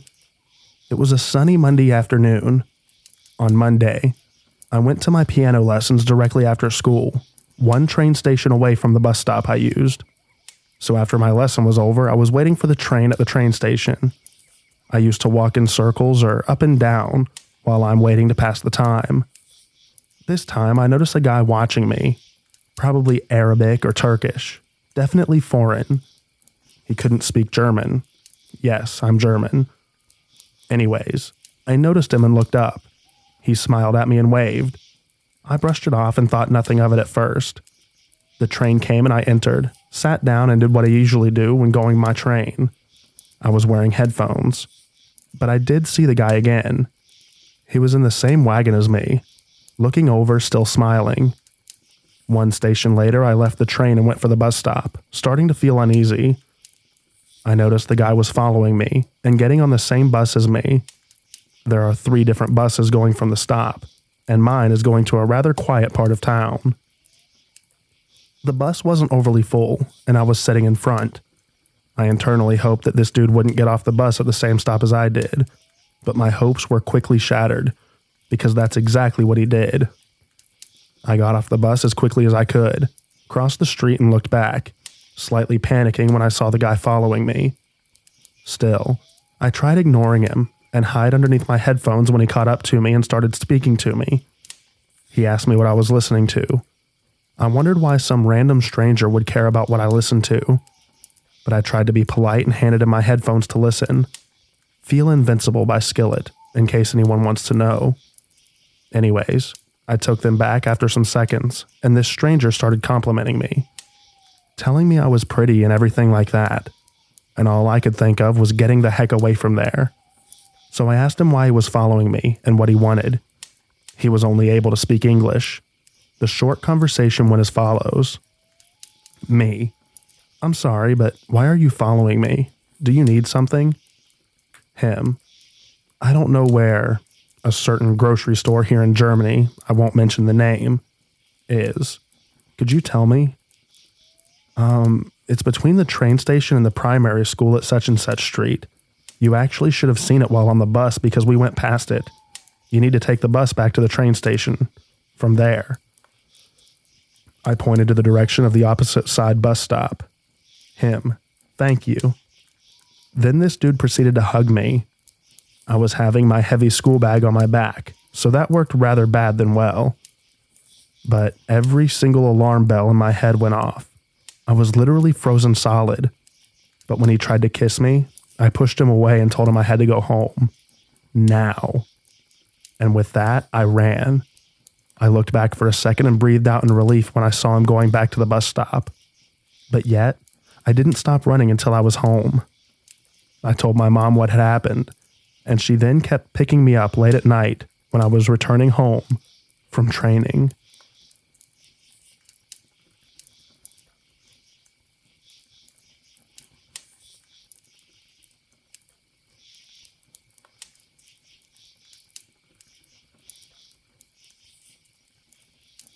I got snowed in at my family cabin, 8 miles from the nearest paved road. The whole family and I were scheduled to go to Hawaii. I got trapped the day before the flight, and they left without me, which I would have done too. It snowed over 4 feet in 48 hours in New Mexico. Power went off early. No stove, no fridge, no light, no running water. I had to heat the house via the wood stove. Had to melt snow on the stove for drinking water and cooking. Power came back on luckily after a day or two. I call all of my friends on the landline just to talk to someone. Day 10, I start to run out of food. I grab a very expired can of chili from the cupboard and heat it up. I heat half and immediately start to vomit and feel like crap. I call poison control, and they say that I might have botulism. Can't say for sure. I'm snowed in and can't get to a hospital. They say that if I do have botulism, the first sign will be numbness in my extremities. After that, it could move quickly to my heart muscle. So if I feel any numbness, call back and they'll scramble a chopper. Luckily, it was just food poisoning. At 15 days, they slow the feeder dirt row. At this point, I've reread all of the Harry Potter books. I'm eating rice with bouillon power for near a week. I give my 11-year-old Aussie a little trank, call my dad to give in as close as possible, and Avalanche carried my dog through the powder until I reached the car. It was epic.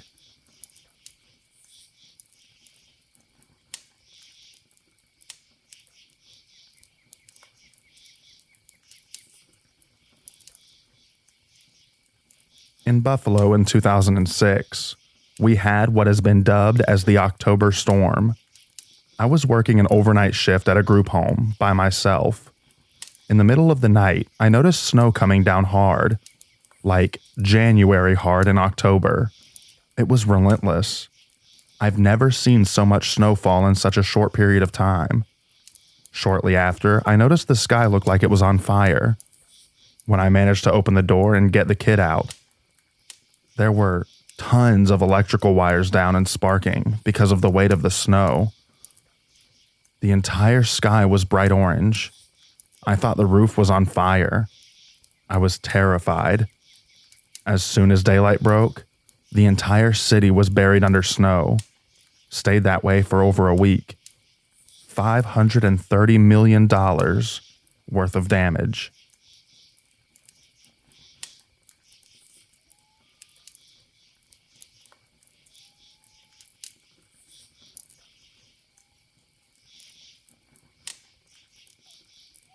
Near the end of March 2007, I was on an alpine tour in the Wapta ice fields in Alberta, Canada.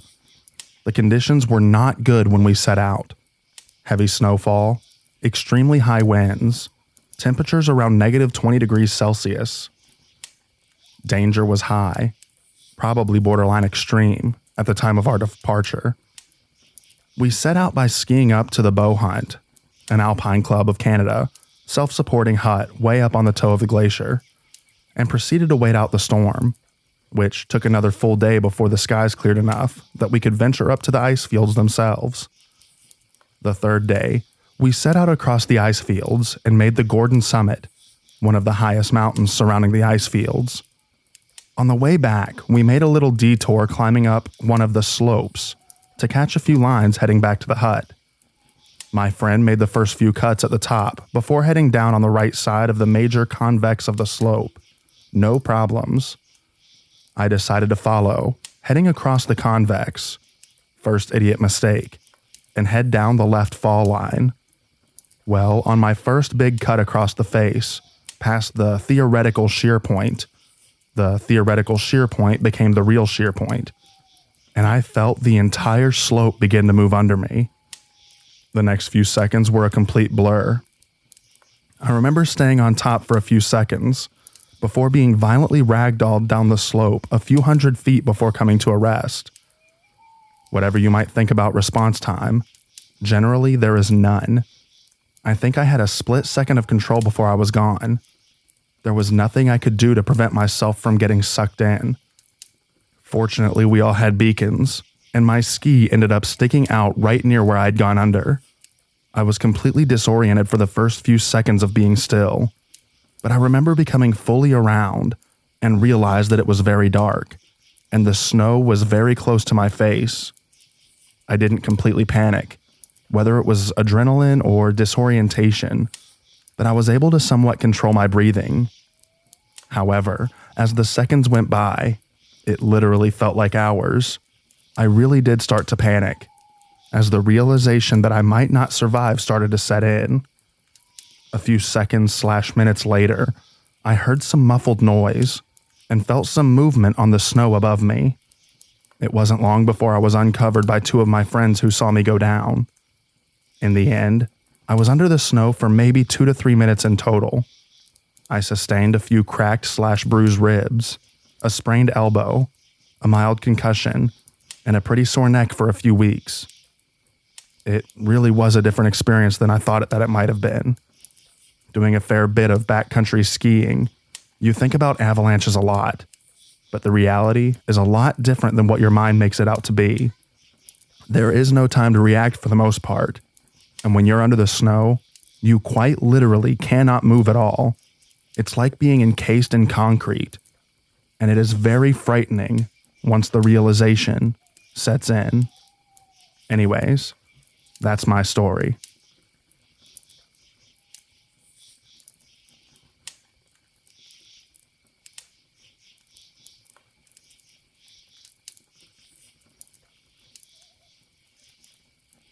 I live on an island in Maine that's an hour ferry ride out from civilization. The boat comes 3 days a week typically, but there's a lot of times that they cancel due to the weather. This one particular day, they probably should have canceled, and I wouldn't have even got on, but I needed to make a flight for my friend's bachelor party.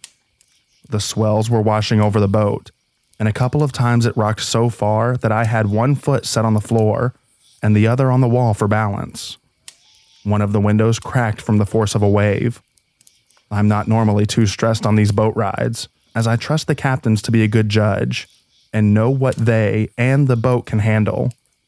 But that time in particular really made me consider that I might drown in a freezing ocean.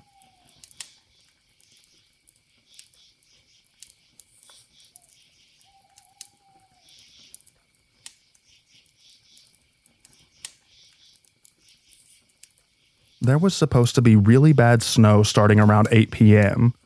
I was visiting a friend's place about 40 minutes from home, and I left to drive home at about 7.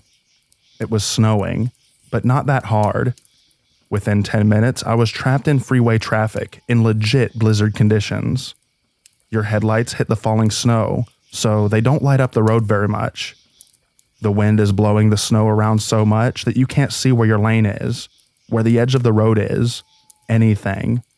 You're just desperately staring at a tiny patch of illuminated white in front of you. I accepted that I would probably end up in a ditch, or someone else near me would try to brake and set off a chain of events, leading to all of us colliding. I decided to take the next exit and rent a motel room, but I couldn't get up the hill that the motel was on. I had to turn my wheels and let my car spin out as it slid back down the hill. And then I did my best to get control before the bottom. I got back on the freeway and miraculously got home.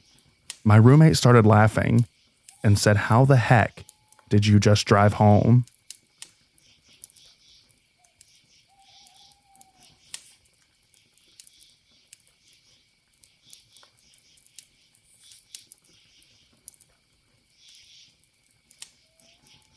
A few years ago around Thanksgiving, it snowed a foot overnight. I was homeless at the time, riding my bike trailing a heavy bike cart that had a flat tire as the sun was going down, and snow was starting to fall, and I was sweating and exhausted because of the flat. I pulled into a parking lot to rest for a bit, unzipped my outer jacket, sat down and promptly fell asleep. I woke up in the middle of the night with half a foot of snow on top of me. It took something like 10 minutes for me to be able to move any part of my body at all. I managed to eventually stand up, grab a blanket from my cart, and drag myself into a dumpster enclosure to wrap up in my blanket, between the dumpster and the wall. I don't know how I didn't freeze to death that night.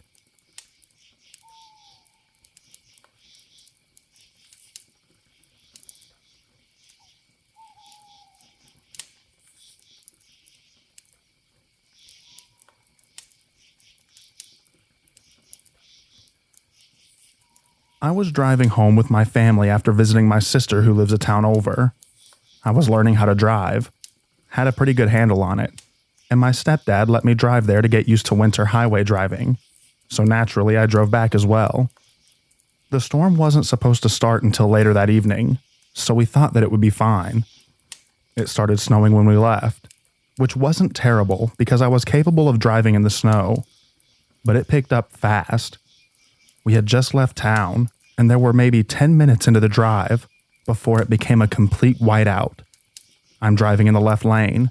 It's 8 p.m., middle of January, so it's pitch black and peak winter where I live. Not to mention, these are Canadian highways. The only lights you get, for a long stretch, are going to be your headlights. I was doing my absolute best not to panic, and I was shocked at the level of calm that I was able to muster. My stepdad was doing his best to guide me and try to find a safe place to pull over. But the winds were blowing snow everywhere, so we couldn't see the ditches or the lines. I had two worries. One, I'm in the left lane, so if I pull over, I might not know how far exactly to go and might throw us into a ditch that's completely filled with snow. And two, I can't see the lines at all, and if I keep driving, I might not stay in the correct lane because of that. The only thing I could do was keep driving until I was absolutely certain that it was safe to pull over. I was using the rumble strips as my only guide, since the tires were able to get a slight feel for them. Driving 30 kilometers per hour in a 90 zone. My stepdad is guiding me to the road his parents live on, so we can have a better place to stop. We passed maybe 8 cars in the ditch between my sister's town and my grandparents' road. At some point, the road was completely covered, and the rumble strips weren't noticed anymore either. So I was just going off of instinct. I ended up hitting a sheet of ice at an awkward angle and spun out into the oncoming lane. Got control of the car, saw faint headlights, and said, "Yep, wrong lane. Shouldn't be here at all," and quickly but safely moved us into the proper lane. My mom's in the back seat freaking out because we just spun out. My stepdad is surprisingly less chill than me, but trying to keep us cool. Doing everything he can not to grab the wheel in a panic. I can barely see an inch from the front of the car. Finally managed to get to his parents' road and pull over. We got out to switch places, and when I stepped out of the vehicle, the snow was up to my shins. Ended up staying the night at my grandparents' house, because there was no way that we were making it back home alive if we tried. Found out about 15 minutes after getting in that they closed off the highways due to poor conditions. We had to dig our way out of the house the next morning to go home. I got to stay home from school that day since I was stuck out of town. Meanwhile, everyone else had to go in. It was my first winter with my learners and my first blizzard drive. If we had a smaller car, we never would have made it to my grandparents to begin with. I was terrified, but I was not going to let my parents know that, especially with my mom in the backseat scared.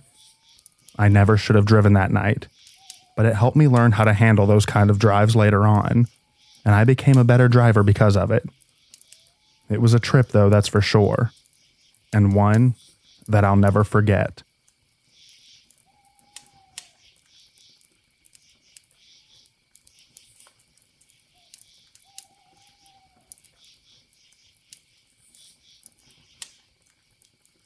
I was driving up to a ski hill after a snowstorm.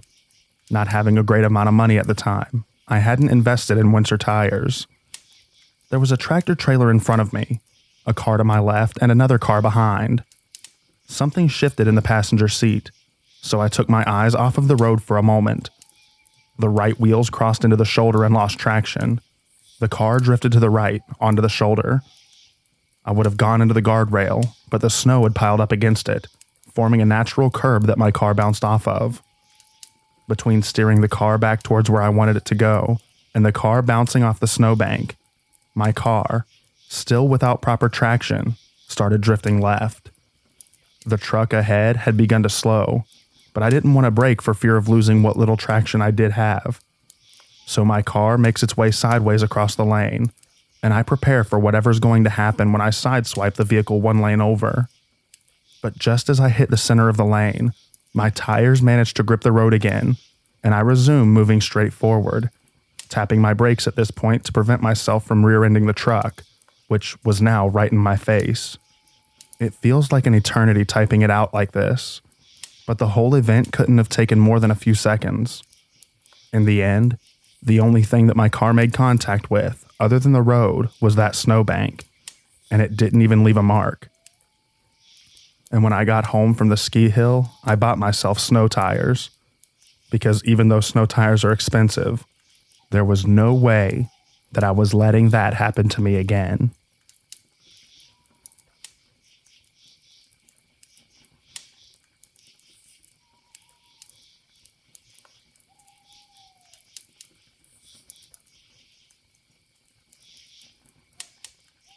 I had to drive through a mountain pass in a blizzard once. Conditions weren't great beforehand, but they were manageable enough and holding steady. For the first few miles of the pass, it was pretty standard. Squalls from wind gusts, but no fresh snow falling. Then all heck broke loose. It started snowing again. It was night, the wind was up, and literally everything outside the car was shifting and moving like TV static. I couldn't see the road. I could barely see the end of my own car. There was absolutely nothing but whiteness outside, and it was making me feel dizzy because there was just no sense of direction anymore. Oh yeah, to my left was a wall of rock, and to my right was a huge drop. And I'd never driven in a blizzard before. I had never even really driven in heavy snow before. It was so unbelievably tempting to stop, but I'd actually read from some more experienced blizzard drivers on Reddit that stopping is the worst thing you can do because you'll just get bogged down as the snow continues to fall. In fact, we passed a car abandoned at the side of the road that seemed to have fallen into the same trap. The people weren't stuck there. We slowed to check. I ended up being saved by a semi-driver who let all the smaller cars ride in a convoy inches from his bumper. Everyone followed in the deep tire tracks and stayed close enough to the car to see the rear lights. Considering we were all going at about 2 miles per hour at the most, it worked out. It took 2.5 hours to go about 35 miles. After getting out of the pass, there was still another couple of hours to go, but they were easy compared to that. When we reached our destination, I had a stiff drink for the nerves for the first time in my life and went straight to bed. It was the scariest driving experience of my life. Huge shout out to that truck driver.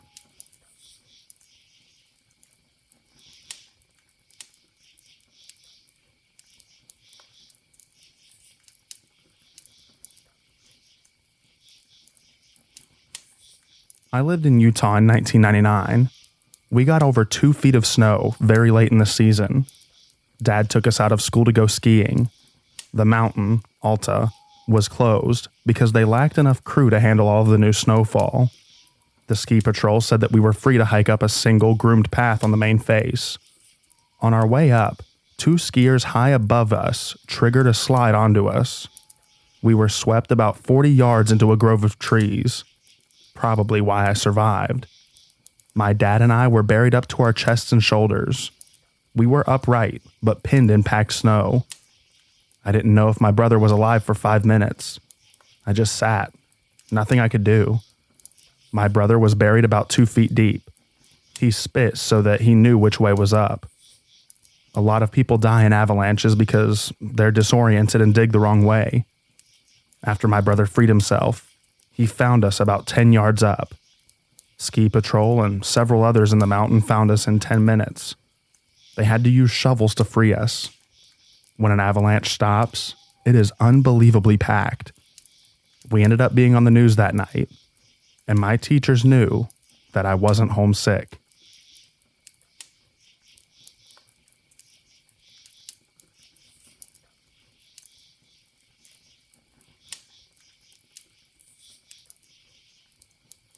I was pretty new at driving, and coming home from work late one night, I decided it was the perfect time for my first drive across the lake, Minnesota.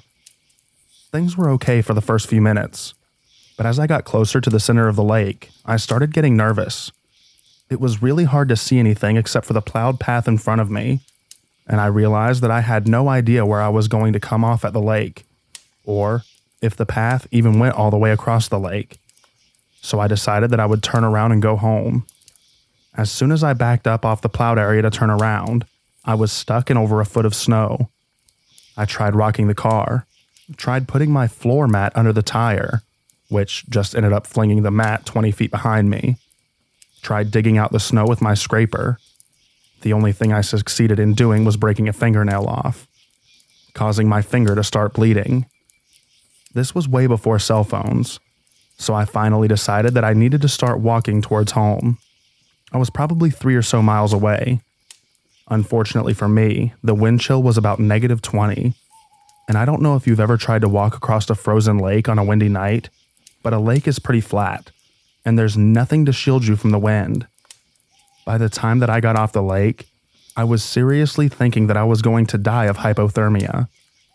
Not long after, I reached an area of houses, and my extremely introverted, shy, socially awkward self bravely decided that I needed to knock on a door for help.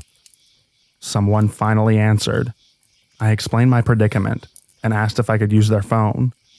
I called home, feeling relieved that help was within reach and enjoying the warmth of this stranger's house. And my younger brother answered. I told him to go get Dad. He said, "Nope, haha." I told him that he wasn't funny and I needed help, and he hung up on me. I called back, but he must have left the phone off the hook because I only got a busy signal. After trying a few more times and feeling increasingly awkward, I decided that the only thing I could do was walk the rest of the way home. So I did. My burning hatred of my brother and plans to beat him up, keeping me warm. I made it home with only one little spot of frostbite on my finger. Had a hole in my glove. My brother got read the riot act by my dad, as did I for driving onto the lake. And the next day, Dad drove me back to get my car, which thankfully hadn't been towed. I haven't had any interest in driving on a lake ever since.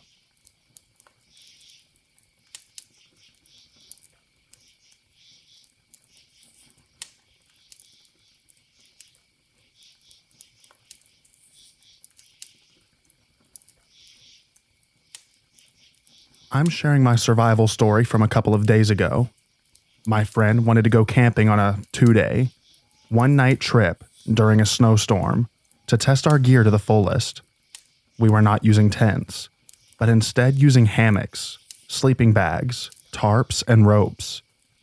I was in Northern California with a friend a bit above the forest ranch and camping somewhere between 6,000 and 6,500 feet in Laysan National Park. There was already about 4 inches of snow on the ground when we arrived. We parked my red car on a large turnout and grabbed our gear and headed east off the road, which is the only highway that went through the whole forest region. We walked in about a half mile from the road in the thick forest with the occasional clear-cut trees from logging. We started on hanging the tarps for rain/snow cover. We spent a couple of hours starting the fire because everything was wet and almost impossible to get the fire going. Then we put up the hammocks. But my friend forgot his, so he had to use some thick painting tarps to rig one up. I knew it was going to take him a while to get it going, so I went for a hike alone to go to the top of the mountain and look around and also gather things for camp. It's an hour before sundown. I told him, I will be back in an hour, and I have my gun, but I'm not going to shoot it. We saw bear droppings near camp. I headed out with a thermal top and bottom, a boxers, beanie, t-shirt, hoodie, wool socks with a small bag around each of them, hiking boots, snowboarding jacket, and snowboarding pants. Gloves, not waterproof at all. Smith & Wesson pocket knife, not very sharp. A Glock 19 with 10 rounds in a holster. Bright waterproof headlamp. iPod, and headphones. I head up the mountain listening to music, just chilling and enjoying nature. I leave snow tracks except when I get to areas with no snow, because the trees above caught it all. I get to the top, about 1 to 1.5 miles from camp, and turn around and enjoy the view. By then, my gloves were frozen solid and cannot be used anymore, so my hands are starting to freeze. It's time to head back to camp. I follow my footsteps in the snow back until I got to a very large area with no snow and couldn't pick back up on my tracks. I have a pretty good sense of direction, so I continue in the general area that camp was in. I keep walking for another 20 minutes, and it starts raining, and I realize that I'm lost. I start yelling stuff in groups of 3 to get a response from my friend. Then the sun was down, and it gets dark up there fast. I take my gun out and fire one shot and wait for a response. No response. I'm lost in the woods at night. I turn on my headlamp and try to signal with that. No luck. So I put the headlamp on and start walking and backpacking, yelling the entire time. A few hours pass by and I still can't find the camp in the pitch dark. I realize that I'm not sleeping at camp tonight. I'm sleeping in the woods. It's windy and snowing with a temperature well below 30 degrees Fahrenheit. And I start to question if it's even possible to spend a night in these conditions. I try to take down little pine trees with my knife, but it's a cheap knife that did not cut very well, even after sharpening. So I resort to only being able to take snow-covered saplings out of the ground while still barehanded and freezing. I am soaked from head to toe. The waterproof jacket, pants, and boots did not keep water out. I eventually rip out about 11 saplings and lay them on the ground next to a tree that doesn't have snow under it. This is my bed tonight. I close up my jacket, put my hood all the way on, and put my hands in the cold, watery pockets and get in a fetal position under the tree. You go to a dark place in your mind when you know that you're near death. I can barely admit to the thoughts that I was having. Very dark, and never want to go there again. I'm beyond freezing and soaked. I'm shivering so much, it was almost like a seizure. It was a very hard night, having to move my muscles and toes every few minutes to keep the blood flow and prevent frostbite, and hope that I didn't get hypothermia. Somehow I woke up in the morning. I realized that this was not all a dream, and I am still lost in the wild, and there was over 2 inches of snow or so on the ground. I've followed my tracks multiple times and have 2 to 5 sets of tracks on any path that I took. I admit to walking in circles when I tried a straight walk line. I knew that I could no longer follow my tracks. I had to choose a direction and go for it. I eventually got to a logging road. It was a wide road, at least 15 feet wide.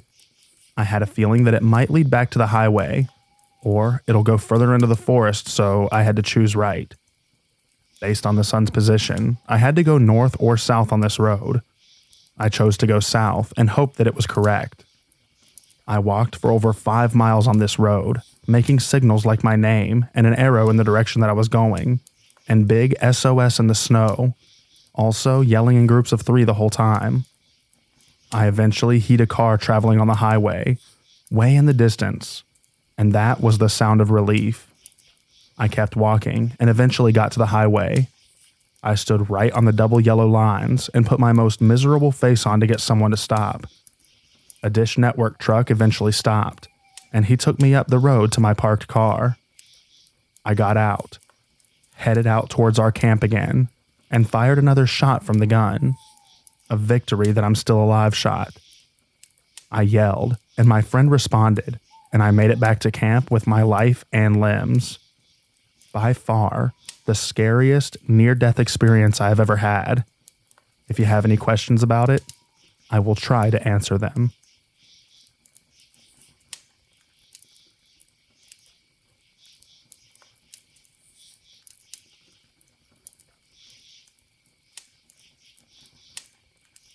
I'll keep this short and sweet.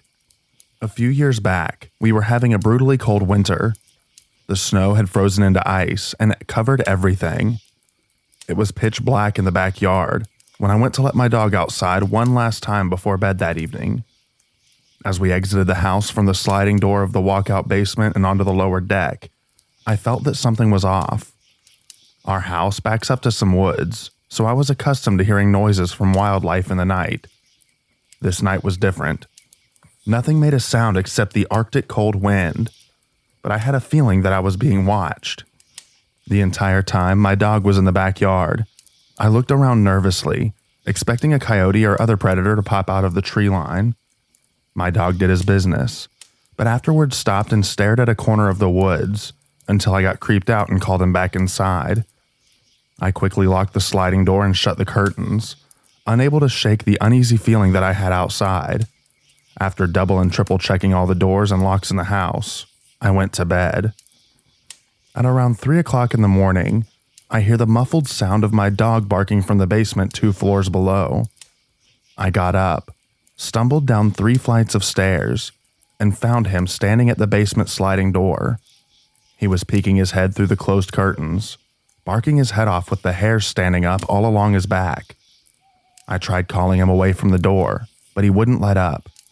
I dreaded peeking out the curtain to see what he was barking at after the uneasy feeling I had earlier in the night. Finally, I held my breath and swiped the curtain aside. I peered into the inky blackness, but saw nothing to cause any alarm. A wave of relief washed over me. I figured it must have been a deer or raccoon in the backyard that set him off. He whined at the door for a few more minutes until I bribed him upstairs with a dog cookie. I went back to bed and wasn't disturbed again. That is, until this morning, when I went to the basement to let the dog out. I opened the sliding door and walked out onto the deck as he bounded into the snow. My blood ran as cold as the sub-zero morning temperatures when I looked down. There, frozen into the ice on the deck, was a set of bare human footprints. They were very clear. I could make out each toe on the person's foot. The prints were large and appeared to be from an adult male. Looking around, I noticed that they started at the base of the deck, went to the sliding door and the window of the basement living room, then seemed to disappear off the side of the deck. I had my snow boots on, so I walked around the yard, but I could find no trace of the footprints in the snow once they left the deck. Keep in mind, the daily temperatures that winter barely made it above 0 degrees Fahrenheit, and the wind chill made it feel close to 20 below. Frostbite would set in within a matter of minutes for anyone walking around barefoot, especially in the dead of the night. I never experienced anything like that again, but I did adopt a second dog shortly thereafter.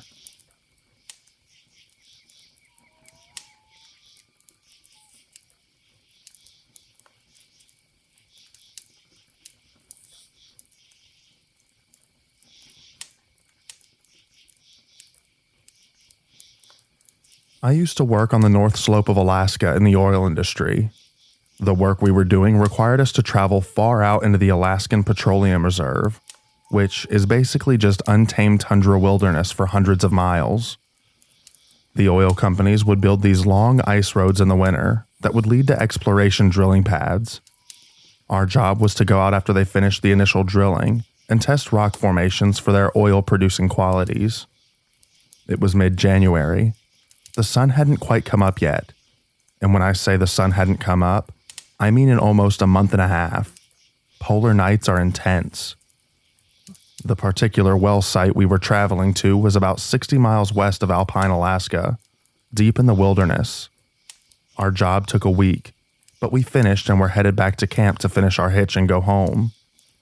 At the beginning and end of the ice roads are guard shacks that you have to check in and out of for safety. No cell reception and radios only work up to a distance. If you don't check in or out in a set time, they come looking for you to ensure that you're not a popsicle. It was about 4 a.m, not that it mattered in the land of endless night, and we were halfway across the ice road. Travel was slow as the speed limit on the roads is only 25 miles per hour, when something appeared on the road in our headlights. It was a man, in jeans, sneakers, and a hoodie jacket, walking down an ice road in wilderness tundra at 4 a.m., and it was negative 20 degrees outside. It's not unusual for the local Inuit people to be out this far hunting.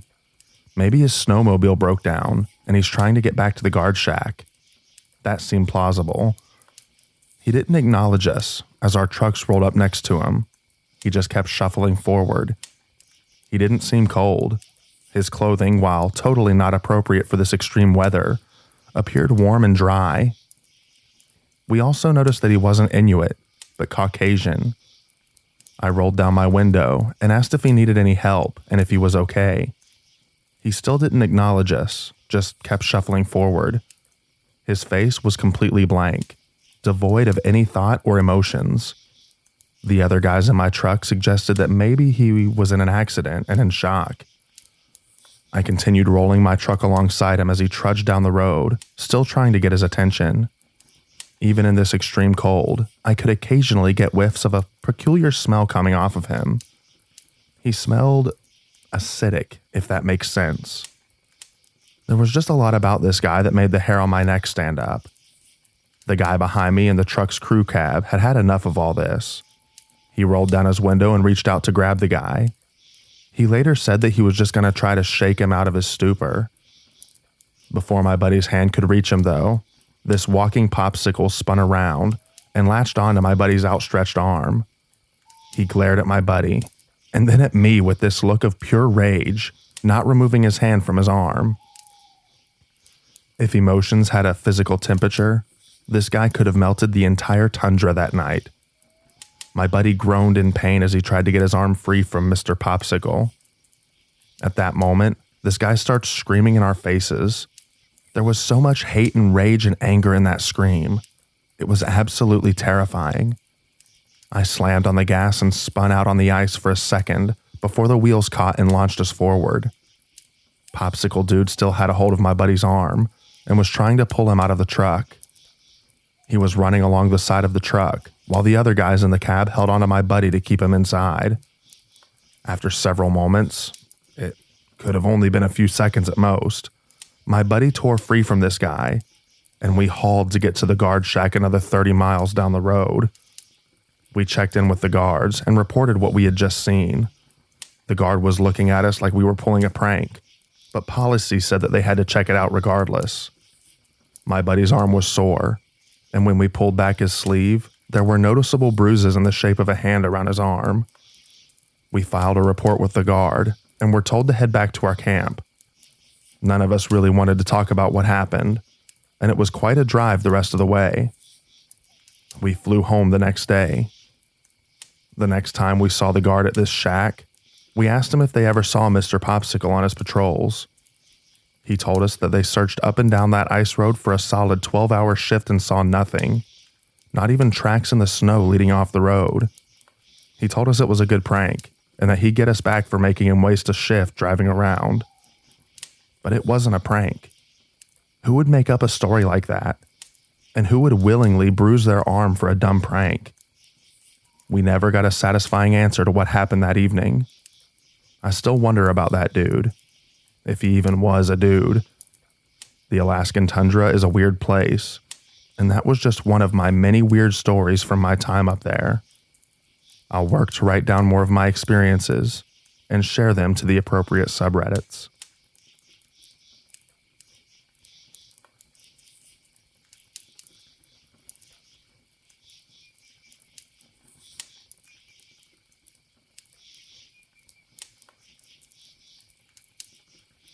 This incident happened to me over the Christmas holidays this past year, and it just occurred to me that the sheer insanity of it might make it a good fit for this subreddit.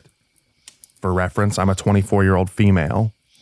My cousin and I decided to go up a few hours north for a nice winter cabin weekend. It went great. Nothing creepy at all. On our final day, we packed up at 6 a.m. and hopped in the car to get an early start on the roughly 5-hour drive that we had ahead of us. It was a foggy morning. Not actively snowing, but previous snowfalls had piled up quite a bit, making the drive a little risky in the dark early hours of the morning.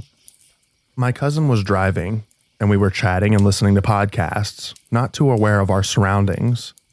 We were about 20 minutes into the drive when, unfortunately, the car skidded off the road a little bit.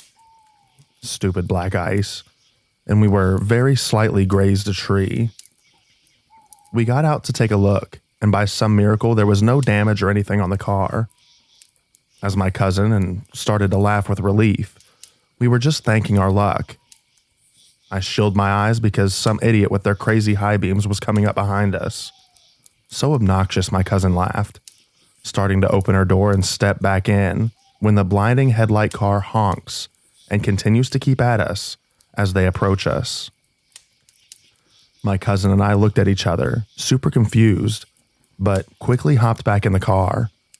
The car begins to slow down, and we're able to see a man in the driver's seat, and he finally takes his hand off of his horn and pulls up right next to my cousin's car, which is really dumb because we were off the road and it was crazy slippery. He rolls down his window and motions for my cousin to roll down hers. We figure it's fine because he's still in his car and we're in ours. I know, still probably a stupid move. Hey there, ladies. In a rush this morning? He laughs. Not really, just trying to get home. Can we help you with something? My cousin replies, totally stone cold poker face. Oh no, I just noticed you dropped something 2 kilometers back. It fell out of your trunk. My cousin turned to look at me. Did you shut the trunk when we left? Yeah, dude, obviously, I replied. And knowing that the way the car is shaped, we would have definitely seen and definitely heard an open trunk. No thanks, sir. I think you might have us mixed up with someone else, my cousin said and immediately rolled up her window. This man just gave off bad vibes. He started blaring his horn again and motioning for us to roll down the window. My cousin rolls it down again and sees him holding up some women's underwear and smiling. See, this look familiar? I can literally remember the exact tone with which he said that. No thanks, sir. You have a great day now. My cousin quickly rolled up her window again and floored it, quickly hopping back on the road. And thankfully, the man was neither taken aback or just gave up, and we didn't see him for the next hour or so. My cousin and I were both a little shaken up, but tried to laugh it off since we were safe and hadn't seen his car follow us or anything. About 2 hours into the trip, we got off at an exit to fill up gas and grab some breakfast at a Starbucks. My cousin and I mobile ordered, and I was going to quickly run in to grab our food and drinks. It had started snowing at this point, and while the sun had been up for a little bit, it was still foggy and gloomy, making it hard to see the surroundings. I ran in, and as I reached for our food, someone's arm reached over mine to grab a napkin, and I instantly flinched back. When I looked up, I truly almost crapped myself. It was the same man from the road earlier. Despite him never getting out of the car, he did have his lights on, and I was able to get a clear view of his face. It was him, I was sure. Look at us, just like old friends, he smiled at me. I immediately sat down, grabbed my food, and started walking out of the store. As I left, I heard him talking to the barista saying, "See that beauty queen? That's my beauty queen." What the heck?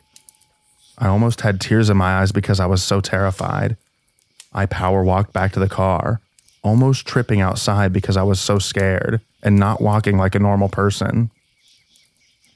I hopped in and screamed, "We need to get back on the road. He's inside the Starbucks." My cousin started laughing, thinking that I was pranking her, but she quickly realized that that was not the case when the man walked out of the Starbucks a few seconds later, with no drink or food in hand, walking straight towards our car, waving at us. My cousin quickly started to turn our car on when the man reached into his pocket. I genuinely thought that he would pull out a weapon, holding up the underwear that he had before. Thankfully, my cousin took no time in backing out of there and speeding back onto the highway. We both were freaking out at this point, not sure how he ended up at the same stop at us, despite us not seeing him behind us at all. He could have taken some sort of back roads that we didn't know about, but it would have taken him much longer than us to get there. Unless he was trailing behind us. I don't know. We quickly tried to find an alternate route on our Maps app, and thankfully there was one that made us go through some local roads, which we hoped might help. Of course, with our luck, as we were going through a smaller town, I felt the car getting gradually lower on my side. We pulled over at a well-lit gas station and realized that we were losing air in one of the tires. We were both too scared to get out, but figured if we went out together, it might be less scary. So we did. We filled up the tire with some air and it seemed to be okay. We got back in the car, back on our way. Everything seemed fine until 10 minutes later, when this car seemed to appear out of nowhere directly behind us. My cousin and I looked at each other, having no idea what to do if it were the man. Our suspicions were confirmed when he blared his stupid horn yet again, then quickly swerved off the road to get right next to us. So this time he was on my side. He had his window rolled down and was screaming at us. At this point, I didn't care and called my brother-in-law, who's a cop. I know I should have called the police directly. It was a stupid move. But in the moment, I was just trying to justify this as not being that serious. My brother-in-law told us to drive directly to the nearest police station and to call them right away so that they would be alert. Literally, as he was instructing me, the creep braked his car, just stopped on the side of the snowy, icy road. We were still speeding away, so it quickly got harder and harder to see him. But from what I could make out, he had gotten out of his car and was sitting on the hood. Just sitting on the hood of his car in freezing, snowy weather. My cousin and I did not want to stop or do anything with about an hour left in our journey. We decided to just book it straight home, and thankfully, that was the end of that. I know we made a lot of stupid mistakes that could have potentially had horrible consequences, but I am super happy that we made it out alive and unharmed. I still don't know how he caught up to us seemingly magically, and why he just sat there at the end. But I don't even want to find out at this point.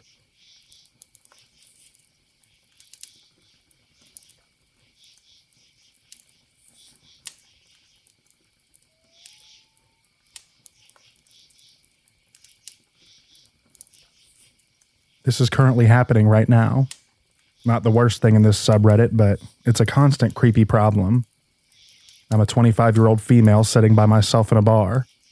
I find myself doing this quite often, even if I'm not drinking. I'm a smoker, and when I don't want to be alone after work, I'll often pop into a bar, grab a drink or a snack, and smoke a cigarette or two. I'm friendly, and I get a kick out of the tipsy people making quick friends at the bar. My favorite bar has this adorable outside area that's usually empty, even though the bar is busy. I love going out there, sitting in the sun, smoking a cigarette and browsing Reddit. There's this 60-year-old man or so who followed me out here. He was staring at me for a while, which I tried to ignore. Then when I looked back up, he was still staring and licking his lips.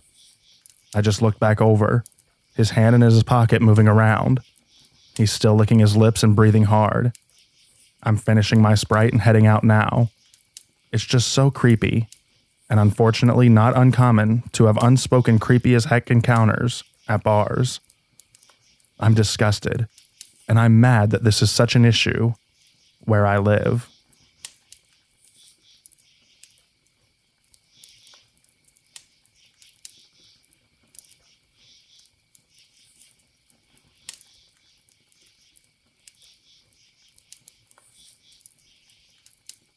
So this happened when I was around 19 or 20 and just started going out. At the time, I had finished 6th form and was taking a gap year for financial reasons before starting uni. My friends had all come over for the weekend, and we all planned to go out and hit our small town clubs. First place we get to, we start catching up and getting shots and having a great time. One thing I should note is that when clubbing, I hate having actual drinks, like a beer or vodka and Coke, unless we're sitting down and I can watch my friends. At this part of the night, we were constantly on the dance floor, with nowhere to put a drink, so I was on shots for the rest of the night. While dancing, this guy starts dancing with me and my friend. Okay, pretty normal. He then starts trying to dance with just me, and keeps getting in front of me, blocking my friend. Slowly, he starts backing me away from my friends and away from the dance floor. I initially didn't notice because I kept trying to get away and get back to my friend. That was my biggest mistake. I am by no means a short person, but I was underweight for my height, and this guy, who is at least 6'2", decides that he wants a kiss. I now properly try and get away from him, in which he picks me up and carries me, fighting me to a corner to try to force himself on me. I froze. I didn't know what to do other than try and fight him off. But as he has me cornered and no one can really see me where we are, I start frantically pushing and clawing at him to get him off of me. And these two women there see me. I send a look of pure fright and help me. They come over, and one has to almost push the guy off me. Her friend grabs my hand and puts me behind her, and was asking if I knew him. I said no. The guy looks absolutely angry. He starts trying to get me back to him, and both girls stand in the way, saying no, else we're going to get bouncers to throw him out. He gives up and walks away. Both women are asking me what happened and asking if I was okay. I thank them so much for the help that they gave me, realizing that I was in trouble, and stayed with me until I found my friends. After they left me, I think they told the bouncers what happened, because I see him outside looking angry as heck. I stick to my friend's side like glue till we leave, and then every time we went out since when living in that town, she managed to get a stalker of her own at some point. I'm sure if I had a drink, he would have tried to spike it in hopes of making me more willing. So, dude in the club, let's never meet again.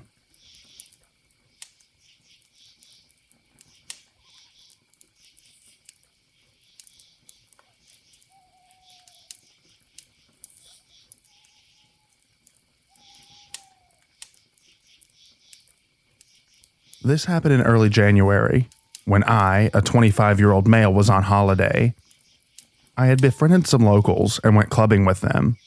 A few hours in, a balding, sturdy man who looked to be in his 50s danced with me. He smiled at me and put both of his arms around my shoulders. I smiled back. After the song, he still held me and danced along. I laughed it off and endured this for another minute or two, and finally tried to move away. The man tightened his grip, kept smiling, kept dancing, his arms sort of locking me in. This was the first time that something like this was happening to me, so I was stunned. I told him, okay, that's enough, still smiling, and tried to shrug him off. Again, he held me hard. I slapped his hands away and told him, no, that's enough. But he sort of just wove around my hands and replaced his grip on my shoulders. He pulled me close, hugged me, was whispering something I couldn't hear, and put his head against my neck. I shoved him at this point and swore at him. He looked dejected. I retreated to my local friends and tried to pretend that hadn't happened. The man returned, grabbing my hands and pulling, motioning to go outside with him. I ignored him. He hovered around me, frowning at me, and really I tried to put on my best brave face. Finally, he slid up to me, touched my butt, and left the club. The night was pretty much ruined for me by then, but I continued to fake it and dance. I walked back to my hotel some hours later with my local friends, keeping an eye out for the man, but he was gone, and I didn't mention this to anyone.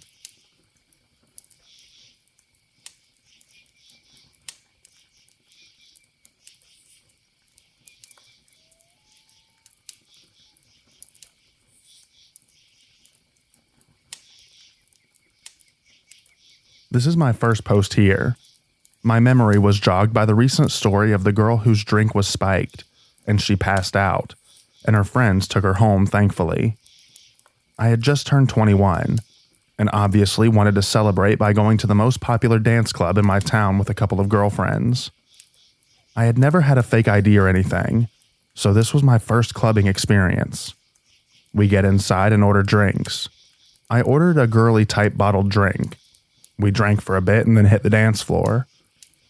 So I had been taught about safety while out at the club. I knew all the things to watch out for. A tip that a coworker had once given me was to put your thumb partially in the neck of your bottled drink if you're not going to be paying close attention to it, as it disables access for anyone who might want to slip something in there. So that is exactly what I did the entire night. A few guys had asked us girls to dance and we obliged. Eventually, the second guy that I ended up dancing with gave me a weird vibe. He tried to buy me a drink, saying that he would go to the bar and get it for me. I declined. He asked if he could hold my drink for me while we danced, seeing as how I had a wristlet in my other hand, and he just wanted to be helpful. I declined. He was pushy. I got the weirder vibe after those couple of different passes, and when the song changed, I left him saying I needed to go find my friends. My friends and I hung out for a while, then went back out onto the dance floor. Lo and behold, but who should slide up but him? So here I am, a 21-year-old with no clubbing experience, no huge dating experience, feeling uncomfortable while this guy dances with me. I didn't assert myself. I was intimidating. It was a really crappy feeling. I let him dance near me, kind of vaguely dancing but avoiding eye contact, keeping an eye on my friends, both of whom were dancing nearby. And that's when he got all touchy-feely. He put one hand on my waist, not aggressively, but it made me even more uncomfortable, and kind of took my free hand, wristlet was hanging on my wrist, in his, and he made a few, woohoo, look at us, we're dancing type of motions. Then he switched.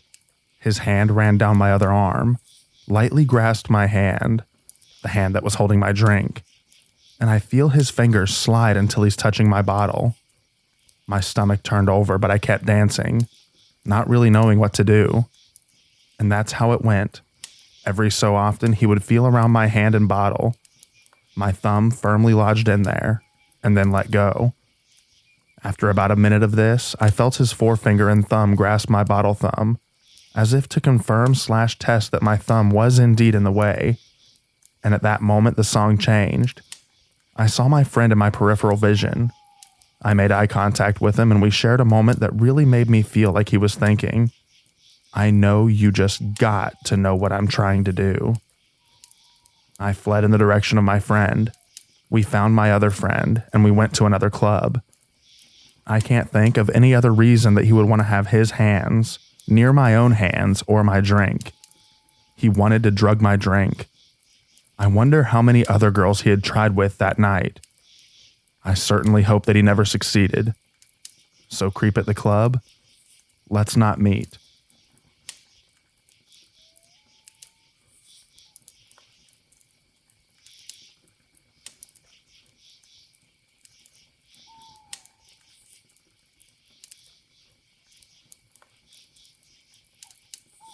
I'm not sure how creepy this actually is, but I always try and play it safe.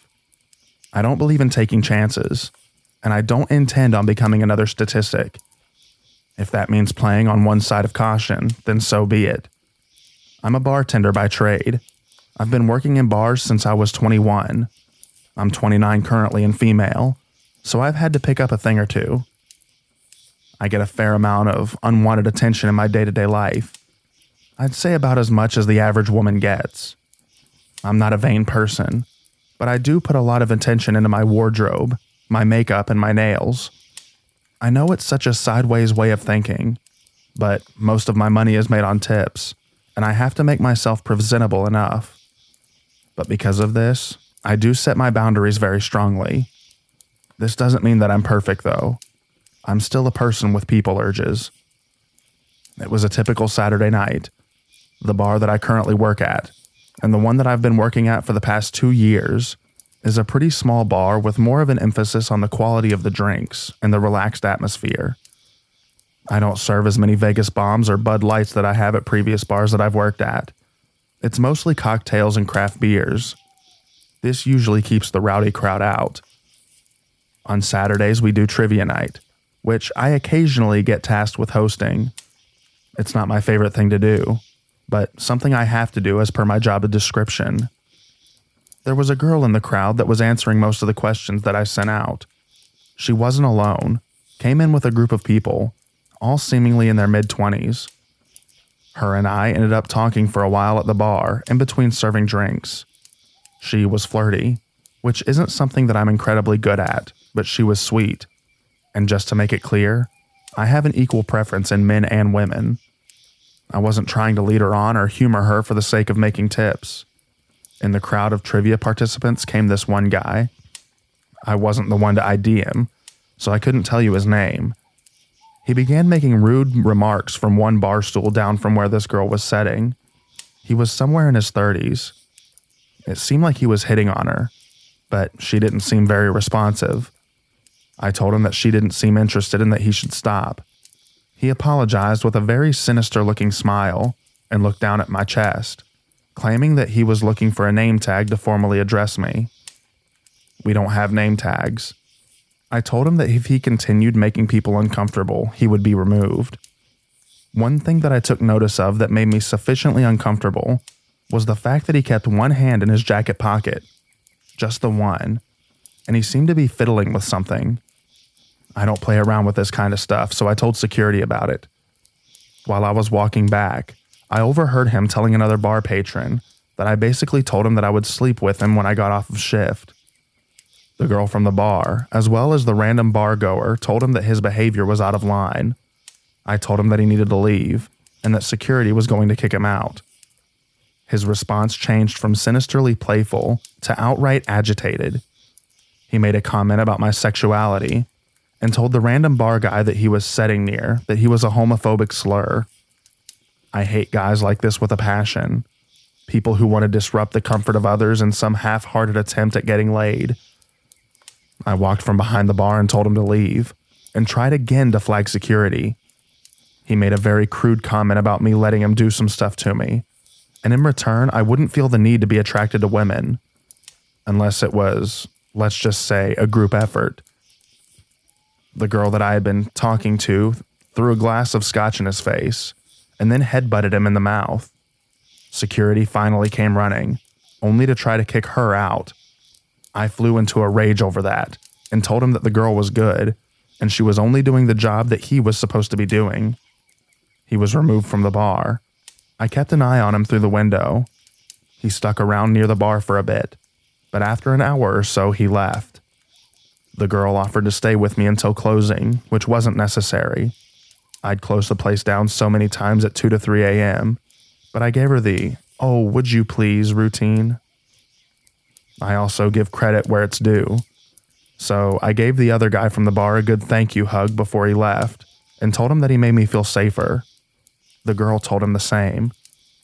I told the manager and the owner that we had an issue with a customer. Bar cam footage was pulled, and his identity was confirmed. He had an issue with getting banned from bars, and had a tendency to start fights while intoxicated. I hate to say it, but I'm still keeping an eye out for him. Not sure if this is creepy enough, but it was for me.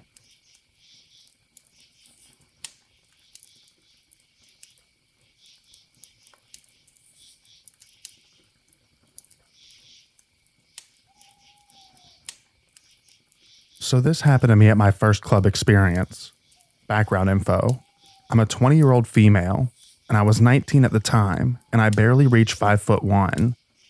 The size is important later on. I live in a city that has some pretty lit clubs, and in the downtown core we have 2 universities. There's this one club that is super cool, but packed with university students, and primarily creepy guys, unfortunately. I'm assuming most clubs are like this. This club was a house at some point that has been transformed into a club with different floors/sections, like a dance/EDM area, a piano bar, a seating area with pool and a top patio, some other areas too, I believe. One of my girlfriends had just turned 19, and she was the last of us, so we decided to go downtown and party at this really cool place. Totally makes sense. There was a big group of us, probably 10 girls and maybe 3 guys. Unfortunately, my boyfriend didn't come with me on this particular occasion, and I've always wished that he had since then. At the club, I was primarily with my 2 closer friends, Jamie and Lee. At some point, Jamie and I lost Lee, but it was fine. We were dancing and having a good/okay time. I was starting to feel anxious, and I just wanted to go back to my boyfriend's place. Lee wasn't answering her phone, and I didn't want to leave Jamie until we found Lee and they were together. Jamie and I were in the EDM area at this point and started making our way across the dance floor, holding hands so that we didn't get separated. Then this guy just starts dancing with Jamie, being a little pushy but not creepy pushy, and Jamie starts dancing with him, still holding my hand. Then they start making out, and Jamie is still holding on to me. This entire time I'm thinking, what the heck? This is so weird. Out of nowhere, I see this figure move towards us, and he's much, much taller than I am. Probably 6'5". Definitely seemed taller than my boyfriend, who is 6'3". He kind of looms over and bends down, slightly, and in the creepiest tone goes, "Hi, how are you?" in my ear. I think I said fine and tried to ignore him, but he wrapped his arms around my waist. And when I say wrapped, I mean tightly, breath-crushingly, nearly double wrapped his arms around me. Then he starts to straight up pull me back into a corner, not even dancing to the beat, but pulling me with all of his might, trying to get me into the back. I don't think I've ever been so scared of someone, even though this was such a small moment. Thankfully, Jamie is still holding onto my hand while making out with this guy.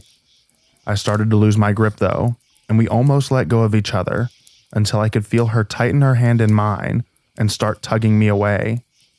The guy she was with finally left her, or she pulled him away, not totally sure. And with all of her weight, she ripped me out of this guy's arms, and I went flying across into her. This was such a small, probably not terrifying moment, but as someone who is extremely short and tiny, making me vulnerable, it definitely scared the heck out of me. Especially the lack of dancing, and just sheer force of pulling me back.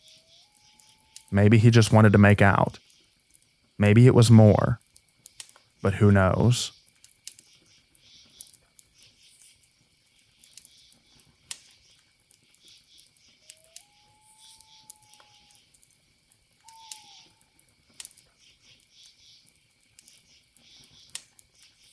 When I was in my early 20s, me and some friends went out to celebrate my birthday.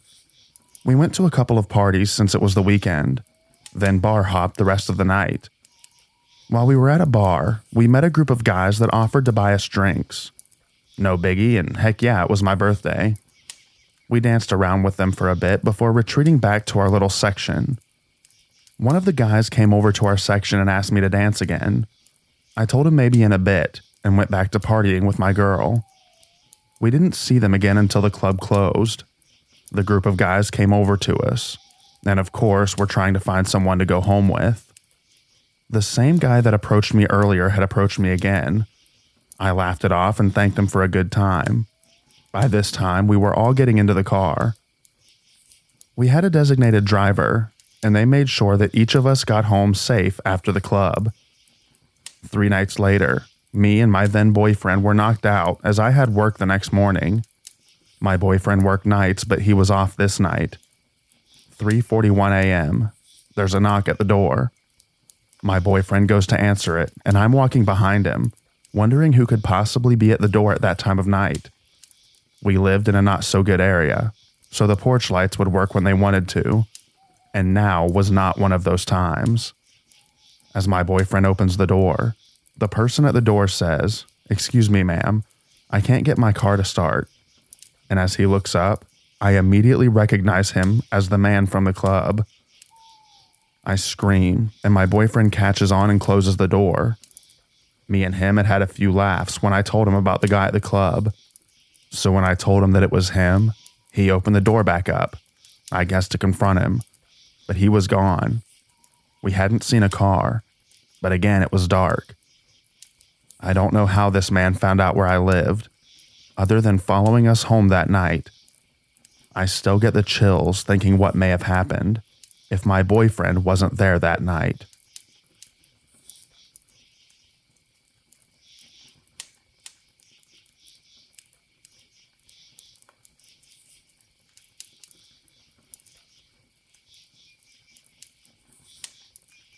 This happened to me when I lived in Prague. I was out with the girls. We had secured a bench in the back, which in and of itself is a miracle.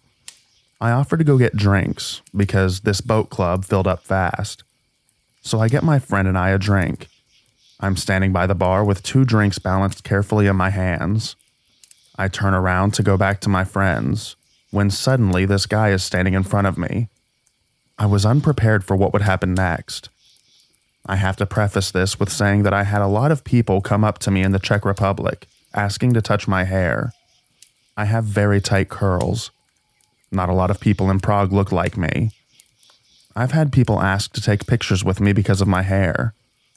It was like my hair was some big celebrity, and every hairstylist in the city would find me and asked if I ever needed to get it cut to go to them. I even had a man follow me around a club asking me where's my fiance, all because of my hair. But this man did something special. This man did the unthinkable. He reaches out his pale, rough fingers and picks up a big piece of my hair.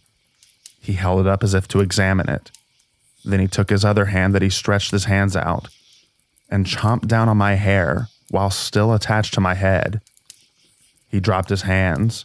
He ground down, essentially chewing my hair for a second. I could see the hair dangling at an odd angle. His face was pretty close to mine, as I don't have particularly long hair at the time. He then lets go. I didn't have time to respond. I don't even know if he spoke English. He just fled. I wanted to wash my hair, but I was at the club. I stumbled back to my friends and told them what had happened. They were stunned.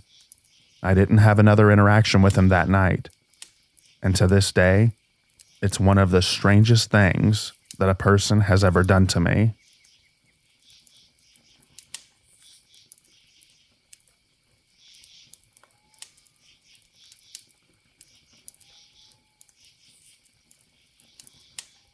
Years ago, my roommate and I were getting drinks at our usual place.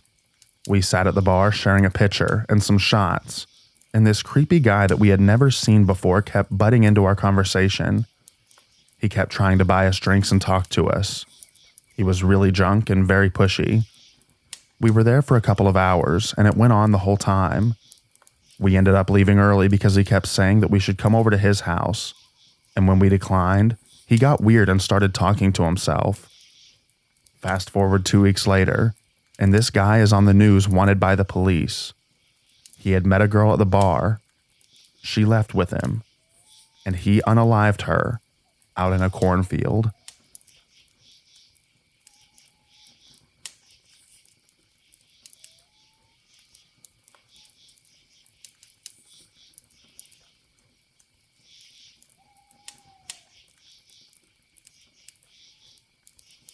On April 30th, 2019, I was staying at the Crossroads Hotel in Kansas City. I was there for 2 weeks for work, but with nothing to do over the weekend and no friends in town. At around 9 p.m., I decided to have a drink at the bar by myself. I had just ordered my first beer. I emphasize ordered here. I had not even received the drink. Therefore, I was not drunk, and my mental state was still completely sober. And a girl tugged on my shirt. She was really attractive, and I was single at the time, so I turned to say hello. She whispered in my ear that the man next to her was being really creepy, and if I would help her out and pretend to be her boyfriend, she would buy me a drink. I'll be honest, I thought this was just a line, but I obliged because, frankly, she was hot. But there really was an old man, late 50s or early 60s, rocking back and forth in his chair, eyes half open, clearly 2 sheets to the wind. And he was in a tuxedo. I asked him about the tux, and he said that his daughter just got married that day. The wedding party had a room block at the hotel, and he was keeping the post-reception tab open at the bar. At this point, he started hitting on the girl. We'll call her Rachel, saying how beautiful she was and how lucky I was to have such a beautiful girlfriend, and staring at her. I really felt for her, and all women honestly in that moment. Then Rachel wrapped her arms around my waist and said, "Yep, this is my boyfriend. I love him to death. I'd kill for this guy." The guy rocked back and forth in his chair and then goes, I get it. I've killed for love before. We looked at each other. I thought I misheard him. I'm sorry. What did you say? I said, I have killed for love before. For the next 10 minutes, he proceeds to tell us about this supposed murder that he committed. It was his ex-wife's boyfriend. From what I could tell, he was divorced, probably reluctantly. His wife remarried and he got jealous of the guy. And he killed him with a Glock 37, shot 3 times, twice in the chest and once in the head. And what he did with the body, he wrapped the body in black plastic bags, went fishing in the lake behind his house one morning, and threw it overboard with weights tied to the legs. I could tell he was suspicious of us asking so many questions, so I figured that it was time to leave. Then, I was proud of this. I actually got his name. I said, "It was nice to meet you, mister," and he filled in the blank. The next morning, I asked the front desk manager, who I've become friends with over the years of traveling there, if there was someone staying there with that name. She said she couldn't give me a room number for security reasons, but confirmed that someone was staying there with that name. I called the Kansas City Police Department tip hotline and told them everything I knew. I have a tipster ID number and everything. I check maybe once a month or so to see if there's been any arrests, but no dice so far. I really thought this guy was messing with me, but the more I thought about it, the more I thought maybe not. I could totally see someone having this weigh on their hearts, feeling vulnerable at their daughter's wedding, being drunk enough to feel untouchable, and trying to get it off their chest. His one mistake was that I was sober at the time and remembered everything. Please message me and let me know if you know of any unsolved murders that match this description.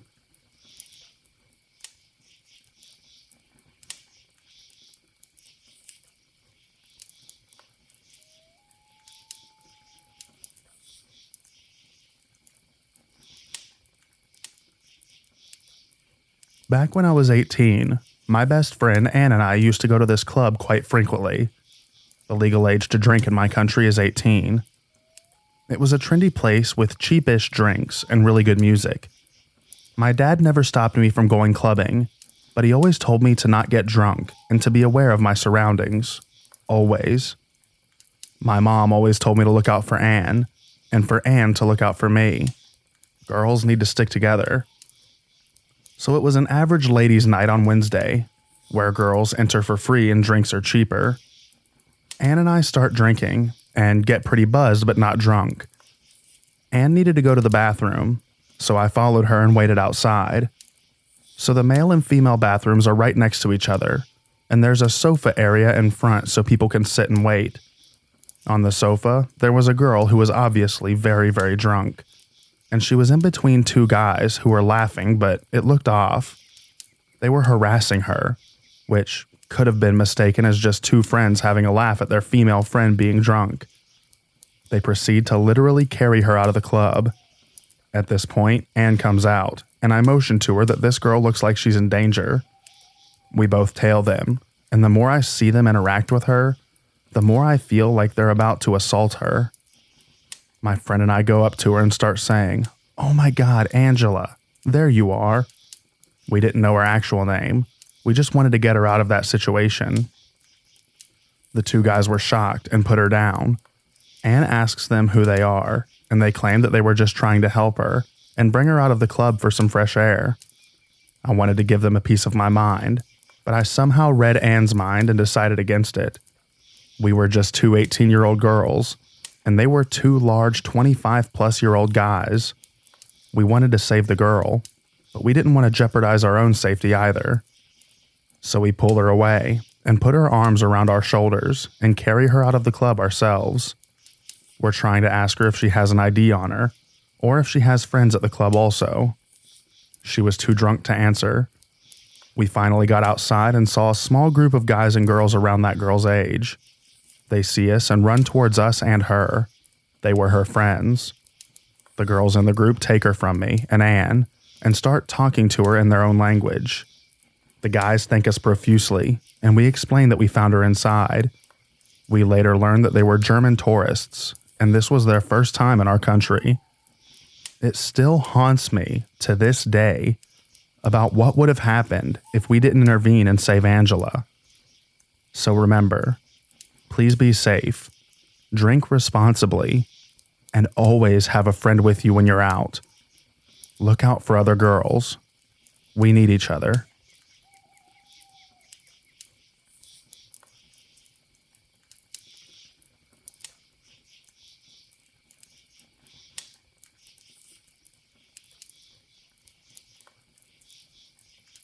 I thought I was going to die in a strip club. So a little backstory. I was a dancer for 6 years. I've worked in many cities and clubs. At the time of this story, I wasn't a rookie. I was well versed in the industry. At the time this took place, I was like 20 or 21. It was also in Texas at one of the upscale clubs. I never imagined something like this would happen in this place, but apparently I was wrong. I started my shift at about 6 p.m. I like to get there early to meet with some of my regulars before the crowds came in. It was like 8:30 or 9 o'clock, and this really good-looking guy came in with some friends. They were all older, like 40 to 45. I grabbed some of my hustle friends and we went and sat with them. It wasn't hard to convince these guys into a VIP room with bottle service. But this is where it gets kind of weird. The guy that I was talking to wanted a separate room for just us. I thought maybe because his friends seemed rowdy and wanting to party hard, he wanted to have a more relaxed area. I wasn't complaining because that meant that I wouldn't have to share my cut of the room. So stupid me saw dollar signs and went with it.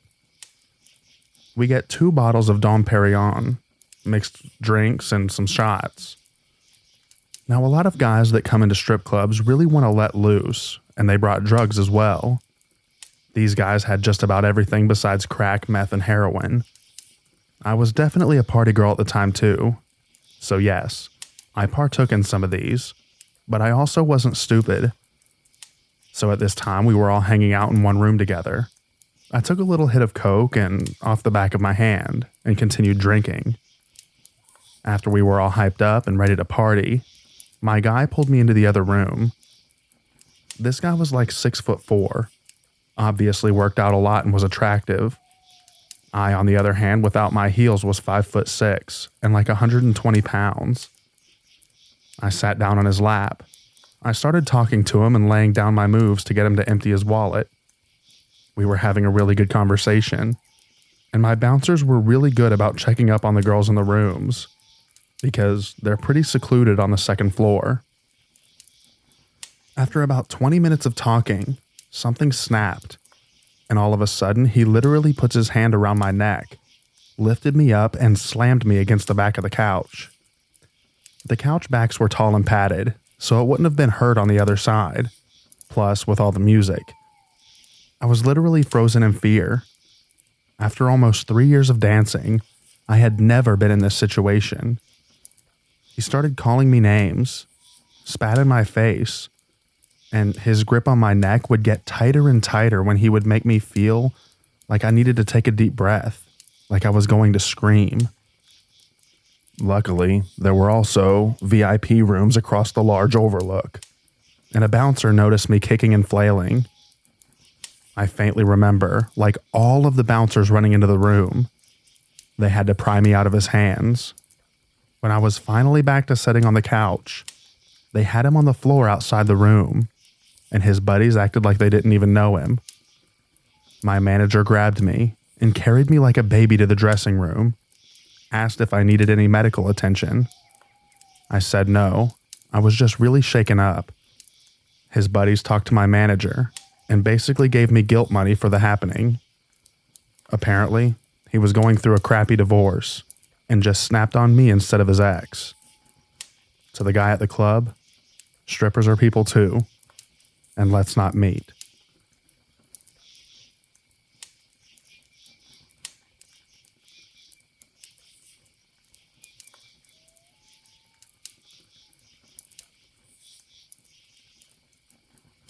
This happened last night at 2 a.m. We woke up to screaming and crying in the hall. My neighbor had just come back from the club apparently, and her gentleman company had insisted on walking her to our doorstep.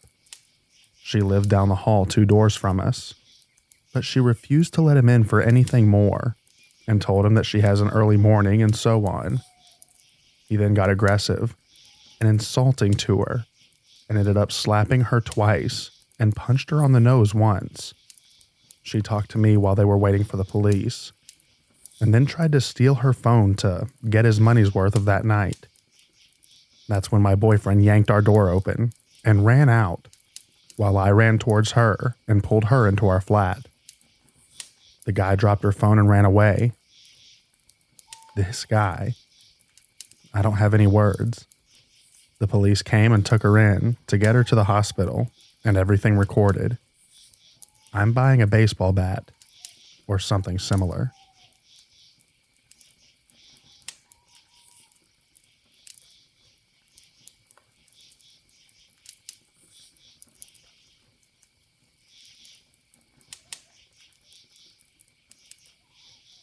So, as my username suggests, I'm a Fiji Indian.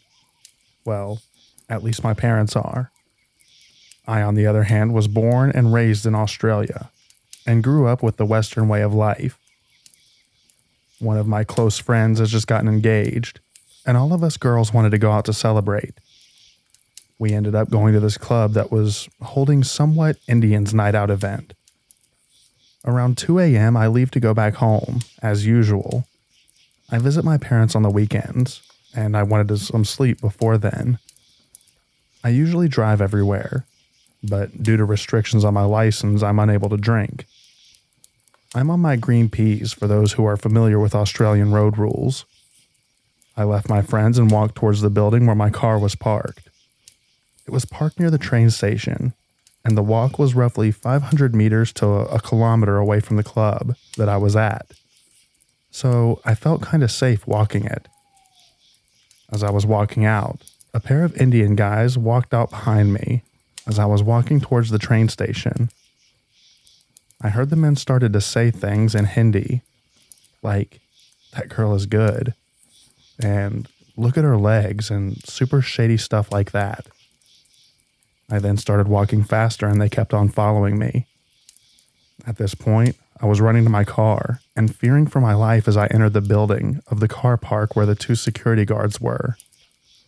And I ran up to them and told them what was happening. And one of the security guards stayed with me, and the other walked up to the 2 men and moved them along. The men were saying things like if she was a decent girl, then she wouldn't be out at night and wearing short clothes. After the men had left, the security guards asked if I wanted to report it to the police. And I began getting scared, and I said no. I got into my car to get the F out of there. So, to the creepy Indian dudes at the club, let's not meet again.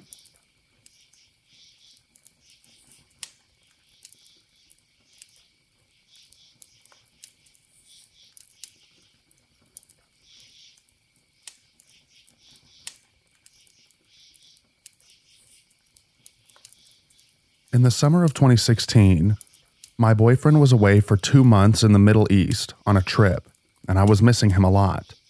So my friend Nadine invited me out dancing. I'm not a big club person, but I agreed and was looking forward to spending some time with her. The clubbing itself was fun.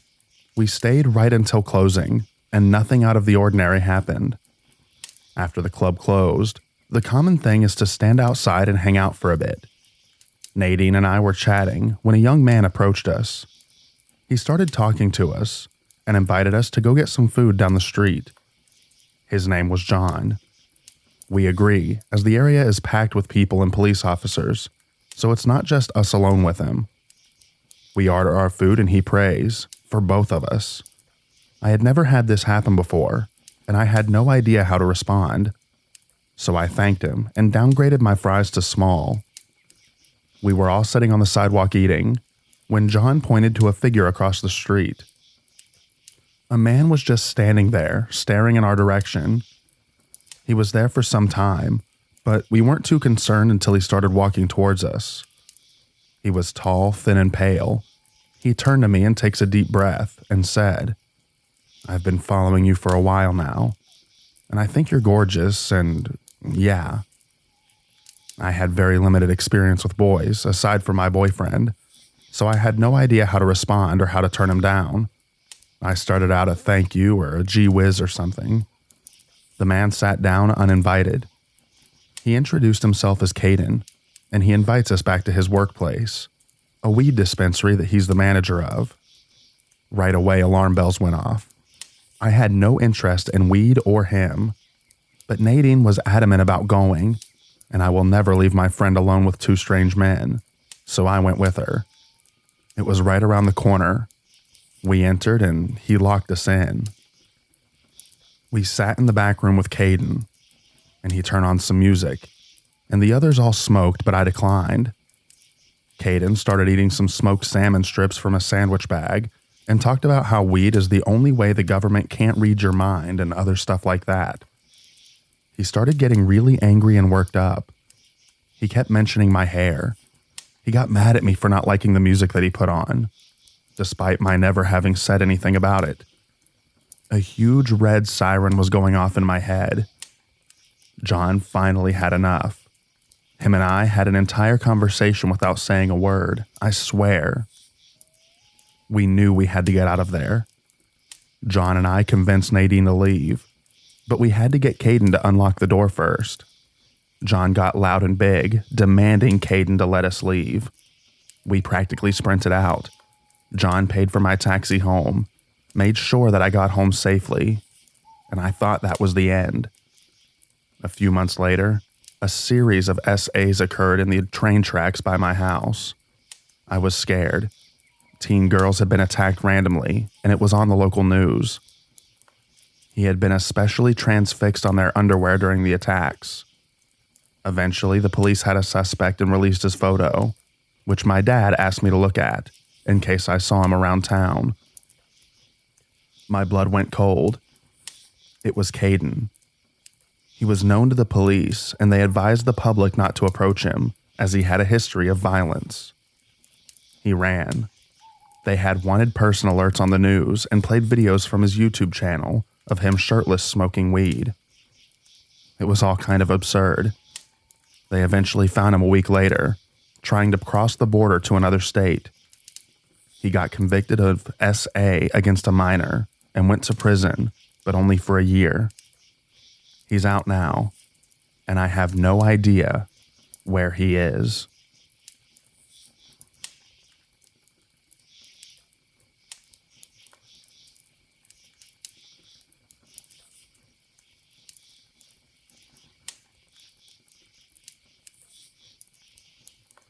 If you've read previous stories that I've posted on this channel, you'd think that New Orleans is a pretty bad place to visit. It's really not. You can be safe as long as you listen to your instincts. If something seems off, get out of the situation as best as you can. Because of Hurricane Katrina, I no longer live in New Orleans, but I visit periodically because my boyfriend is from there and has family there still. One night, we decided to go to the French Quarter and hit up Bourbon Street. It's probably the only street that most people know, and it's pretty much the end of the part most people visit. From Bourbon to the river, it's crowded. North of Bourbon, it's empty. When we got to Bourbon, we split up. We wanted to go to a strip club, and I wanted to walk around a bit, pop into some shops, and maybe find a beer that wasn't $9. I wandered around Bourbon, looked at the antique shops on Royal, went down to Decatur and checked out Jackson Square, then looped back up to Bourbon. It took me about a half hour or so. As I was walking down Bourbon to the strip club, I saw my boyfriend standing out front waving at me. I walked over to him and he said that he was ready to leave, so we started heading back to the car. On the way, he had told me about a strange encounter that he had with some random guy on the street. My boyfriend had gone outside for a smoke a little while earlier. He rolls his cigarettes by hand. He buys a pouch of tobacco and uses rolling papers to make a cigarette. Because of this, a lot of people think it's pot. You don't know how many times we've been asked about it. Evidently, some guy saw him doing this and thought that he would be interested in buying some pot. Neither one of us smokes pot, so my boyfriend was not interested. The guy, however, was insistent. "I've got some good stuff, man. Just come around the corner and we'll make a deal."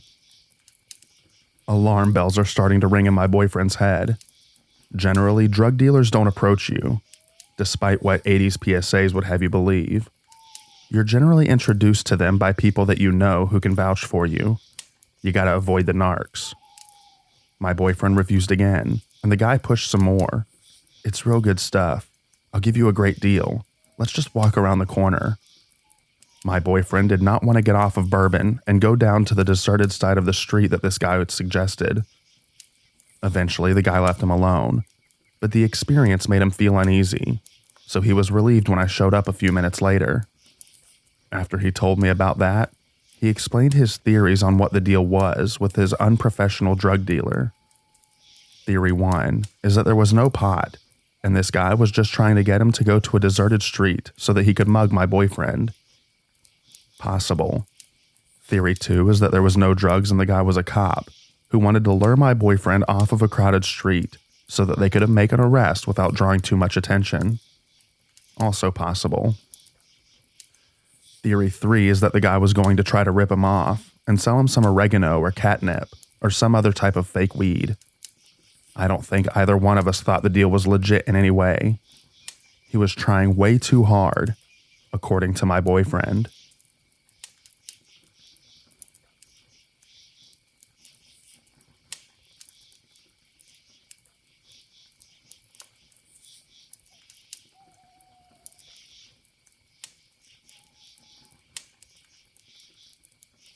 I was 18 when this happened.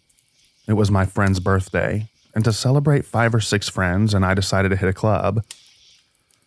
As we were queuing up to get into the club, I had noticed an older man who must have been in his 40s kept staring at my friends and I, and feeling a little creeped out by this, I told my friends, but we just shrugged it off at the time.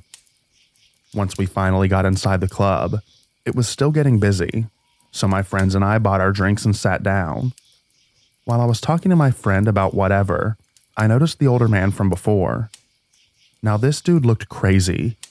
He had crazy black hair, wild eyes that gave me chills, and looked like it hadn't been washed in a while. Basically, he looked like a real sleazebag. I quietly pointed this out to my friends, and since he had made us uncomfortable, we decided to hit the dance floor. This is where it got messed up. Creeper had decided to join us, so we moved to another part of the club to get away from him. Nope. He found us, and I clearly remember him creepily watching us as we danced. By now, we're all like, oh heck no. So we move away again, but he was walking right through the crowd and was right on our tail. Now we're beginning to freak out. The dude had such a strange smile and looked like he was enjoying the fact that he was scaring us. By now, we're freaking out, and one of my friends is in tears because of this butthole. We decide to hide in the bathroom and figure out how we're going to handle this whole situation. My friends decide to tell one of the security guys and decide to ring my friend's dad, as by now she's beyond freaked out. We tell the security guys what was happening, and they went to look for Mr. Creepy Guy, and we head out of the club, making sure that he wasn't behind us. And we finally got a taxi home.